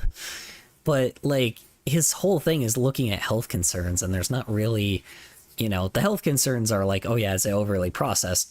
Yeah, the answer is definitely. At least one new item for myself in every meal. A few days before starting this challenge, I scouted the store to plan ahead, but that turned out to be less useful than I hoped. Some items I intended to buy, like English muffins, were no longer available today. So now I'll have to get a bit creative. The place was also super quiet, there was no music, and very few people inside. It felt a bit like I was going into the Twilight Zone. It might not be a popular location then, because every time I go to a Dollar Tree, it's always very, very populated. Not extremely populated, just usually just a lot of people. There's always a lot of people there, so God knows why. It just is, you know. And like I said, I don't know. I mean, it's suspicious. It definitely is a suspicious place. I agree.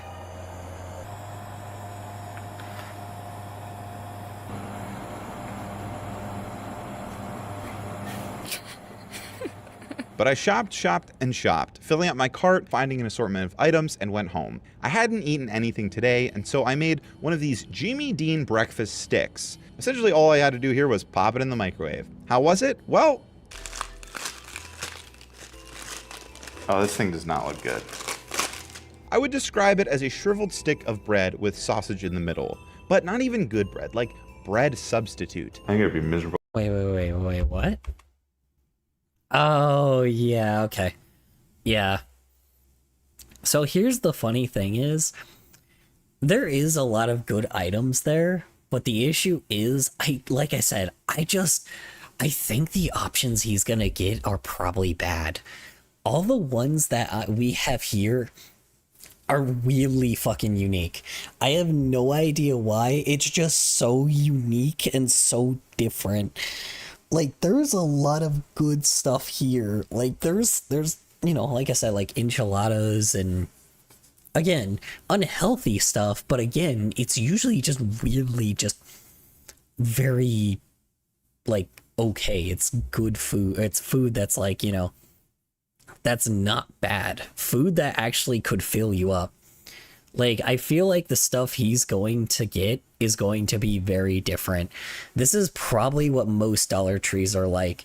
Because every time, I never understood the issue with Dollar Trees until, like, what do you call it? I never understood the issue with Dollar Trees until all these, like, problems popped up. Because typically, a lot of the ones I always go to, in poor areas or, like, in both poor areas and in wealthy areas, all of them, for some odd reason, are weirdly fine.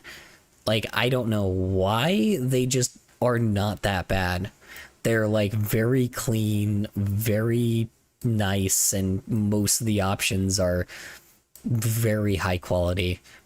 I don't know how, it just is. So, you know. And so I made one of these Jimmy Dean breakfast sticks. Essentially all I had to do here was pop it in the microwave. How was it? Well, oh, this thing does not look good. I would describe it as a shriveled stick of bread with sausage in the middle, but not even good bread, like bread substitute. I'm gonna be miserable eating this every morning. It's really dry.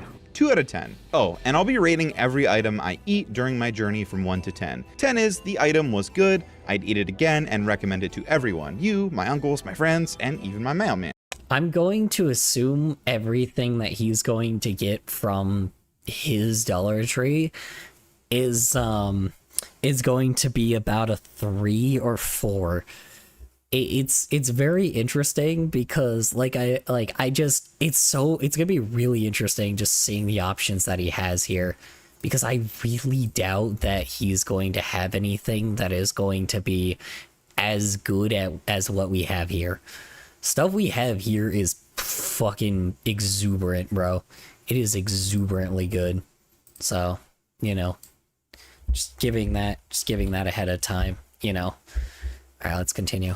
One is, it's disgusting, and I wouldn't feed it to dogs. So yeah, this is a 2 out of 10, meaning I'd feed it to dogs, but I'd feel really bad about it. After my first meal, I wanted to check in and do a quick little inventory. Here's what I picked up. All this food for just $30. Honestly, that felt like a pretty good deal. For reference, it's not bad. Yeah, it's not bad at all.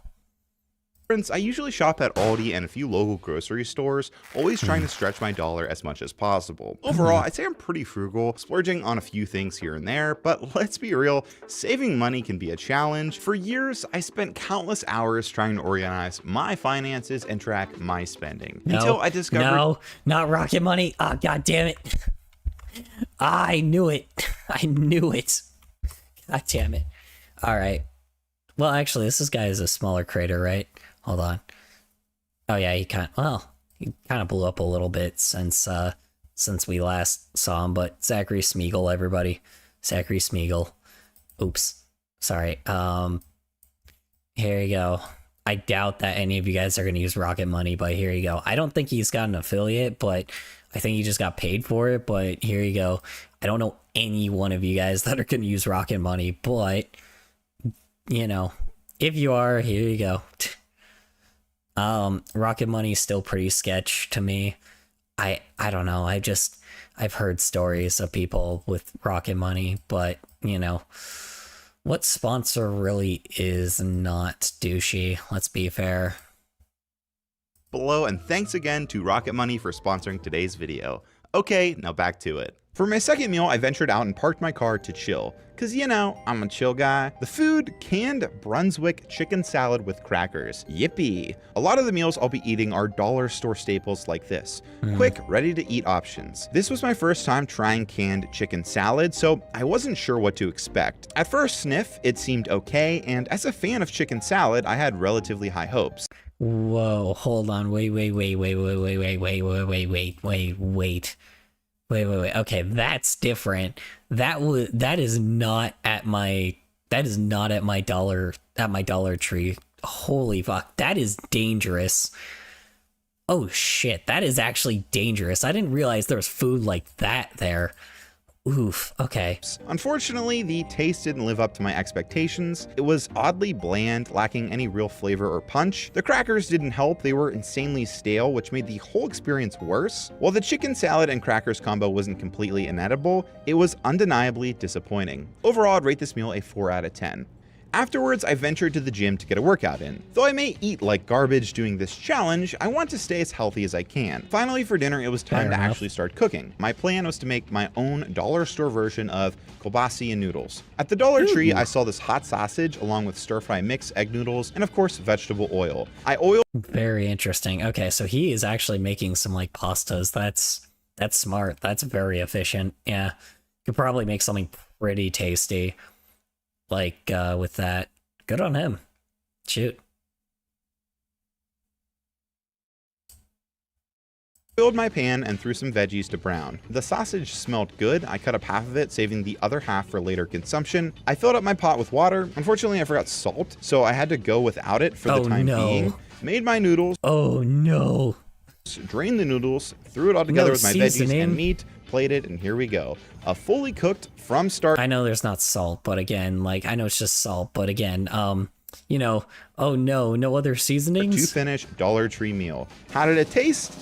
Probably honestly pretty well. I wish I had better oil, like legit olive oil or even butter, because the vegetable oil you could tell wasn't the best quality. The sausage was good, not great. The noodles and veggies were good as well. Hard to mess those up, but overall the meal was good. 8.5 out of 10. I smashed hard and successfully completed my first day. Day 2 arrived, I was feeling pretty good. So far I had 2 pretty crappy meals, but 1 good one. I definitely am hoping all my meals can be good, or at least not crappy. For breakfast, I'm doing a Hungry Jack original hash brown potatoes mix. I'm gonna throw some sausage in there, maybe at the end, to make it a little bit, you know, more good.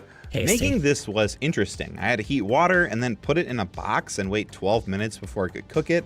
So while that was doing its thing, I'd figured I'd do something else. Since skipping my usual tea fix yesterday, I needed some caffeine desperately, so I tried this extremely special exclusive tea. Okay, I'm just kidding. This looks like the most basic tea ever, but honestly, it smelled pretty good. And you know what? Natural tea. Oh yeah, because tea's got caffeine in it, doesn't it? Well, doesn't seem too bad.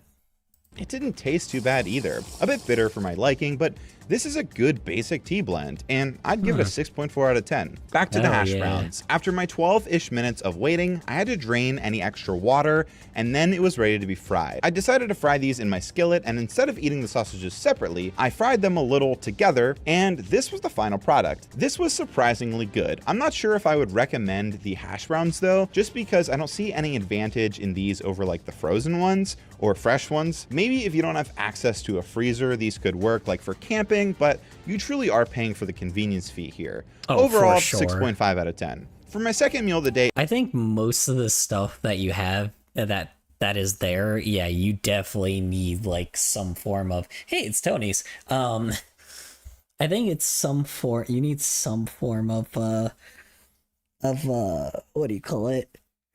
Yeah, everything there is definitely for convenience. 100% for convenience. There is no other way to look at it. So you are paying for the convenience every time. It was pizza time. Tony's Meat Trio Frozen Pizza, to be exact. Ooh, we know how the ranking is with Tony's pizza. Apparently, people just find it very just average. Like, it is the most average kind of pizza, apparently. Just very funny. Because it is actually a very cheap pizza as well. Weirdly, I don't know where Tony's Pizza came from, but now I just hear the word Tony's Pizza so often, and every time I go in the grocery store, like, I see it's like the cheapest one you can buy sometimes out of like all the ounces, and I'm like, how the hell is Tony's so cheap? Why is it so cheap? I thought, like, aren't you like, you got to be like owned by like a corporation, right? Like, where did you come from? Like, why are you around here?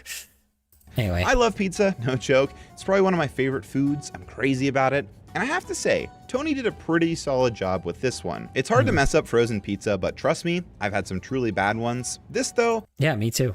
A strong 8 out of 10 in my book. The only downside was the price. This is one of the most expensive items I bought at $5. It's not $4. Outrageous, but with my limited budget, I needed to be careful about splurging on items like this if I want to make it through the challenge. After my second meal, I decided it was time to dive into some research. I grabbed my laptop, went to my local park, and started digging into everything I could about dollar stores, their explosive growth, rising costs, and the looming threat of a potential downfall. Since the 1990s, companies like Dollar General and Dollar Tree, which also owns Family Dollar, have expanded at an astonishing rate, now boasting over 30,000 locations across the US. It seems wherever you go, you can't escape the bright yellow Dollar General logo or the iconic green Dollar Tree tree. From a business perspective, much of these dollar store success lie in their ability to thrive where other businesses can't. Low-income neighborhoods, rural neighborhoods, and underserved communities that large retailers like Walmart often overlook. In towns too small to sustain a supermarket, dollar stores step in, filling the gap. They do. Yeah, and that's kind of the worst thing about it. They just aren't going to be around anymore either, because it's very, very, very, very true. There are so many areas that like that you could probably go to now, like because everything is so urban where we're at, and there's definitely a lot of dollar places around now. They're definitely expanding way too much. So this by keeping operational costs incredibly low and operating in smaller spaces that require less overhead. This lean business model is a key advantage that many other businesses lack. But it's not just about efficiency. Dollar stores attract shoppers with a promise of unbeatable prices. Dollar Tree, for example, built its reputation on a fixed pricing strategy, with most items priced at just $1. Until recently, everything in the store adhered to that magic number. As you can see during my visit, that's no longer the case, but the perception of lower costs remains a powerful selling point for consumers who want to stretch their dollar. Dollar stores, yeah, and it is kind of true. As weird as it is, there, despite all the stuff going up like in certain prices, it does seem like it was a little bit more. It still does seem like sometimes it is just more affordable. Not all the time, but there is definitely moments where you just buy something, where you see something and it just weirdly is $1. It's just weirdly cheaper for more of what you get. I don't know why, it just happens. Like, there's some circumstance, I don't know how it's financially stable for these guys. Like, I think it's just because it's the last place it goes before it just gets liquidated. But it is a little wild that is the freaking whole thing. I don't know. Anyway. Achieve their famously low prices through a combination of strategies. Economies of scale allow chains like Dollar Tree to buy massive quantities of goods at reduced costs, enabling them to sell them cheaply while still turning a profit. They also often strike exclusive deals with manufacturers to produce specifically designed, smaller-sized versions of their products, keeping their price low while still offering recognizable brands. With the combination of a lean business model and uniquely affordable offerings, it's no surprise that dollar stores have seen explosive growth. But this growth has come with a hidden cost. Many argue that dollar stores have a negative impact on surrounding small businesses. By underpricing local grocery stores and independent retailers, dollar chains push them out of business, leaving communities with fewer options. And yeah, this has kind of been the problem for years, like especially with like compared to like a Walmart. It's kind of the reason why a lot of like people around my area definitely go to like this place called Winco, which it's kind of it started out as like a local like grocery store, and now it's just become fucking massive. It is huge now, and they have so much shit, and everything is so cheap there, and everybody's kind of afraid it's going to become like a Walmart because it's so goddamn cheap. It is the most affordable grocery store around, and it is horrifying. Anyway, let's continue.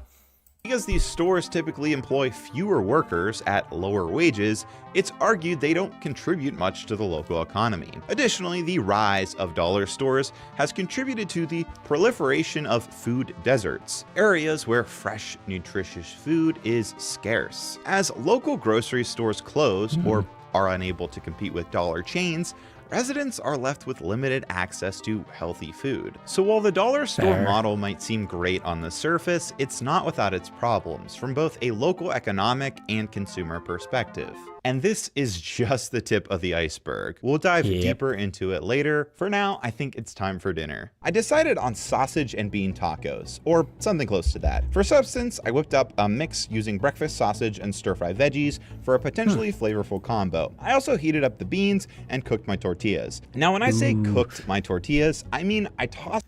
That's a what do you call it? That was a 100. Those were kidney beans. Those things are gonna be delicious. Kidney beans are so good.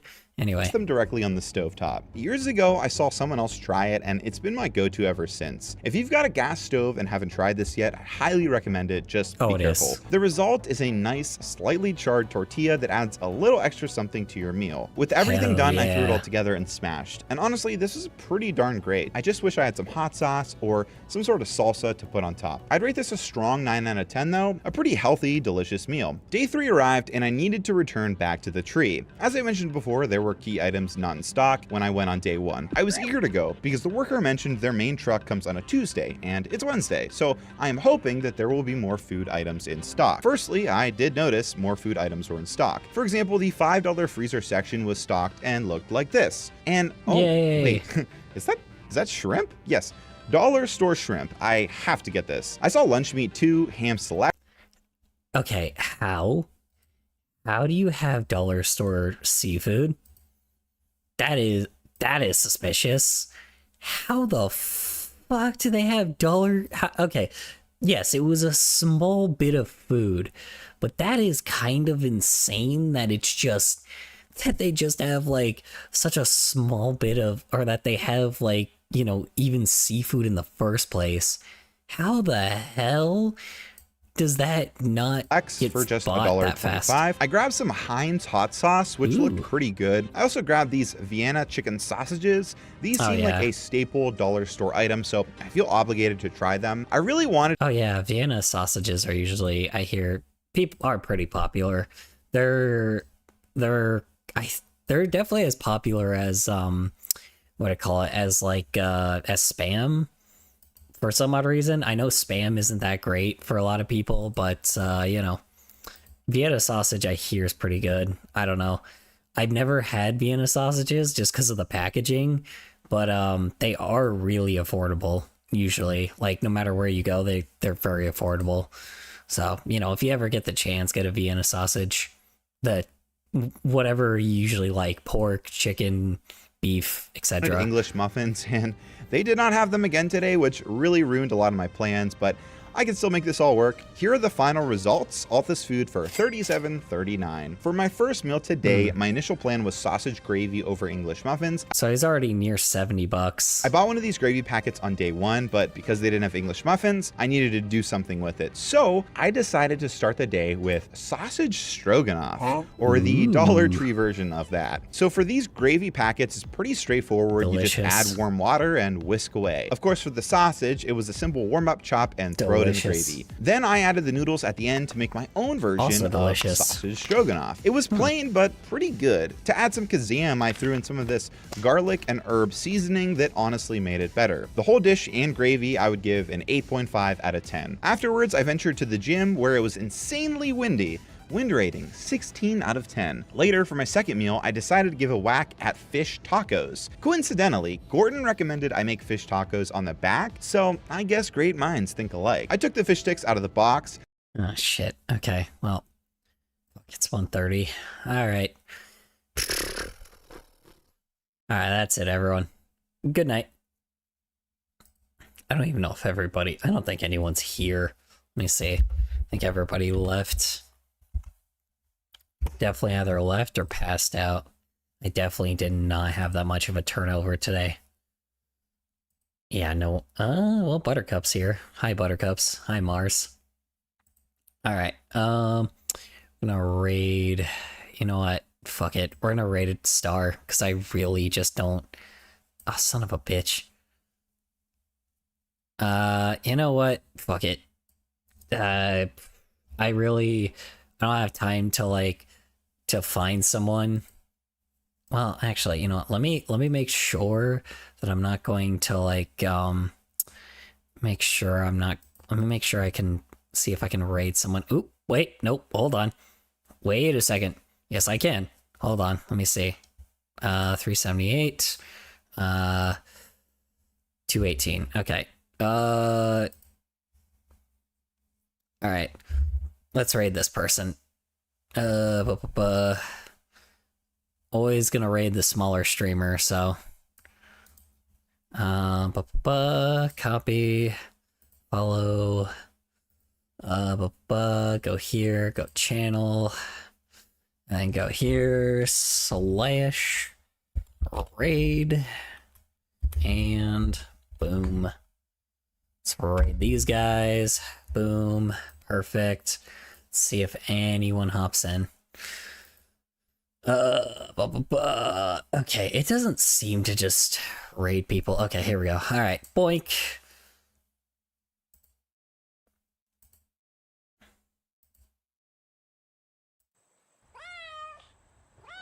Oh wow, Thank you for the raid.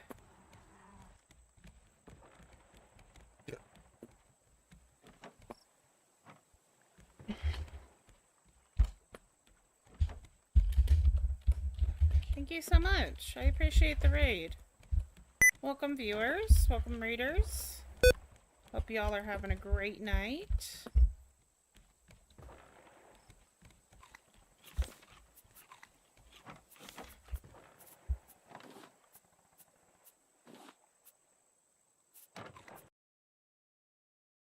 Line them up in